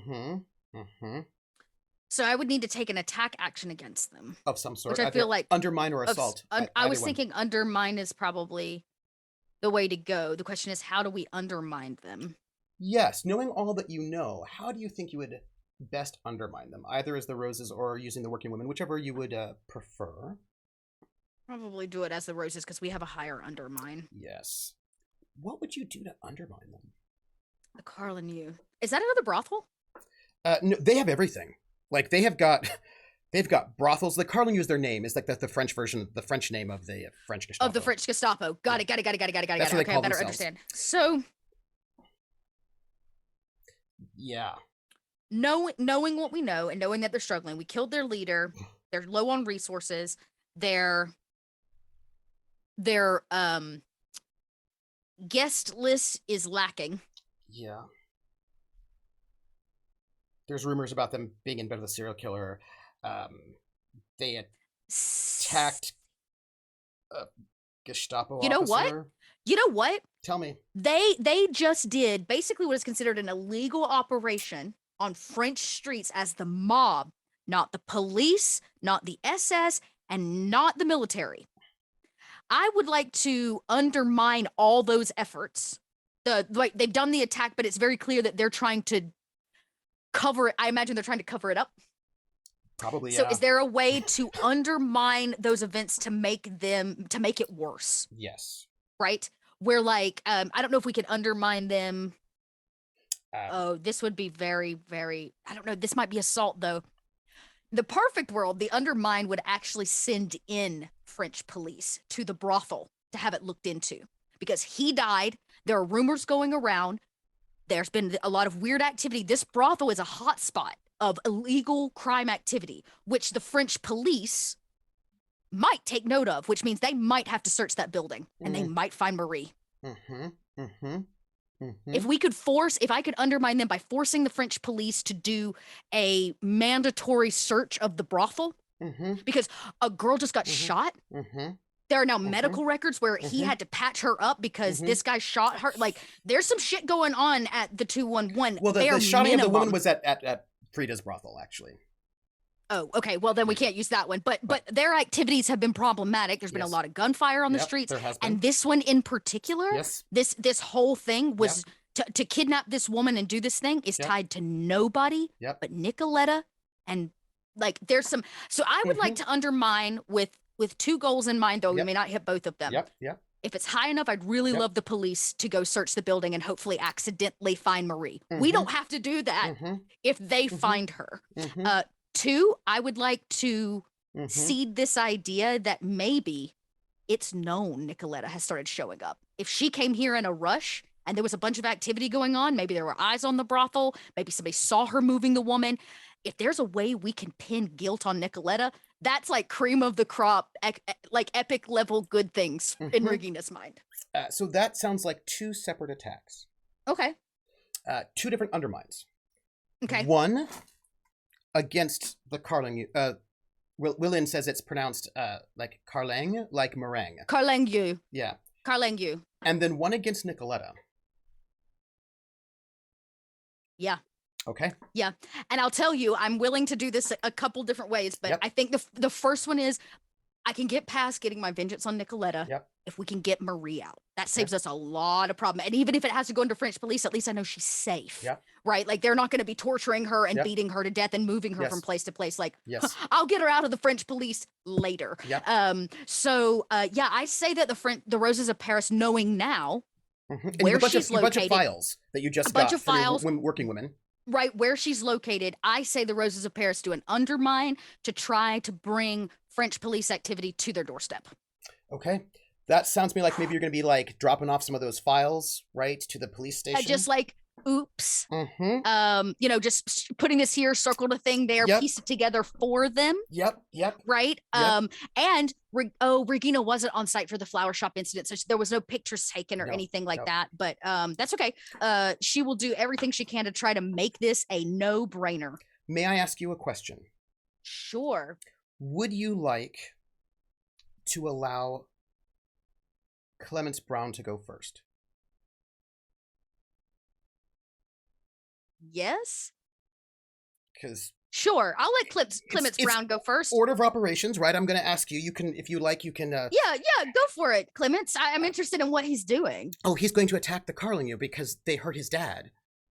Oh, even better. I'd like to back him up in those efforts. Now it's going to be harder for him because he's just an individual, basically a little group about to sort of like attack a faction. So it's like a harder difficulty. They've got a lot of consequences right now, so maybe it'll work. They do. So Clemence Brown is actually really good at what he does. Unfortunately, he's got a fight of 6 is what he's got. Oh, I am dying of a heat stroke this week. I don't know why. I'm so hot. I've shed every layer since we started this stream. It's too exciting, right? I'm so hot. So okay. I'm gonna roll this 6 from him. Okay. That's a 6. So right. Okay. What you need to know is that because of the fact that they're a faction, they're gonna get a +4 to their defense. So they're gonna be rolling a 5. So they miss it by 1. Okay. I'm interested to see what he's doing. Well, across town, Clemence Brown has rounded up Brockhausen and Schmidt's driving. And he's rounded up like 3 or 4 other guys from the barracks, you know. Like you do. Like you do. They're not on duty. And they're driving around with their rifles. Great. And some pipes. And they're not in uniform. They're driving around until they hunt down and find some of those Carling guys, the Carling guys, who are like at a bar, like nursing their wounds. Yeah. And 7 of these guys walk in and start beating them with the butts of their rifles, knocking them to the ground, kicking them, and they beat them to death in the middle of this bar. And it's a bar that is actually owned by Pierre Bonny and his associates when it's a bit more, criminal. It's criminally oriented. And they just kick them to death. Just like that. And then there's a lot of swearing and a lot of like, you leave, you better, right? Like it's a very like a, we've got hostile situation, yeah. But also like payback. This is payback. Yeah. And so I need to make a note that this cannot add more consequences to the Carlingu because they don't have any more consequences, which means they have to lose a skill because they're not in a good situation. As Clemence Brown goes and starts taking out some of their people, just starts roaming the streets, finding them, and then beating them to death. For Holgar. Yeah. For Holgar. And they beat to death a lot of people. Like 10, 12 people, 13, with a lot of declarations of like, you better, this is payback. Yeah, they'll pass it to you. Great. Mm-hmm. The Roses of Paris are going to... I just need to tell you something. It's kind of important. And I need to tell everybody something. I just need to go over to the opposing force chart for a moment. Because you can only do this for so long. That skill drop that they had brings them down a level. Oh, nice. And this means... pardon me. This means that... I need to do it this way. That the pyramid has become unstable. Oh, it has? It has become unstable. Because, what happens when that happens? Well, if you cannot support the factions with your pyramid, another faction has to drop. Ooh! And so I'm asking you some, just some follow-up questions as these young men are going through the streets murdering people. But not with guns, but with their fists and feet. They're just murdering them. And that means one of these upper groups is going to have to drop down. It's going to have to be this one. What would you like to do? I think you had an undermine, if I remember correctly. Yeah, the Roses of Paris are going to attempt to undermine French Gestapo by trying to incite French police to search the place with a warrant. Please. Like the official way, it's got to be done. They can't tell them no. Yes. Okay, everybody at home, hold your breath. Let us see how this goes. Oh, that was a really bad roll. That's a 1. All right. They're going to do their deflection, which used to be very, very good. I feel like I should re-roll that. It's up to you. That was just a really bad roll. You have 2 we get a group fate points. +3, right? And I still have 1? Yes, that is correct. I still have 1. And Lindy told me to use hers if I need to, which I will. So I think we're just going to start. I mean, we are playing both sides, and this includes this activity, that is I think. Correct. So that is correct. I'm going to start by using... Do you want me to roll first, though? Oh, yeah, let's do that. Let me roll. I guess it could be bad, yeah. 2. Okay, no, it was not bad. Okay, I'm going to try a reroll. I may regret this. My rolls have not been good tonight. I'm going to use Regina's last fate point to do that to start. We'll get into the group's fate Tell me points how here. this happens. How what happens? You're making phone calls, I assume. You're trying to get info out. You have a network of people who are connected to that flower shop, right? It's not just you all. You know people. No, I imagine that what happens is the flower shop is closed right now, so there's no flower delivery. Luke is hiding because we told him to. Although you can certainly have Luke drop that off. I'm thinking because he's also a little buddy with the head of French police, which means it'll get straight to his desk. It's not going to go in some inbox. The secretary's not going to look at it. So I think we have Luke. I send maybe a special meshes, bikes down. Well, bikes are only for the Jewish community. Yeah. Point, they don't right? get to have bikes. Everyone else will just take their bikes. So right now, Luke's okay. So I'm going to have him bike down just a little, maybe it doesn't look like a folder's full of information. Yeah. Maybe it looks like some carnations and a wrapping or something, but I want it to get straight to the head of police, and I want Luke to drop it off and walk away before he has time to even open. I want him to feel like he figured this out. Yeah. I want French police to figure like he figured this out. So I am gonna re-roll. Please.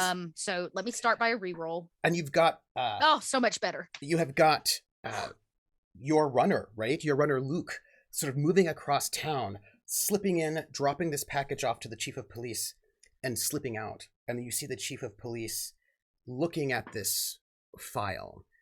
Do you have other photographs in there? Anything else that might be incriminating? I want to know how bad this looks. I was about to say, I'm trying to figure out what I have photos of, because I never got photos of Pierre Bonny. I never got pictures of Nikoletta at the brothel. I don't have pictures of Scarlett. You So might what have do had I some have? photographs of that massacre they did around Bricktops. That I probably do have pictures of. It wouldn't have been with my pin camera, but I still would have them. So Mhm. basically, anything where French Mhm. Gestapo has attacked us in the past, Mhm. all of the intel my Mhm. girls pulled of his Mhm. schedule, his locations, his Mhm. buildings, and then the cherry on the ice cream is the fact that the 211 seems to be the like localized hotspot of activity. Maybe that's enough for them to just do the search. Like I said, because my real goal is like, if they take him down, fucking great. But really, I want to get Marie out. And if the police come in, they can't, they're going to take Marie. And there's nothing Nikoletta can do about that. That's enough to give them one shift of stress, which Okay. they cannot take because they have no room for it.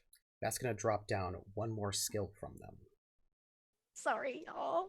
They are so fucked right now. They should never have opened fire in Bricktops all those, 2 years ago or whatever. That's what they did. They murdered a bunch of people in your club.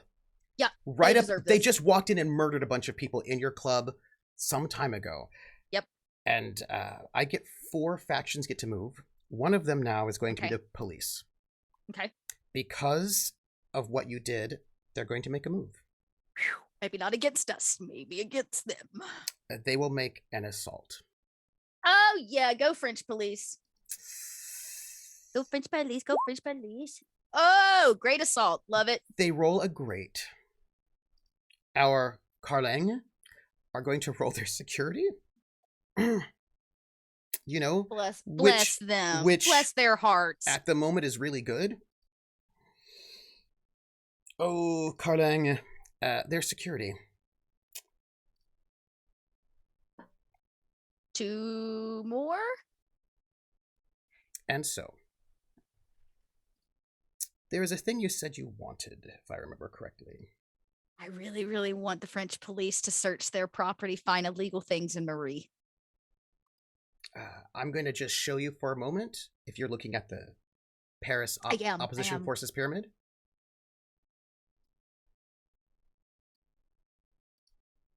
I need to turn this, what is it? Here we go. I need to turn this a gray color. Well, that's the wrong gray color. I want a better gray color than that. Let's go with this. You could go with red, because they did. And we're going to just take those out for a moment. Regina doesn't yet know all that's happening as Nope, police. I'm sipping wine, trying to figure this mystery out in my shitty apartment with a painting of Hitler staring at me. The police, the French police, look at this, but specifically the chief of police. And this is something that you might know. Maybe you do, maybe you don't. Maybe you remember this, maybe you don't remember. But there was a conversation we had months and months ago in game time about when you were doing some research on the chief of police. And one of the things you'd learned about him was that he was an anti-corruption crusader. And one of the first things you learned about him was that he fired the person that forced a confession out of I remember Luke. that, yep.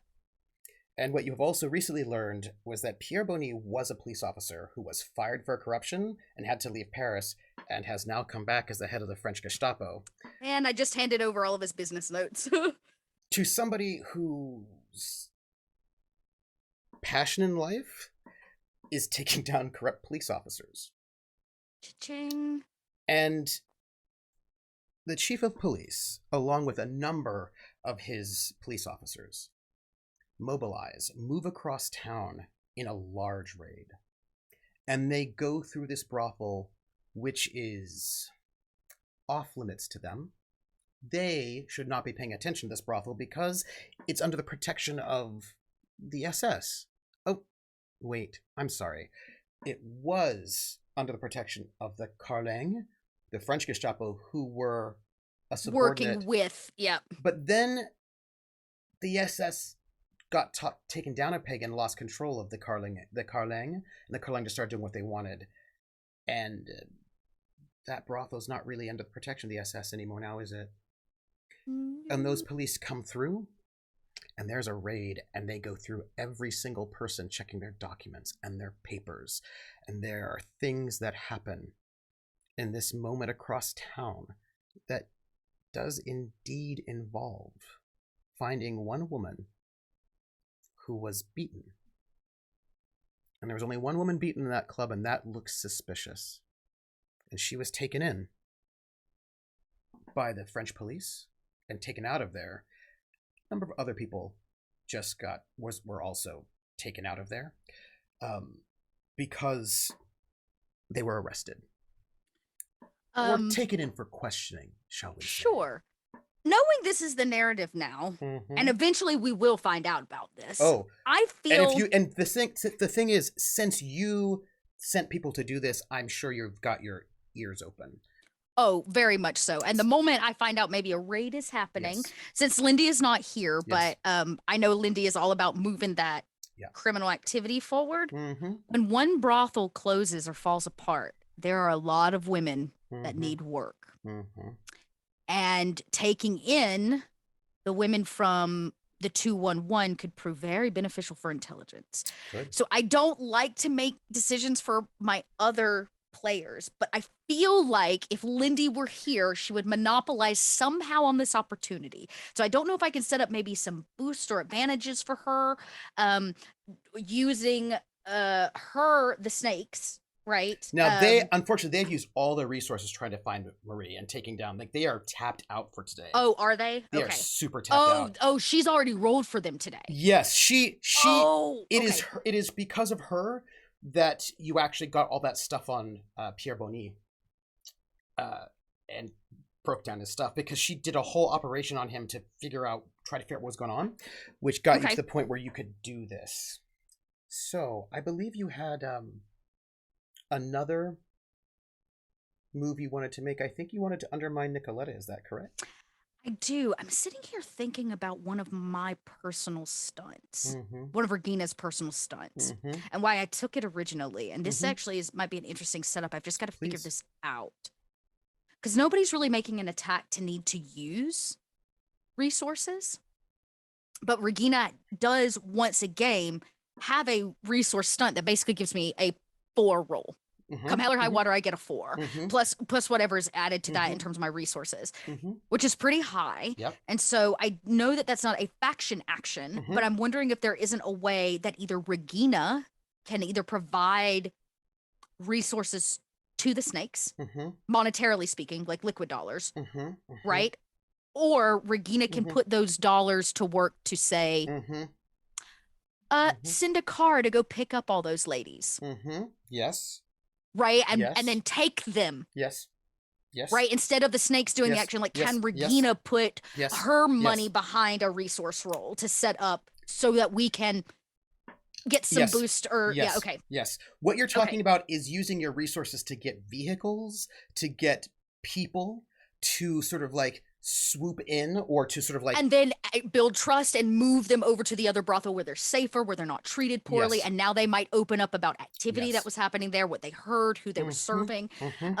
So Regina's mind is like, look, I'll empty out the family bank account if it means having this kind of intel, which those women are going to have so much information. That's a lot of bribery to get, like, now I want to know, this is going to be about getting, basically you need to get people to pick up those women and move I think them. it's going to have to be the cleaners. But this is your personal resources. Oh, I was going to hand it to them. How do I do this? Tell me how Regina, who's been in Paris for a couple of years, right, and now has money, where would she go? I want to know about the people that she knows that she can call upon when needed to sort of pick up some people, to sort of move some things, because she's been here in a lot of different ways. She's been working in brick tops. She's been to parties. She's been to places. Yeah, but she's never, I don't know. She's just never had a lot of resources necessarily. That has always been other people. She's just kind of put those to action. So but she's known people, right? She has known she was introduced by Hannah to a bunch of artists and people who are like Parisian people who are like not a bunch of German Nazis. Yeah, but they're not going to be able to just show up at this crime scene.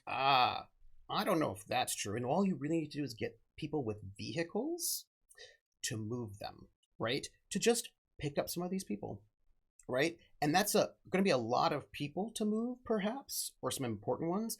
And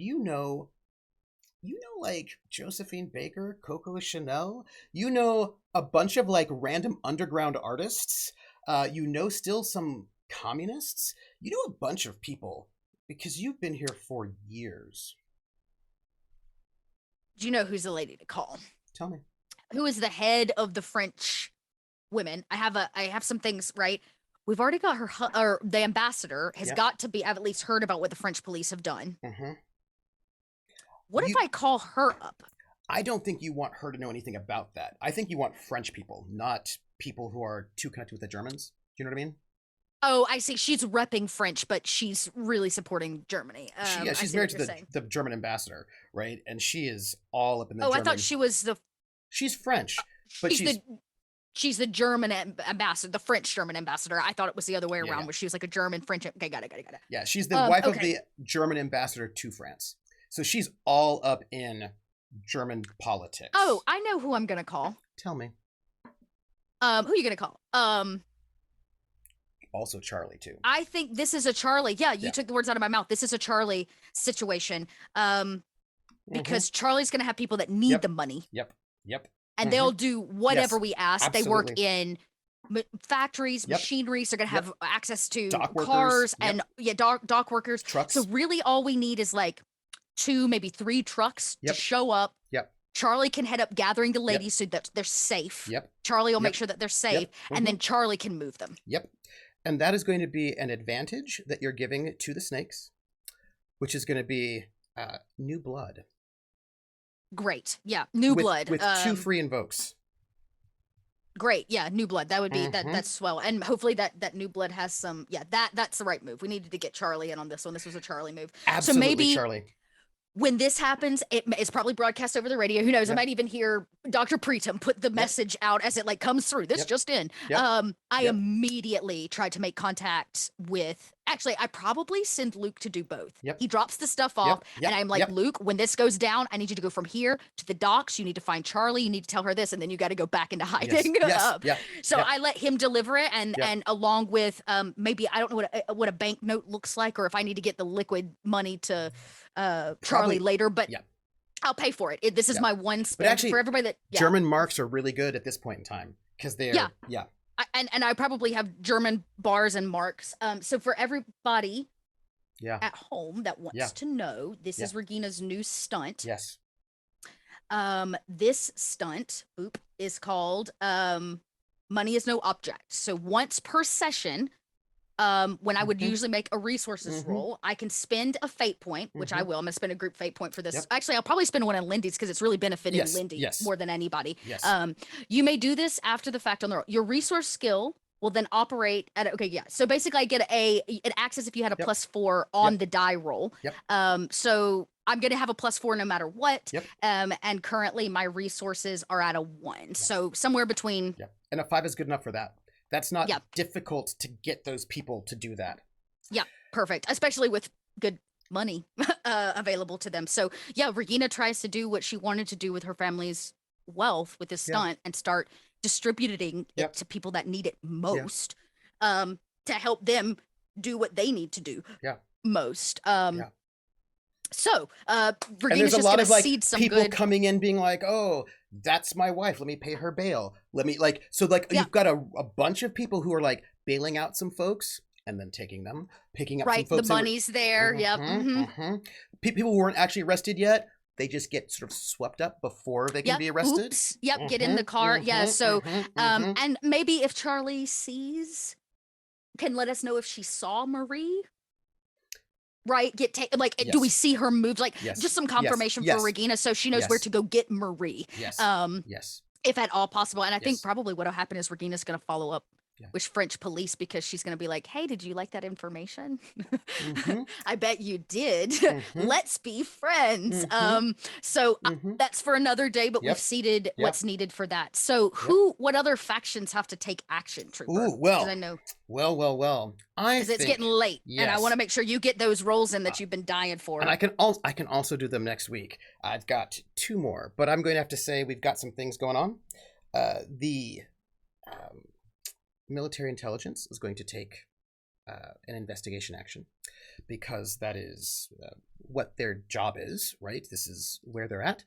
They're going to go and investigate what is going on. They're looking for some resistance because this is, after all, their job, and the group is no longer protected by Colette, right? It's a thing. Yes. So I would like the working women to deflect. The working women? Yep. From German military. Yep. Is there a reason why it's not on us? Well, they're looking for holes in security.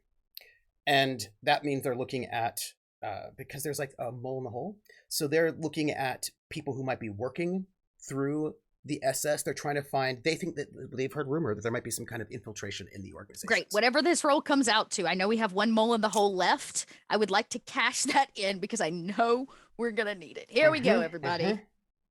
Okay, so I will cash in that advantage and take that up to a 4. We're tied. I'm going to spend a fate point. Oh, wait. They have a stunt. Because they are unseen and trusted, they may roll intelligence instead of deflection. Yes. Please re-roll. Okay, I will do that. That's got to be better. Great. Make that a 6 and still use that. I'm so glad I read that. Okay. The German military intelligence does not find anything on them. They're searching, right? Because they need to, like, look, bad stuff has happened, right? So they are on the move at the moment.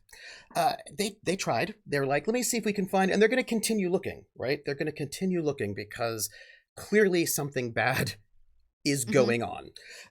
So they're on their way. They're not going to take another action because they want to keep some resources. They're not overtaxing themselves.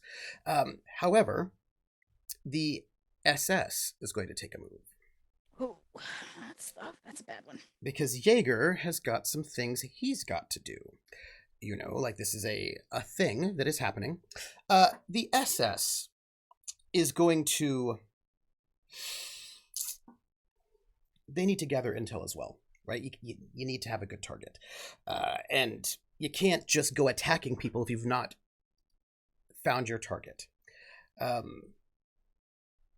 They're going to go and take a discover action against the resistance. We undermine that? This is their action. Oh, I see. Yeah. They're going to take an undermine against the working women. This is not undermine. I lied to you. It's intelligence. Pardon me. They're doing an intelligence after the working women. They have a great. I would need a defense, which is deflection.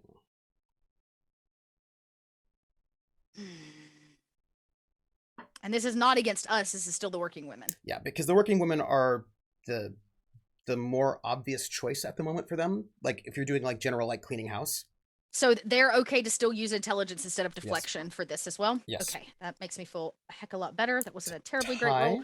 But the working women still have 1 fate point left. Because they have 2, right? They should. The working women are a level... Oh, yeah, they're level 2, aren't they? Yes, they have 1 more. So they have 1 more. So I'm going to go ahead and spend that because they are the unnoticed working women of Paris. So they're unnoticed, right? So they don't even know they're looking for women. They think they're probably looking for, dudes. Or who knows what. So that'll make that a 4 for a tie. Well, I'm going to note, spending 1 of my fate points, they are the oppressive power of a zealous Nazi state, which is their high concept, bringing them to 6. Okay. I think I'm going to spend a group fate point. Which leaves and you I'm with actually 0. going to cash in on their. No, I haven't used a group fate point yet. Oh, okay. We should have still had two group fate points. I was sitting on those. So I'm going to use one here, and I'm actually going to cash in on their troubled aspect, which I don't usually do. But they are untrained. These are people looking for trained intelligence operative, not untrained intelligence operative, which means they're looking for specific things that these women just don't know. That's fair. We're still tied right now. Is that correct? Okay. We are still tied. I will use another fate point for their free aspect, which is they have informants everywhere. When people are always looking at everyone, if somebody's suspicious, including people who come in and out to go and clean up paperwork, people are going to notice. That puts me 2 up. We still have one more faction to roll after this? No. Because I've had the military, the police, the military intelligence, and the SS. What kind of boost and things am I sitting on? Can we switch back to that? Absolutely. You are currently at the... Here you go. Boop, boop, boop, boop, Let me just make sure I don't have anything I can't like cash in on, because we just did Mole in the Hole, so that's actually gone. Yep.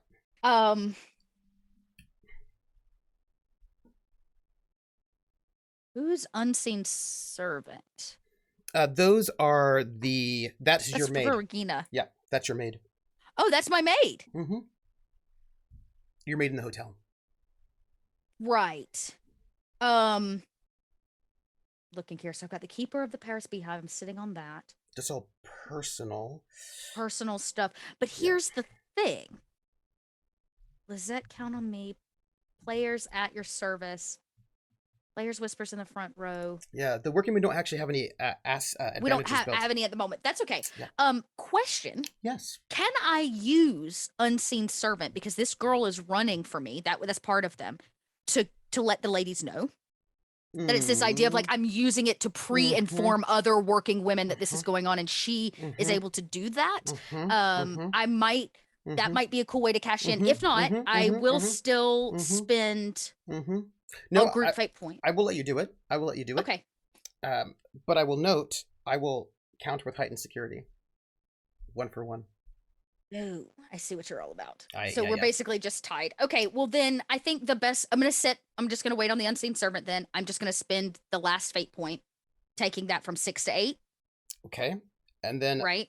So we're tied, and I will use heightened security to make me 2 above.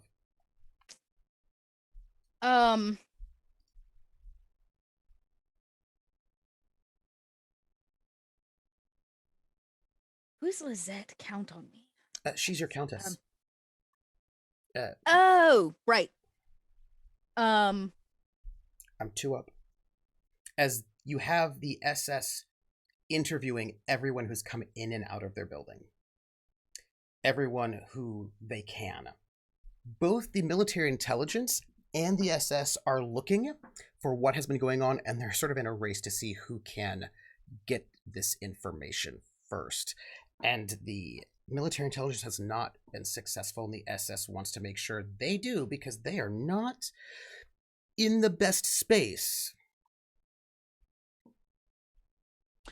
Well, but Lindy did say to use her fate points. It's not like we're going to get them back. I mean, they're going to just refresh, right? You can't stack them. So, so I will use another one of Lindy's fate points, bringing us up to match you again. Yeah. That's 10. Using which aspect?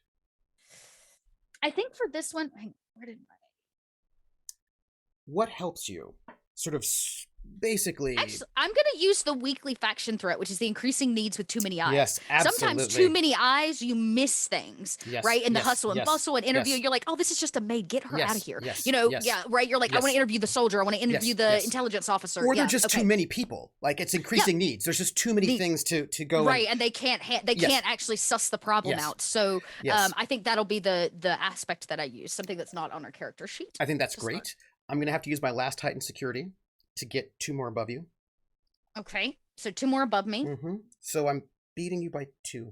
I will note that the working women do have the stress for it. They can soak that. They can soak it, and maybe they will. You know what? I think they're just going to go ahead and soak the 2. They don't actually usually take a lot of stress.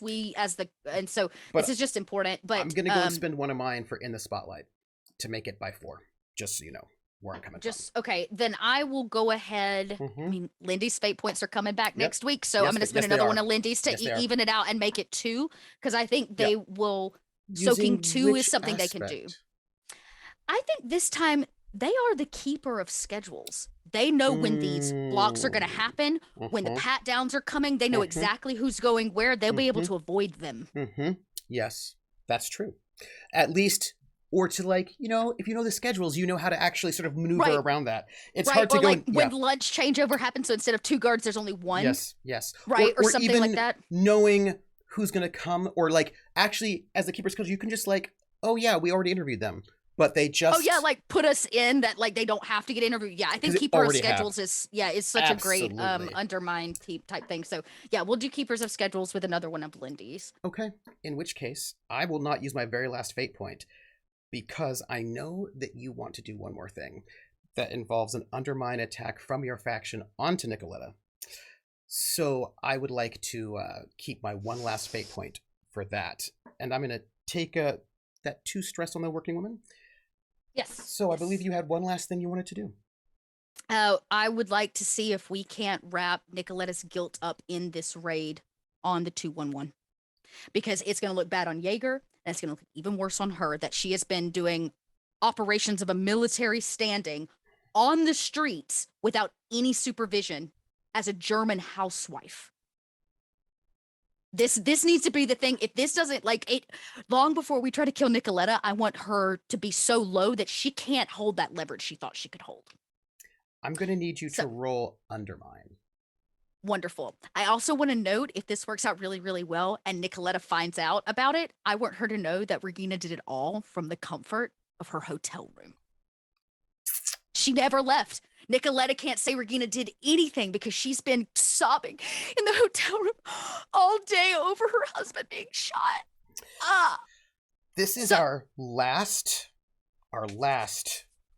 move. I'm going to note that Nikoletta has a fate point because of that concession at the brunch. Right. And you've got one you're sitting on, so that's 2 total. Yep. Okay. 2 total. Lindy still has 3. Yes. Because I've used 2 of Lindy's, so we still got 3 there, and I've got a couple potential advantages that might help me with this. Okay. My friend, I need you to roll it, but before you roll it, I need to bring up Nikoletta because I need to know what kind of defense she's going to have to deal with. I am ready. Now, she's a faction is attacking her, so is it also harder for her to deflect? It's a +4.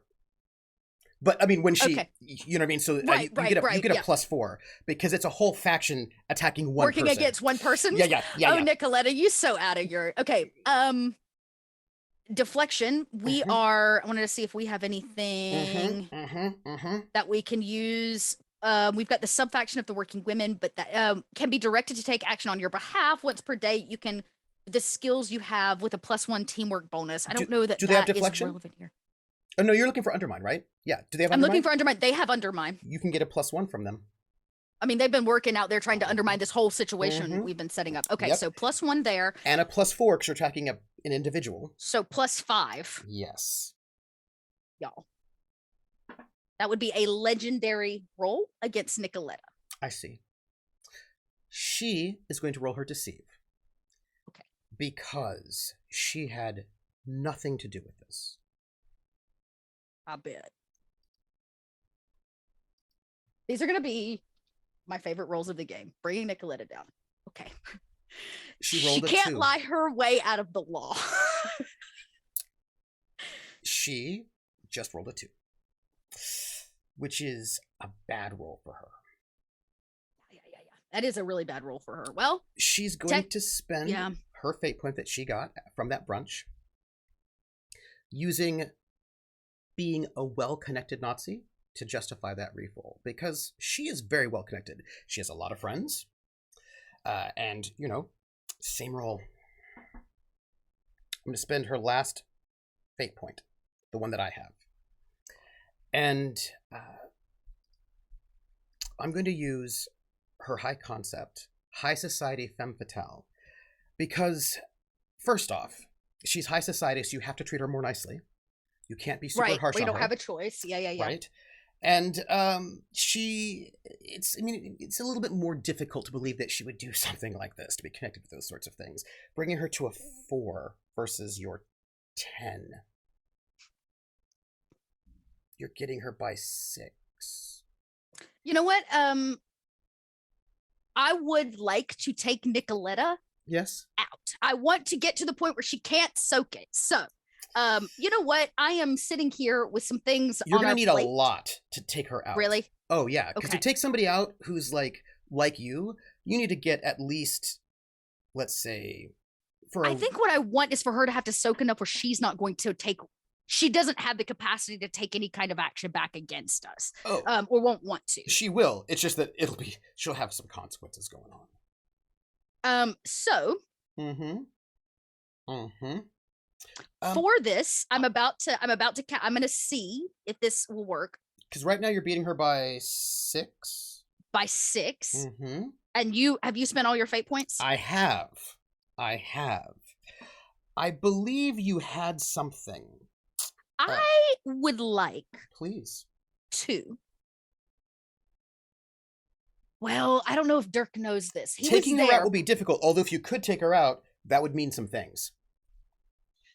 Let me think this through here, because we're still sitting on 3 of Lindy's fate points, which aren't going to come back, so I might as well use them. And you're out of yours, right? I'm out of mine, and Lindy's the only one that said I could use it. And we're out of group fate points. Yep, that is correct. So here's what I would like to do. I'd like to cash in on all 3. I feel like if Lindy knew this was going to potentially take Nikoletta out, Lindy would be very happy to dump. So I'm going to spend all 3, making that another 6 on top of it. I need to know the aspects. Right. So for the Roses of Paris, we are playing both sides, and that has been something that she has used as leverage against us. That is correct. And it's important we protect that. That is correct. Because she continues to threaten us. That is correct. That is true. She would say she's just pointing out how she's helping you. Of course. It's a threat. Go ahead. So playing both sides seems to be an easy one. Yeah. Season 5 is all about hard choices. Yes. And she's made some hard choices. And now we're making hard choices. What is the hard choice you're making? It doesn't feel like this is that hard of a choice, though. Well, I'll be honest. We've used a lot of resources. Regina's used a lot of personal resources. That is fair. To be able to set this up against Nikoletta. So I think it may be a little bit more of a personal one, but it's a hard choice. And meta-wise, there's a big history between her and Regina, and Regina is basically setting her up for failure. And no matter how much Regina hates her, you know, when you have a history with somebody the way that they did, it's hard. That's a hard choice. So I just for the record, I need to make sure, I want to make sure that this is what you're telling me is that despite all of that sort of animosity and all of that, this moment when you're making these phone calls, and well, mostly probably not phone calls, but sending probably Luke right as a runner. This is still a hard choice for Regina to do this? I think Regina really meant what she said on the phone, which is like, let's start over. Okay. I can get you what you want. You want away from your husband. You want a baby. You want to be friends. But that's not really that. And Regina's like, I will help you get those things, but you have to stop trying to control my life. Right. And she gave her an honest opportunity. Regina was like on the phone, was like, let's just cut the bullshit. Come over here and let's talk and not try to fight against one another. And she turned that down. Because, you know, those were not the things that she wanted. Because those aren't the things she really wants. Those are the things that she's telling everybody she wants so that she can get back at Regina. And so it is a hard choice. It's always been a hard choice. It was a hard choice to leave her family and run on a marriage. It was a hard choice to stand there next to her girlfriend who she thought she loved and watch her burn books. It's always been a hard choice with Nikoletta. And it doesn't get any easier knowing that Nikoletta might get arrested. That Nikoletta might just up and disappear. Especially knowing who her husband is, because she's also probably setting her up for some abuse from her husband in regards to this. So I think it is a hard choice that nobody else gets to see, but Regina in this hotel room sitting under the shadow of this like Hitler painting is thinking about how much she really wished she actually could have helped Nikoletta and how Nikoletta just didn't want that help.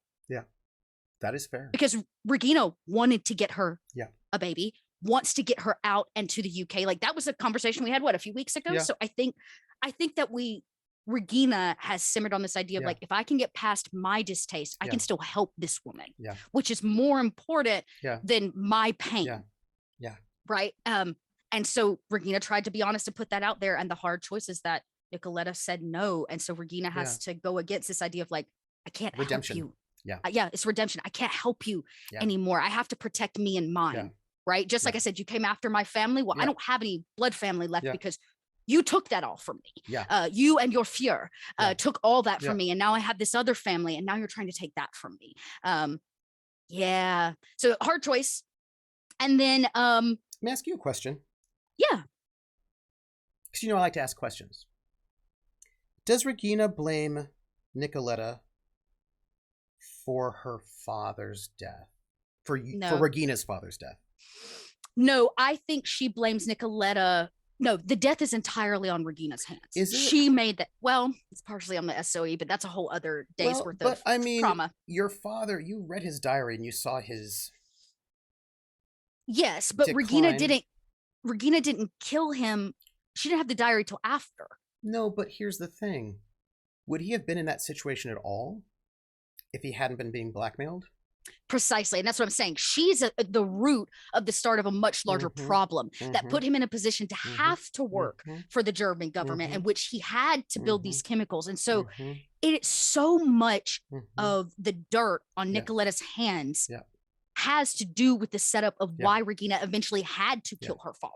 Yeah. So that was my question. Does Regina in some way blame Nikoletta for what happened there? I think she blames Nikoletta for, well, it's hard because she didn't really have a relationship with her father to begin with. Yeah.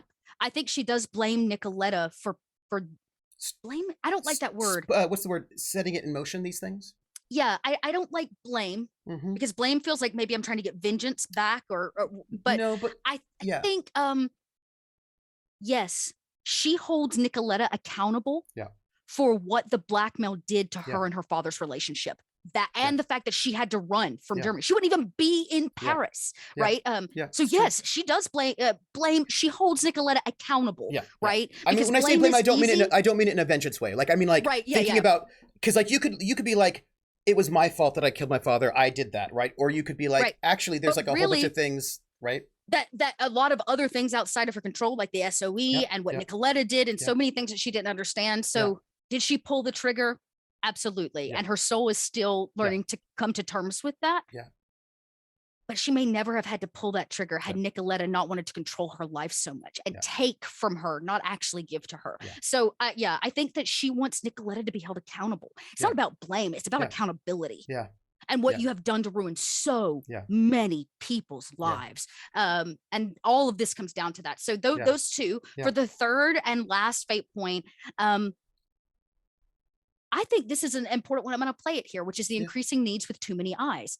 Nikoletta has probably been seen doing some seedy shit, saying some seedy things, doing some unsavory acts. And everybody that is in the upper crust would know, probably via her husband's words, that he's been trying to get her under control. But she kissed Oscar at a party. She did this. She did that. Now she's showing up at a brothel. She's doing seedy business.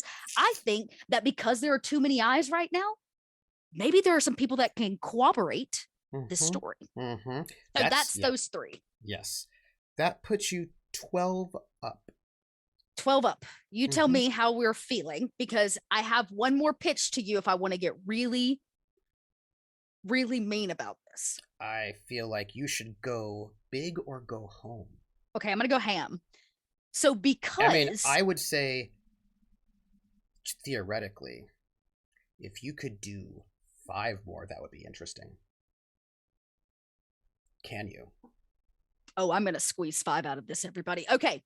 This is Here's my what question I've got for you. I think I can squeeze 5 out. Okay, so I'm sitting on 2 advantages related to Dirk.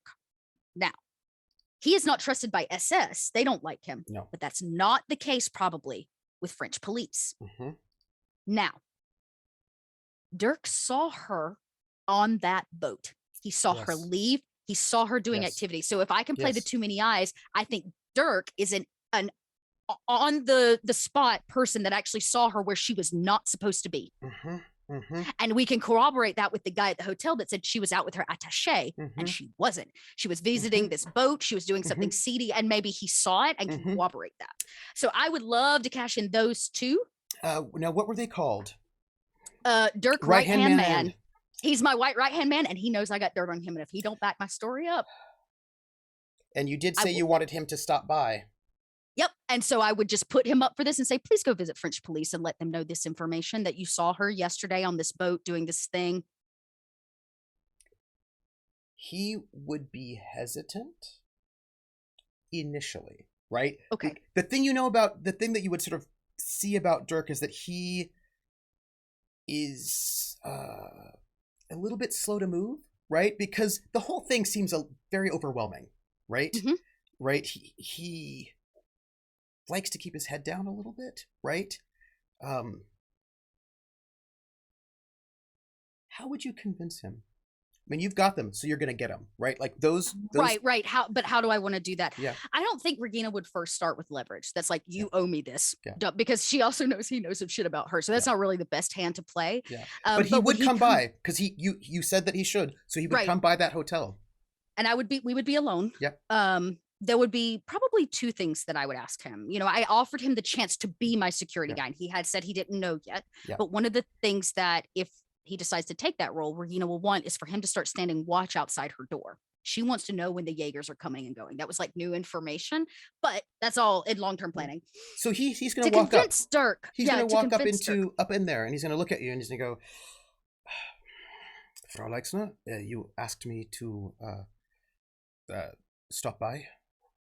I did. I opened the door and make a scene so that, because probably coming in does not look good when my husband's not home, but if I make enough of a scene, nobody's going to question it. And I opened the door just like, I'm all by myself. And they left me to move all this stuff. And there's nobody here. And there's radio shows and performances. And my husband's been shot. And everybody just left me here. And I just want to be loud in the hallway. It's like, I just need somebody to help me. Yeah, of course. And I don't think he necessarily knows exactly that you're lying about moving things. And so right. He's just like, of course. And you can tell that this idea that you need help moving something, it's an automatic thing that he says yes. He doesn't necessarily think about it, but when you say you need help moving something, he steps in without he steps into the door and goes, oh, I could just use your help so much. And then I close the door. What do you need help moving? The moment I close the door, I turn around, no tears.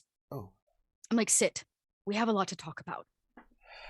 And he sits down uncomfortable. Yes. With this whole situation, right?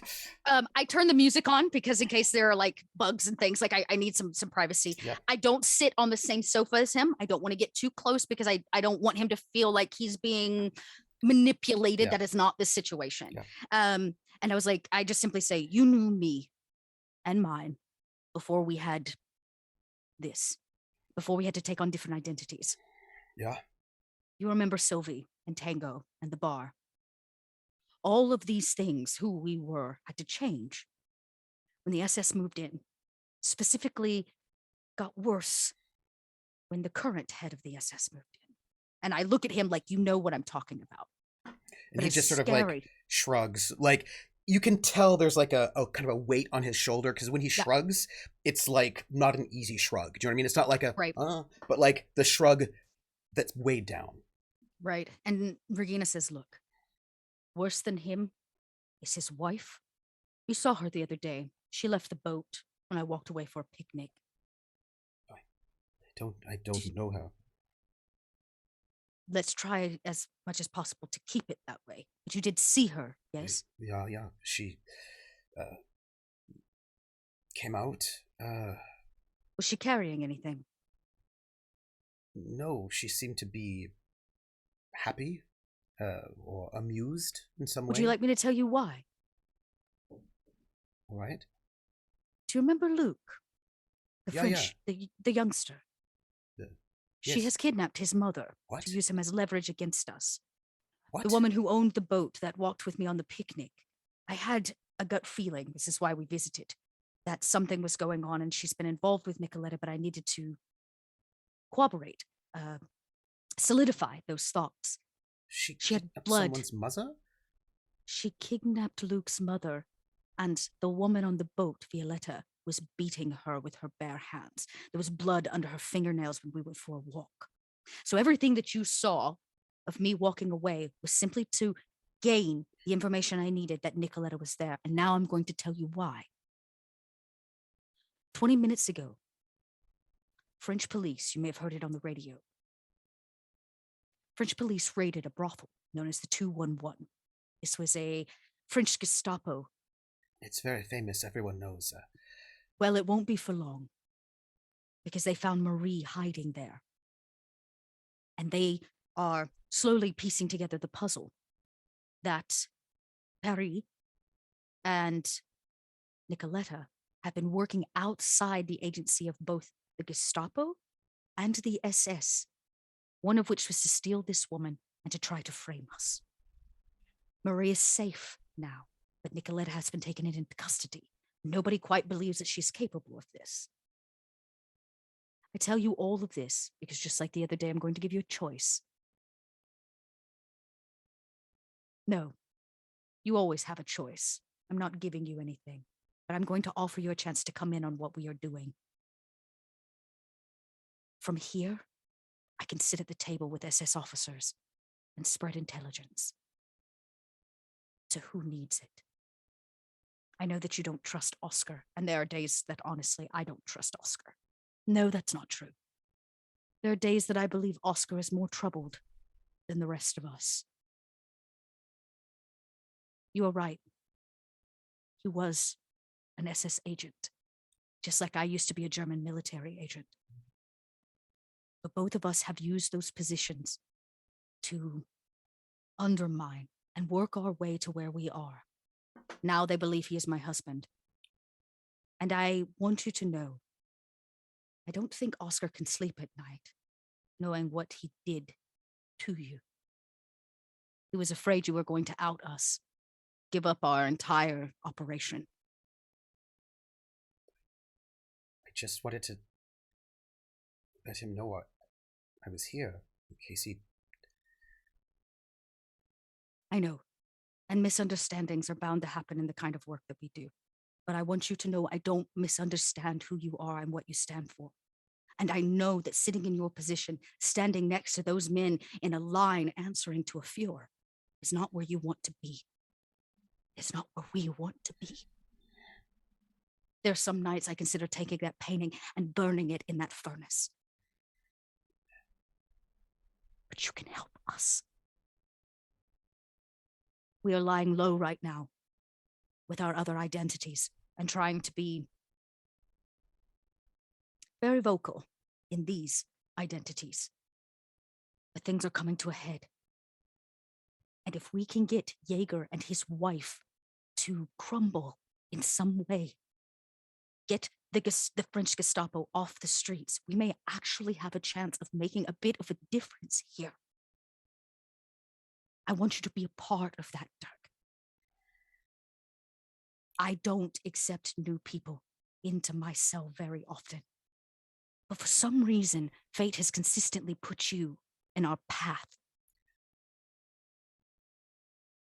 And that does not go unnoticed. I was going out to do an operation by myself the other day.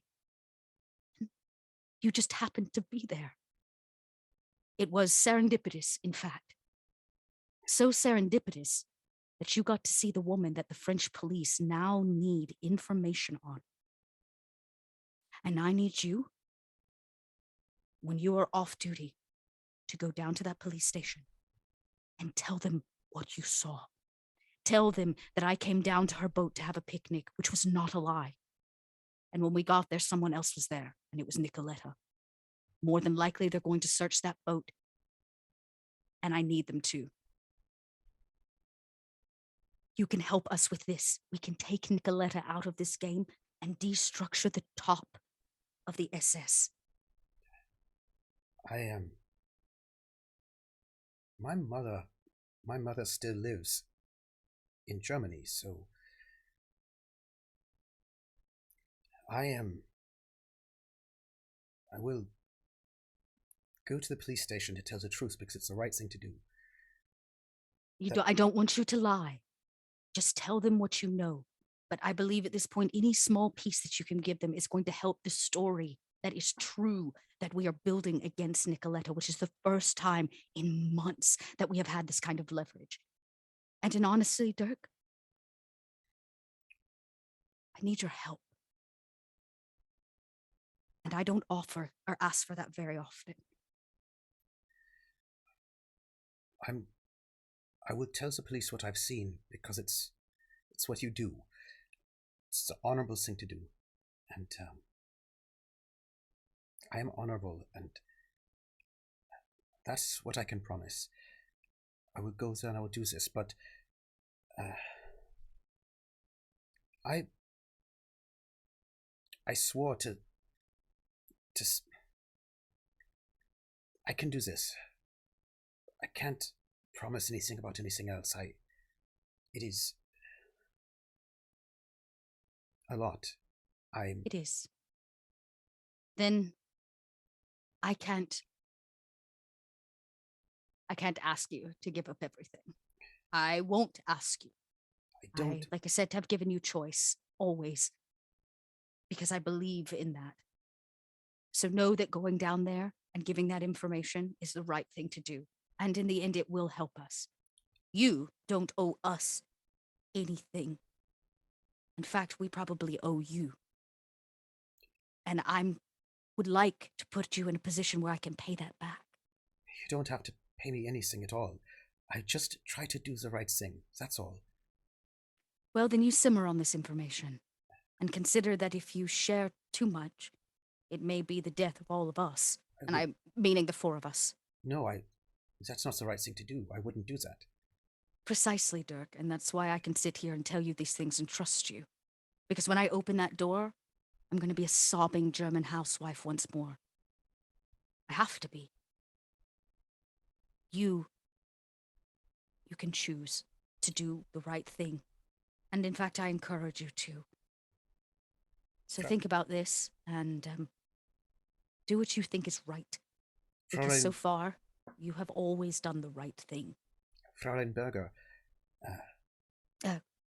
Leixner. Oh. Regina Berger is dead. Well, Regina Berger is who I want to speak to at this moment. If that's all right. Well, I imagine she can make an appearance for such an ask. I have never left. I'm from a small town. Very small town. And probably don't know it. It's I can tell by your accent you're from Berlin, and I'm from a small town in the south, and there are like 4 cows in this town, and nothing else. And I had never left my small town ever. And then, as it is, you know, you're drafted, you have to go fight, and I saw parts of the world I'd never seen before, and then I'd been to Paris, and I'd never been to a place like this before. And my mother's sick at home, and I sent her money, the money that I make here. And since I've been here, it's been hard. It's a bit lonely. I just wanted to say that I went to a cabaret, a nightclub, a jazz club once. When I first got here, it was some time ago, and I went by myself because I didn't really have a lot of friends at the time who I felt comfortable with, and it was this place called Bricktops. And there was this French woman there who was the waitress. Her name was Regina Berger. And she was kind to me when she gave me a beer. And it was very small. It was just a very small thing. It wasn't much. It was just a kind of a kindness that I had not experienced in a while. And I don't even think this Regina would remember me, because I don't think I was all that memorable But I came back once or twice, and I met a man named Tango, and he invited me to play cards with him, and I had, all of a sudden, some friends who would play cards with me, and it was like, I don't know, like a little bit better. And then I've seen a lot of other things that weren't so nice. So quite terrible, actually. But I don't forget it's the first person that made me feel like I wasn't, like everything wasn't terrible. It was this waitress named Regina Berger, and so I'm going to go to the police station and I will tell them what I saw. That is,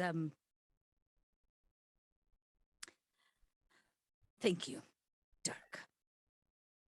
I know when that is all done, you may not come around much anymore, and that is okay. Regardless of what you choose to do, I would like to offer you something.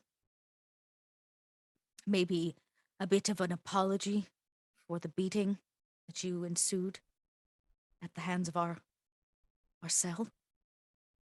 That's Clemens Brown and his gang of stooges. If it means anything, part of the reason I want you around is to combat Clemens Brown. But I have plans for him as well, so don't worry. He will get his comeuppance. He's, so important now. He lets everybody know it. Yes, well, there's a difference between real import and put-on importance. He is the latter of the two, and is exactly where he is because Oscar and I want him to be there. Now, back to you. I don't need anything. Please, just hear me out. You said your mother is ill. Is she alone? Yeah.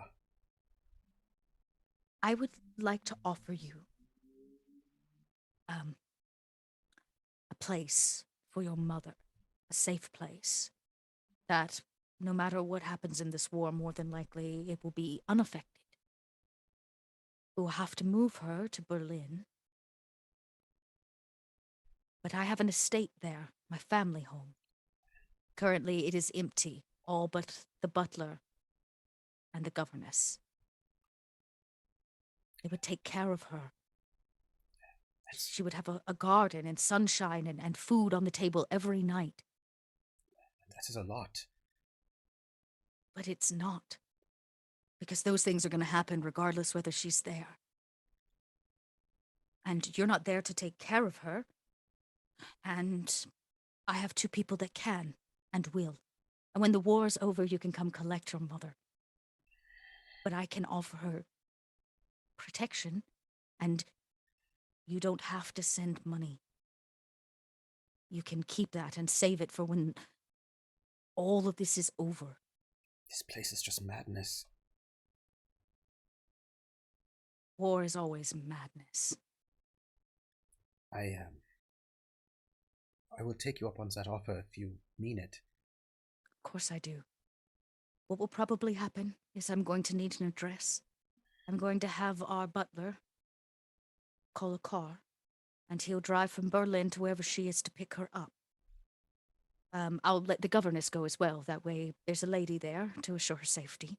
And they'll be able to drive her back into Berlin with little to no problem. I have to thank you for this. You don't. Remember, I'm doing this because we owe you. For keeping our secret. For taking a beating that you should never have taken. And I reach over and I kind of put my hand on his wrist. And I said, and for reminding me that no matter how many fits I have in a hallway, or fake tears that I have to cry, that I am still Regina Berger. And he puts his hand on yours, Hans. Fräulein Berger, you are very kind, and that's why I tried to look out for you and for our friends. I meant your friends. I didn't. I will. Our friends. if ever I can, I will help you, because you have helped me, and what you offer from a mother is a lot. But you have to know that the men in my barracks are just boys. Most of them are like 18 or 19, and they're just drafted here and brought here because they didn't have a choice about this, and I'm not going to... I wouldn't kill them or anything like that. Oh, Dirk, I don't want you to kill anyone. I don't would want to kill actually, anyone in fact, not ask you to do that. I guess seeing you again, maybe much like the first time I served you in Bricktops, it stirred something in me. For the first time in a long time, I actually felt safe in my operations. Oscar always has his own agenda. It is something that I, as the cell leader, have had to work around, understanding that he's going to do what he wants. And in the end, I have always been able to trust Oscar, no matter what. But having you there, on those docks, I felt like I could go up there, do and gather the intelligence that I needed to gather, and that somebody had my back. That is not something that I have often, Dirk. Just like you want to have the backs of all of those innocent boys that have been drafted into a war that none of us should be fighting. So it looks like we are a bit on the same page. I will never ask you to do anything that you don't want to. And if you don't want to do it, I hope that you tell me. But the least I can do is offer you some solace for your loved ones, for simply keeping our secret. And for giving this information up on the Jaegers. Because it sure is not going to only help us, but it will support this city. Fräulein Berger, if my being here somewhere makes you feel safe, that is what a soldier does, right? A soldier's job is to keep people safe. Yes? Yes, I guess so. But friends can also keep each other safe. Soldiers fight. No. But soldiers fight to keep the brothers in arms safe. That's what you do. You're only here to keep so that the people next to you don't die. So they are safe. That's what you're doing. You're not fighting a big war. You're just fighting to keep the person next to you all right. And I guess that's true. But you lay down your life for just the man next to you and not the country in which you fight for? Well, you have to. If you don't do the right things, then people will die, and you don't want that. That would be your fault if you did. So what I'm saying, Frau Berger, is you offered me something, and I don't quite know how to answer the question. I don't know if being your bodyguard's a good idea, or if it's a bad idea. Puts me very close to those bullies. But yes. I will tell you this. You are someone that I will keep safe. You are next to me, and if I can, if there's something that happens, or there are moments that you need me to come, or just like back at the Bricktops when Miss Sylvie would be singing, it's a song that she would sing, this the St. Louis blues. Blues, yes. Yes, this I remember. This blues one. I always do my duty, and I always do what is right, and I feel like in this moment when you've said to me that you need someone to, I don't know, be your battle buddy, as it were, then that I will do. Somebody to have my back, I guess, and it makes me happy to hear you say that. Pritam and Frida and Oscar are all busy with performances and radio shows and making movies, and Regina Leixner gets to be the bitch that stays at home. Which means that I get to do a lot of work behind closed doors. It's a great cover. But it is lonely some days.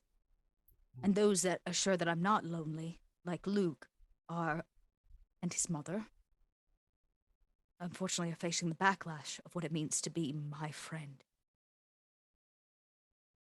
Well, so, I like to think, if it's all right, that I am your friend. Of course, from the first time I served you a drink. I have to say, I should have known there was something up with you from the beginning. What do you mean? Well, I have to tell you this, and that most French waitresses do not know how to pour a proper beer. They don't get you have to angle the glass and get the head just right, and most of them can't do it, but you did. And I should have known that. Well, that's because I'm not French. Yeah. And maybe we share a little moment against French people. Sorry, French people. They are German still at heart. Well, thank you for coming by. I'm about to make a scene so that you can leave without anybody thinking anything unscrupulous has happened behind closed doors. For now, I'm going to give you a location. I want you to avoid it at all costs until I give you word otherwise, but this is our current headquarters.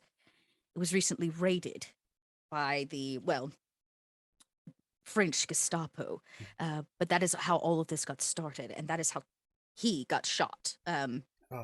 Yes. That is how.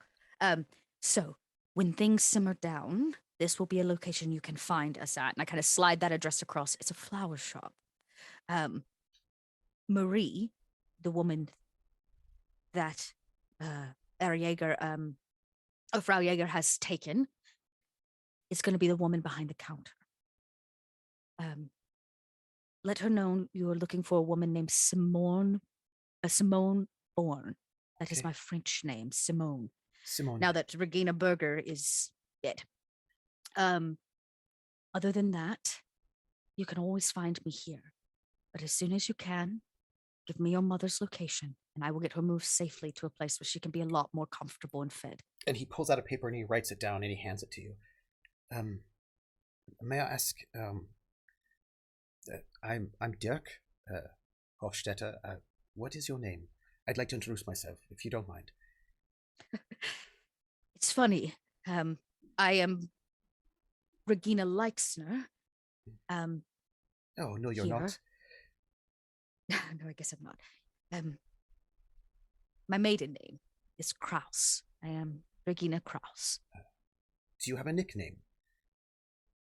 Do people call you, what do they call you? Reggie? What, do you have a nickname? No, most people call me Regina, or bad names behind my back.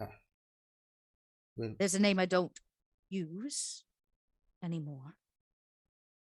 Is it one that you like? Because I would call you that if we are just being ourselves. It's unfortunately not a name you can use in public anymore. Of It course carries not. a bit of a... But yes, Regina is fine. I can't even use my code name anymore, if you can believe that. You know, in the last 3 years, Dirk, I've had more identities than I can count on one hand.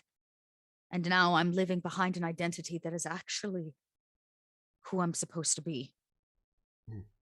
Well, we're not always who we're supposed to be. I guess. Is what you think. Should I call you Reggie? Only you can call me Reggie. Something new. You can just call me Dirk.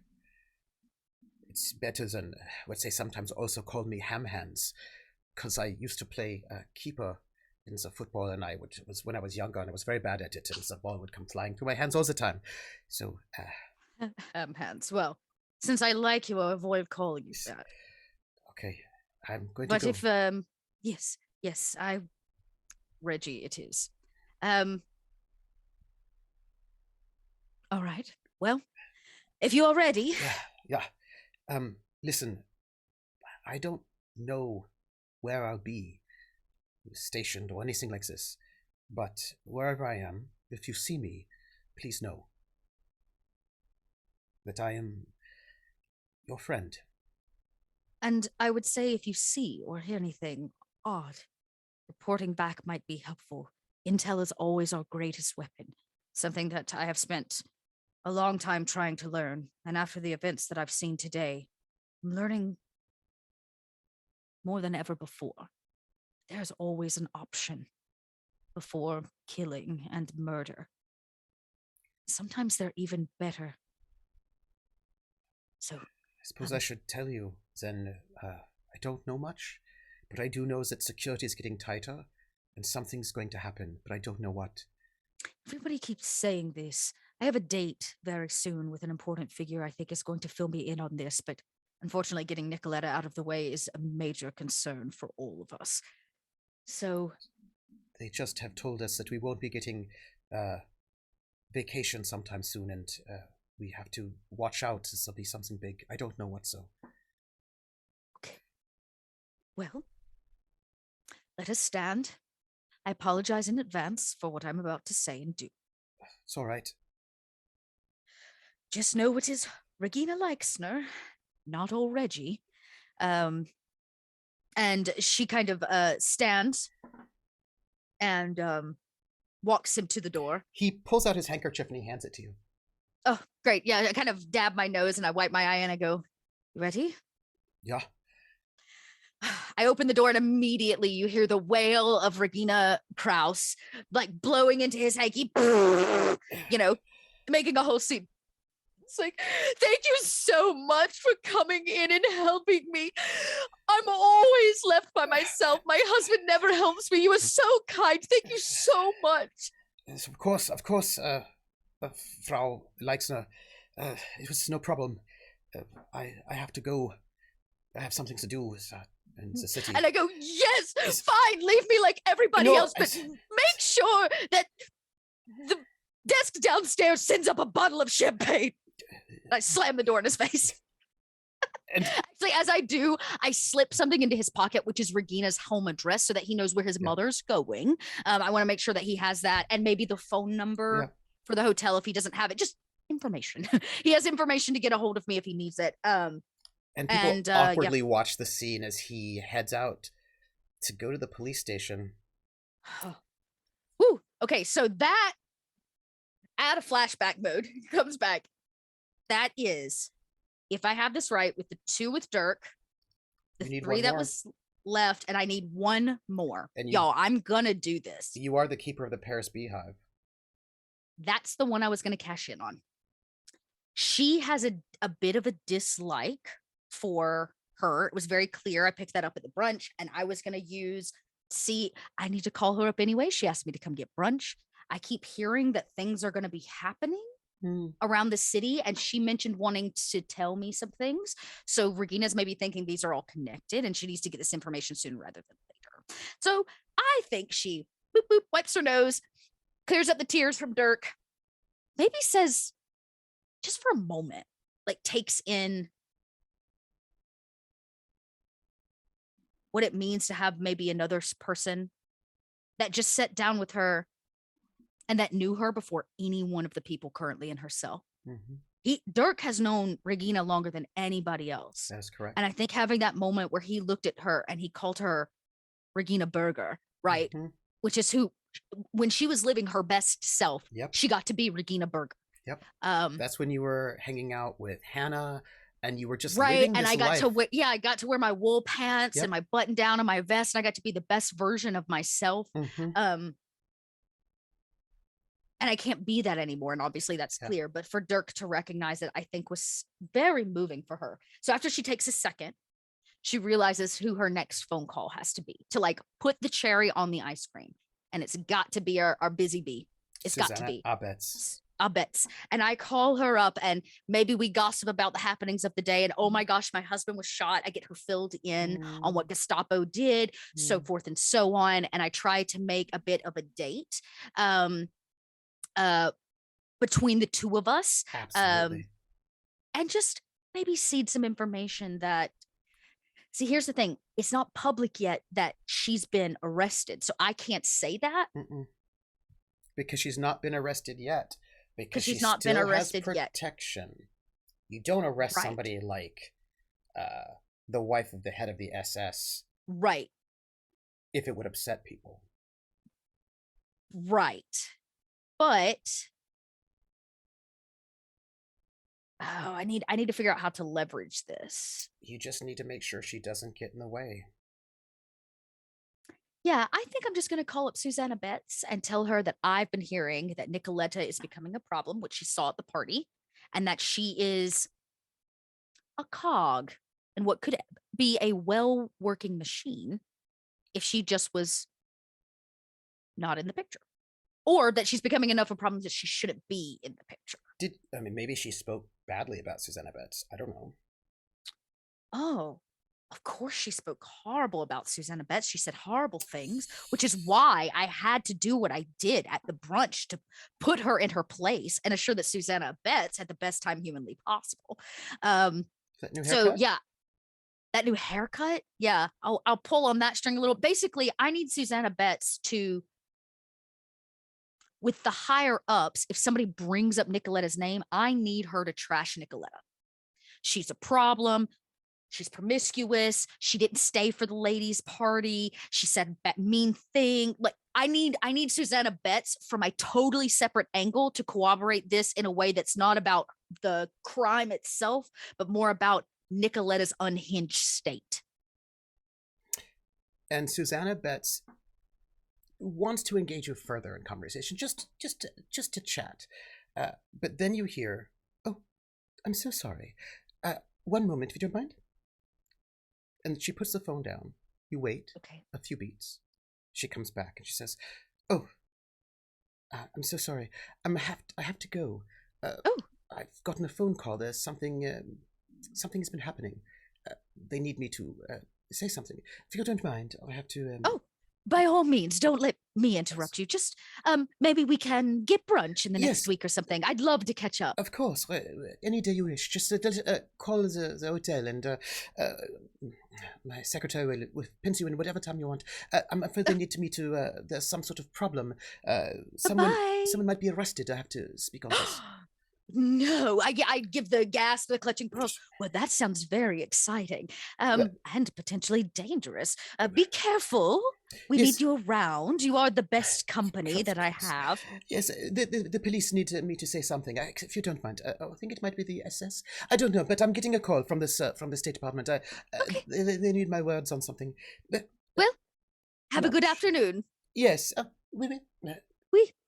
Bonsoir. And bonsoir. And I hang up, just knowing that I just one more cog in the mix, which makes that 16. It does not. Makes it 17? Makes it 18. Because, because I cashed in on both of them. No. You just needed one more. Oh, perfect. Then I cashed in on the 1 for her. Yeah. The 3 fate points, the 2 for Dirk. So that's 6 alone times 2 is 12 plus the roll. Mm-hmm. Which was difference, the roll difference. Yes. So that's 18 total because 6 was the difference. Yes, it was. And so I'm going to ask you as we close out our day, because all of my fate points are done. Regina Berger, alone at this hotel, having spent a lot of resources. A lot. I spent so many fate points. Having sent Dirk and Charlie, pulled onto every person you know, actually, from, a lot of people, and you called all of them in. And you now just have to hope it's enough. Right. Maybe it's not, but it's sure enough to at least have gotten Marie out. That was the number one priority. It's like, get Marie to safety. If we take down Nikoletta to go with it, well, then that is just, How are you feeling right now?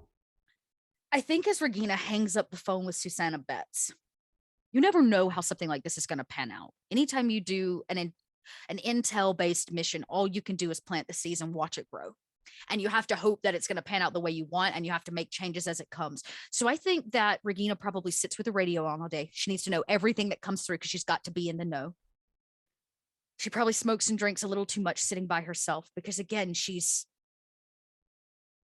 feeling a little stuck here. Like this identity, who is who she's actually supposed to be, it's not really a secret identity at all, is really, she has no reason to leave this place. So why would she get to go anywhere? She doesn't get to do performances or radio broadcast or go on to set and do movies. So Regina actually is having to live parts of her worst nightmare being alone, being in this horrible hotel, being a person that nobody really likes, which means she doesn't have anybody around, which is what she wants, but it's not really what she wants, but she can't have what she wants. And so she thinks a lot about Dirk's kindness.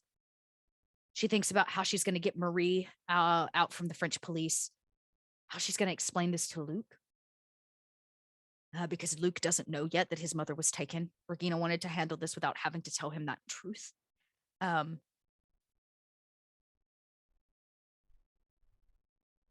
I imagine that she goes under her bed and she pulls out a hat box. And as she sits there and she chain smokes and she drinks wine from the bottle, or champagne that got sent up by the front desk, right, by the bottle, in no stockings. Maybe she's put on a pair of Oscar's pants. Is this something that's is totally this when her. You pull out Hannah's letter that you've never read all this time? Not yet. Instead, Regina starts by taking a hat box full of nudie pictures. Ones that she held on to because she thought they fueled her hatred. Yeah. She doesn't have that same leverage or want to leverage Nikoletta anymore. She realizes that the conversation she had today actually kind of freed her in a certain way from Nikoletta's sway. Yeah. And between tortured bodies and dead men, Nikoletta reminding her that she was never smart enough or wise enough, those words that kept her so downtrodden for so many years, didn't do that today. In fact, they helped Regina rise to the occasion as the cell leader and set all of this up so that we could get out of it. And she did it from the comfort of a hotel room, which is a moment, I think, for Regina in maybe her inebriated state to realize she is more powerful than she ever gave herself credit for, that Nikoletta ever gave her credit for, and that she doesn't need her. She doesn't have any claws in her anymore, in Regina anymore. And Regina sits there and burns those pictures. All except for one. Just in case I need it. Never hurts to have one. Which one? It's a good question. Give me the context of this one photo that you keep. I keep the one. Okay. Regina goes through them all, and there's a lot of pictures here. She burns them and she burns them and she burns them. And in some way, it's kind of a parallel to the night that she sat by Nikoletta and watched her burn all of those books. The true freeing moment for Regina out from underneath that relationship was watching Nikoletta do that. And here she is burning Nikoletta's photo in some kind of ceremonial parallel. And then she gets to she finds one in particular. That night in Berlin, where Regina went to the cabaret and she kind of stood her up. Yeah. And eventually she left that cabaret, and Regina had made first contact with the German intelligence that night, and everything changed a little bit for Regina that evening. I think that when it was all done, Nikoletta knew exactly where to find Regina, which was probably in her apartment or her dorm room.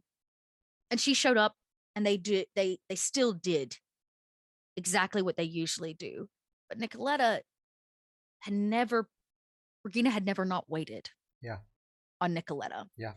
And this photo in particular, you can see the look of disdain on her face. She's not smiling. She's not beautiful. It is the first realization that Nikoletta may lose Regina. It's not a completely nude photo, maybe lingerie, a chaise lounge, nothing too extreme. Something you might see on like a postcard, a nudie postcard, but that's about it. It's not the most extreme of all of them, and definitely not the most damning photo that Regina had of her. But it's that photo to remind Regina that this moment, her sitting there having her picture taken by you, was the moment she realized that she was losing her control over you. And now here you are. And with that photo, now very daftly put away somewhere very private, so she has at least one, she breaks out the letter from Hannah.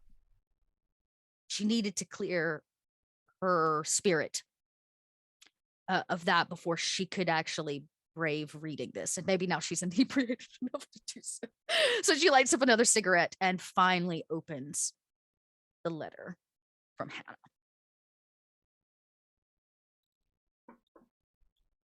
There's a photograph.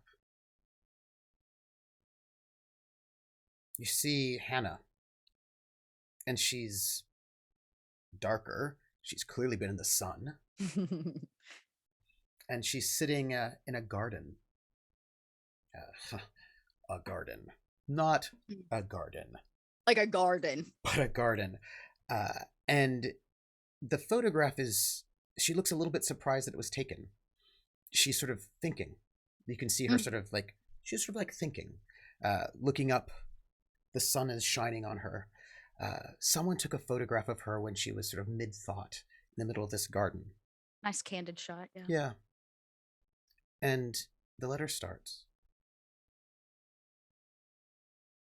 Dearest R, we've made it here to Rajasthan, and I have never seen anything like this in my life. My parents are well, and I would say that I'm well. That is what one is supposed to say when one is wanting someone to be brave. And I am well, physically. There's not exactly war here in the same way. Well, and there's war, but not in the same way. But I miss my home. And I know what you're thinking. You're thinking that I miss the streets of Paris, that I'm missing the trees, the broad boulevards, and how you could walk down it in the spring and see the trees turn and the leaves. And I'm sure you're thinking that I'm missing the Eiffel Tower and the Pont Neuf and all of the beauty of the city.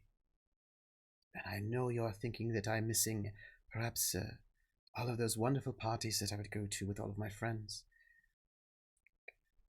that I took you to once or twice, that I'm missing perhaps even the orchard at my parents' farm. But I am missing home. Maybe you're thinking that I'm missing my clinic. But none of those things is home. My home, I have learned, is you. And this place is beautiful and wonderful, and I miss everyone. Charlie and Luke and Tango and Sylvie, even Oscar. I miss every single one of you. My patience. But I miss my home. And my dearest R, my home is you. And every night I go to sleep, exhausted from doing doctor work here, because there's always work to do. And there's so many people here who do not have enough food, who need help. But every night I think about you, and I think about the art exhibition and your beautiful art, and how proud I was of you and your beautiful eye. I don't know if anyone knows what an artist you are in your heart. And I don't know if anyone knows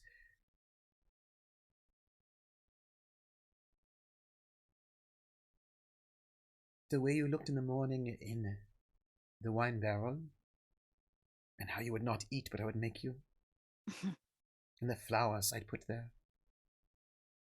I never thought that my home would be a basement in some place in the middle of an occupied city with broken barrels.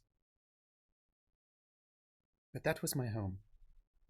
My home was every morning making you breakfast in some broken place, because no place was broken when you were there.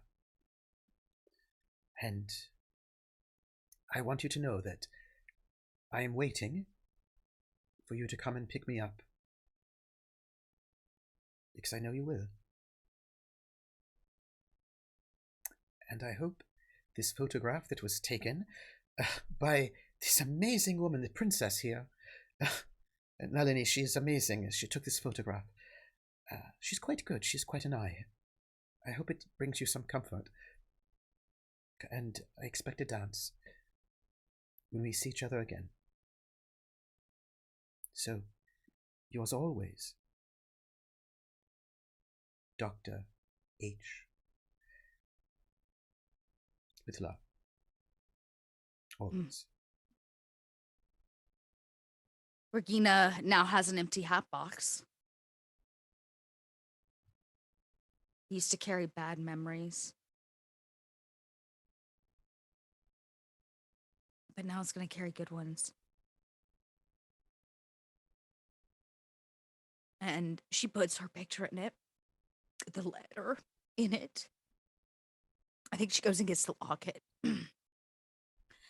And she begins kind of a new collection of good things for this box. A hat box, nonetheless. Yes.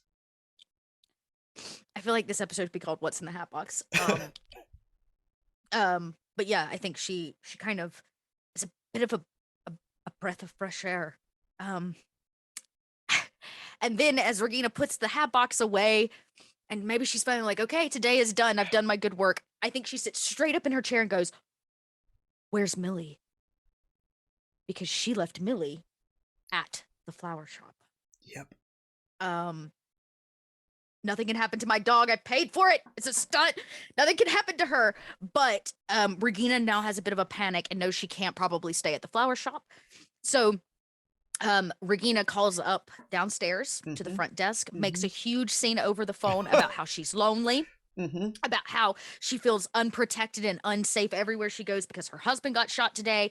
She's been shot. She can't have children anymore because she's been shot for her fucking country. She goes through the whole waterworks, and over the phone she says, "I would like a dog, and I expect explicit permission to have that dog both inside the hotel, outside the hotel, and anywhere that I want it." Click. So that she can set up to bring Millie here when she figures out what the fuck has happened to Millie. And that, my friends, is where we're going to end this episode. Wowzer. We do need a title. We do need a title. We've had a couple come through. There's been there were a few I really liked. Let's see if I can scroll back and find them. Yeah, there's Thank you all, by the way, chat, for being here this time. I wanted to finish this moment because we only have one last group episode for the end. Next week. Yeah. You know what? And we may not have to put all our efforts on Nikoletta anymore. So I'll be interested to see how that pans out. Y'all, you'll find out next week. Y'all, nobody tell the rest of the cast what went down. Just let them show up and find out that Nikoletta's done. Don't tell them. Secret Discord chat for that. Don't tell them. I want to surprise them and be like, "Look, Lindy, look what you can do when you spend all of your fate points." That being said, I was gonna pull those. There's been a couple things that came through that I thought were really good. The win. Who's winning? There was one earlier about winning that I thought was really good. Episode title: X marks the spot. Came through. Let's see what else is here. While you're looking, I want to, because I have wiped away my tears, I would like to read out our donations. Yes, good call. So I want to thank everyone who's donated. All these donations go to help pay the cast because they do need to pay for their cats and also, I don't know, to drown their sorrows in donuts and milkshakes after all the emotional drama that I put them through. Also, Dot, you're gonna have to know something that you're gonna be responsible for something that I will tell you after I read these donations. Yep. So the first one is from our mod Rissa, who's amazing, who donated $25 with the message, "We vive la résistance. How shocked will the team be when they learn Pritam has a patient in the surgery?" Yep. By the way, nobody tell Lindy what happened. Lindy's in chat. And then Drathdeer donated $25. Thank you, both of you.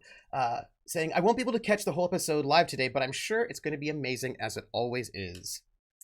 We have 500 from. Sorry if my speech is a little bit awkward. That was an emotional moment. $500 from Lightning Invoker, who's amazing as well. Saying, "I can't say tonight, so I wanted to throw some love your way. You're all awesome. Can't wait to watch later." Lightning Invoker often watches us on VODs. Thank you, VODs watchers. 300 from Hawkeye, who's also amazing. And now, how hard will Dr. Singh try to close the door that he can no longer shut? Yes, I'm a bit verklempt, as it is said. Valtiel donated 1,000 bits just right now, saying, "From the bottom of my heart, y'all were fantastic." Oh. And Willen, our chronicler, donated 200 bits, saying, "What an episode again. So many feels." And then Dot solo part with even more feels. Oh. And so, may I tell you what consequence you all now have? And Lindy can hear this. Yeah.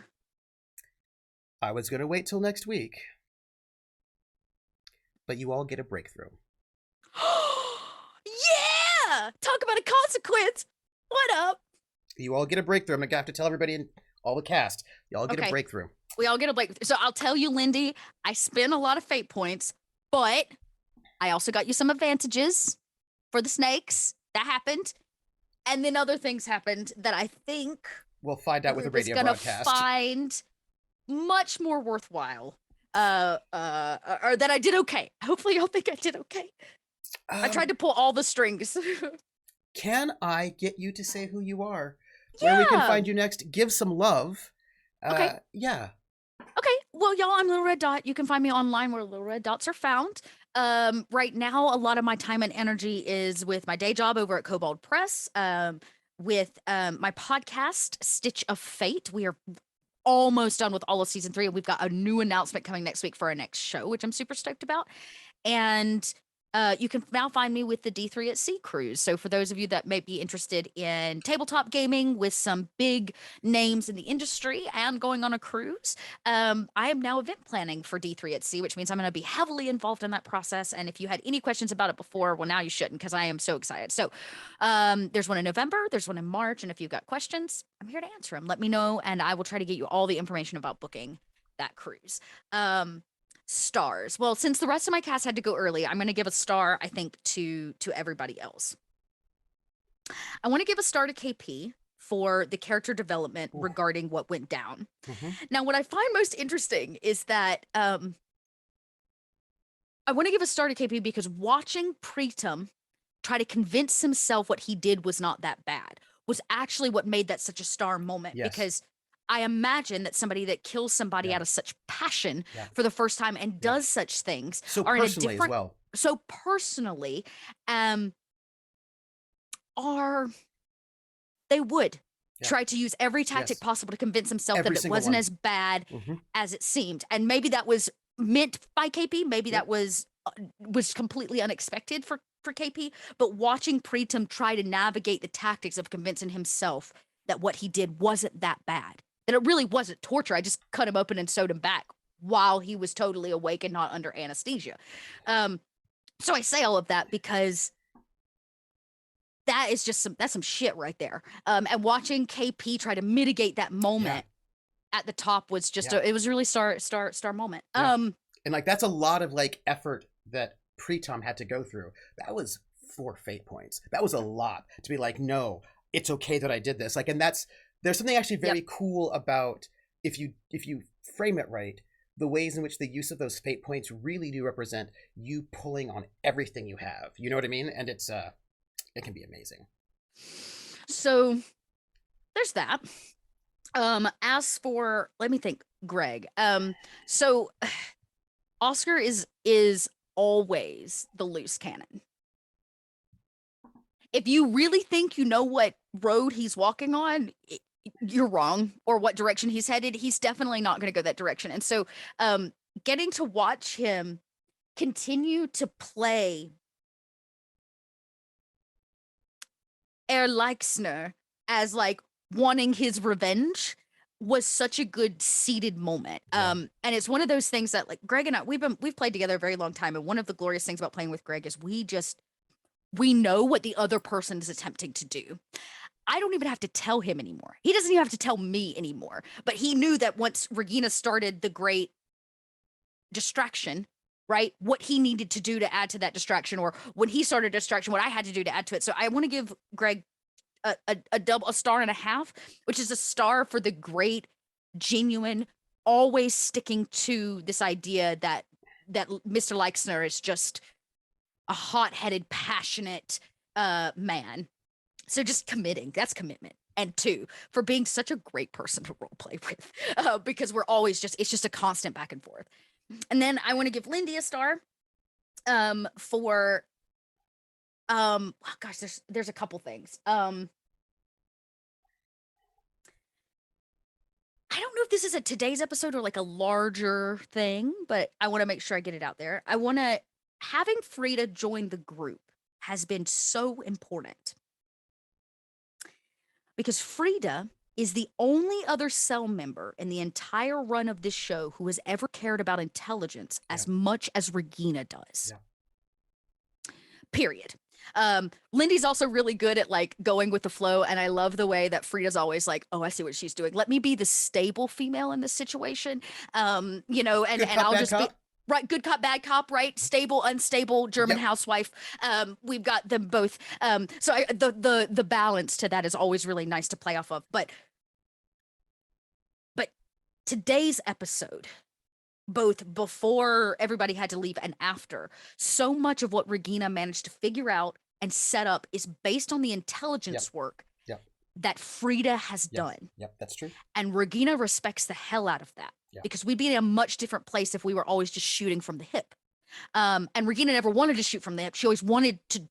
This is why she told, right, Yeager, that I'm not a killer anymore. This is why she's a regretful killer. She doesn't want to be a killer. She wants to be a spy. She's not an assassin anymore. She was assassin for the German government. Now she is a spy for the SOE. And that doesn't mean killing people at every turn. And I think even thinking back, like, she's made those mistakes. She killed her father. Her father. She killed Falk. What's his face? Falca.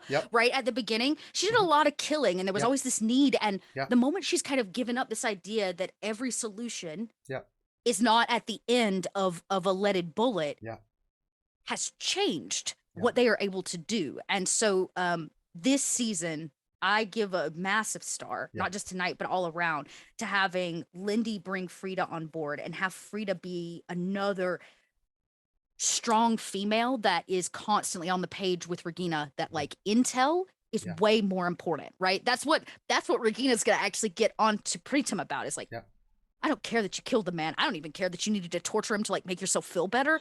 I'm just pissed that you killed him before we could get legitimate information. You had a very important person here that we could have gotten information from, and you got a little hot-headed about it. Yes. Yeah. And just because you know how to use a scalpel doesn't mean you can kill all of our intel. So the thing is that Regina doesn't ever have to worry about Frida doing those kinds of things. Now she's got to worry about both Oscar and Pritam going a little off the handle when things don't go their way and choosing violence as the solution. She has never had to worry about that with Frida.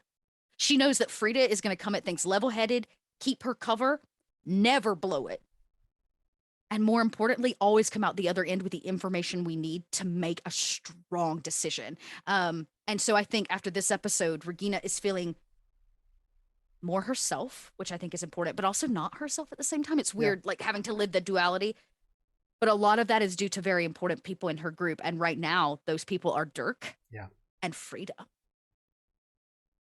And I don't think that Regina saw that coming.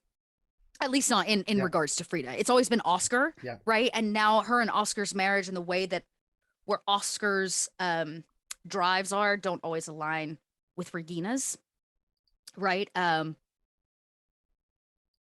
but there's something about Frida's work that really is a really nice match to Regina's work. And that makes them stronger. Yeah. Right. Instead of all of us working at different angles, when we're all working to support each other's angles, now we have like an actual cell. Yeah. And I think this season, one of the things Regina struggled with is not feeling like we're much like a cell anymore. She had a lot of control last season. We would admit, we'd have our debriefs. We had a space for this. I had a thing. I got to wear my uniform. And now she's a fucking German housewife in pantyhose, sitting next to a fireplace with a picture of the Fuhrer. She's lost all those things that gave her such her identity. Yeah. And really, Frida is one of the only members of the cell that makes her feel like she has a cell. Like truly feel like she has a cell, and that they have what's needed to actually do this without, I don't know, dying. Yeah. So there it is. There's that. I want to put that out there. Thank you. I'm your GM, troopersjp, and I what is this? Today's Friday. You can find me on Sunday night, 8 p.m. over at Eastern, over on Praxagor the Smorforious channel for Witcher Roads Home. I want to thank at the moment Dot for making me cry tonight. I think that's a good one. Thank you. Can we give each other stars, because you totes pulled the strings on Dirk. I was not ready for. I was not ready for that. Dot's been around. Dirk's been around since season 1. He's been around since season 1. Do you know what's really weird is Regina tends to be drawn to the people that we forget. That's how she got Luke, remember? Yep. And now that's kind of how Dirk has come back around. Is like she tends to, I don't know if that's fate or serendipitous, but like she always notices the people that nobody else notices. Or wants to give them a chance. Because somebody on the streets of Berlin saw her and gave her a chance, and it changed her for the better. But some would say maybe not, since you were an assassin for a while, but like it got her here, and it made her more of who she is. And so thank you for my Dirk moment. I give you that star too. Hey, here's the thing. All the people are there, and it's just the moments. You know what I mean? Like, it's when the moment will happen.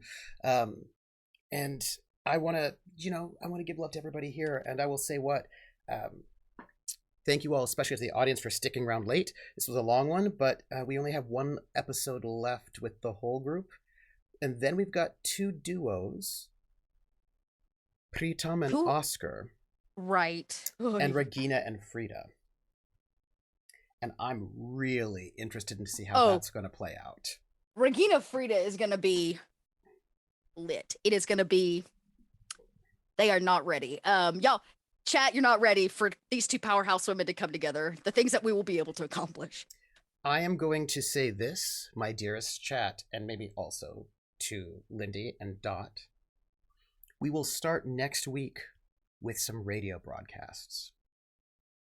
I'm gonna just sit back and just let them play, and I'm just don't tell the cast, everybody. Don't tell them. We have a spoilers channel in our Discord that is, and it's very important for everyone to note, we have a spoilers channel, and what that means is that the players are not allowed in that channel. So you can say whatever you want about this episode in the spoilers channel to each other, and the cast will not be able to know about it. So that's the place to talk about it.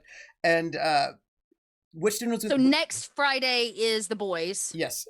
Then Lindy next Friday is everybody, and then after that it's the boys, and after that it's the boys. Gals.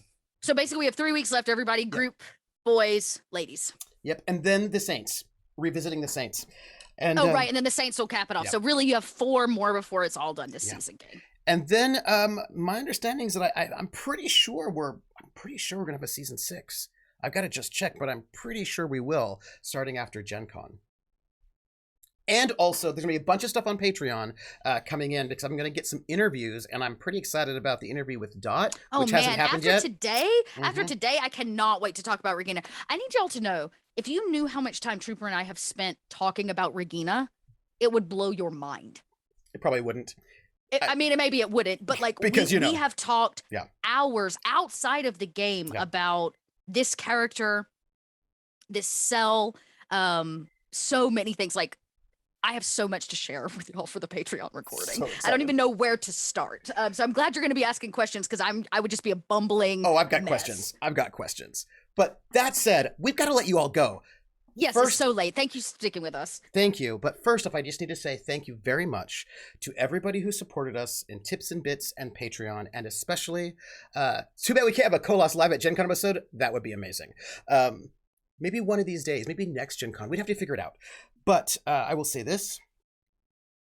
I want to thank especially, special shout out goes to Will and TW for two things. One being our special sponsor for this month, who is basically sponsoring the entire episode all on his own sum. But also, I want to thank Willen for taking notes, because if it were not for Willen, I'd be like, wait, look, I don't know if you know this, but I have a lot of NPCs in this game world. I have a lot, like a very large number, and with every single player, we get more. So there's like many, and he keeps those last names in mind for me. So I want to say thank you, and thank everybody for being here. And join our Discord if you like. Join our Patreon if you like. Follow each one of our players if you like, and join us next week for the last group episode, which will be, I think, a lot more. I think it's going to take a left turn in a way that nobody's expecting. That's so scary, considering the fact how much today's show was a left turn, and I did not expect it to go this way. It's going to be so good. Thank you, everyone. Take care, and, give some love to all the people that you know in your life. Night, everybody.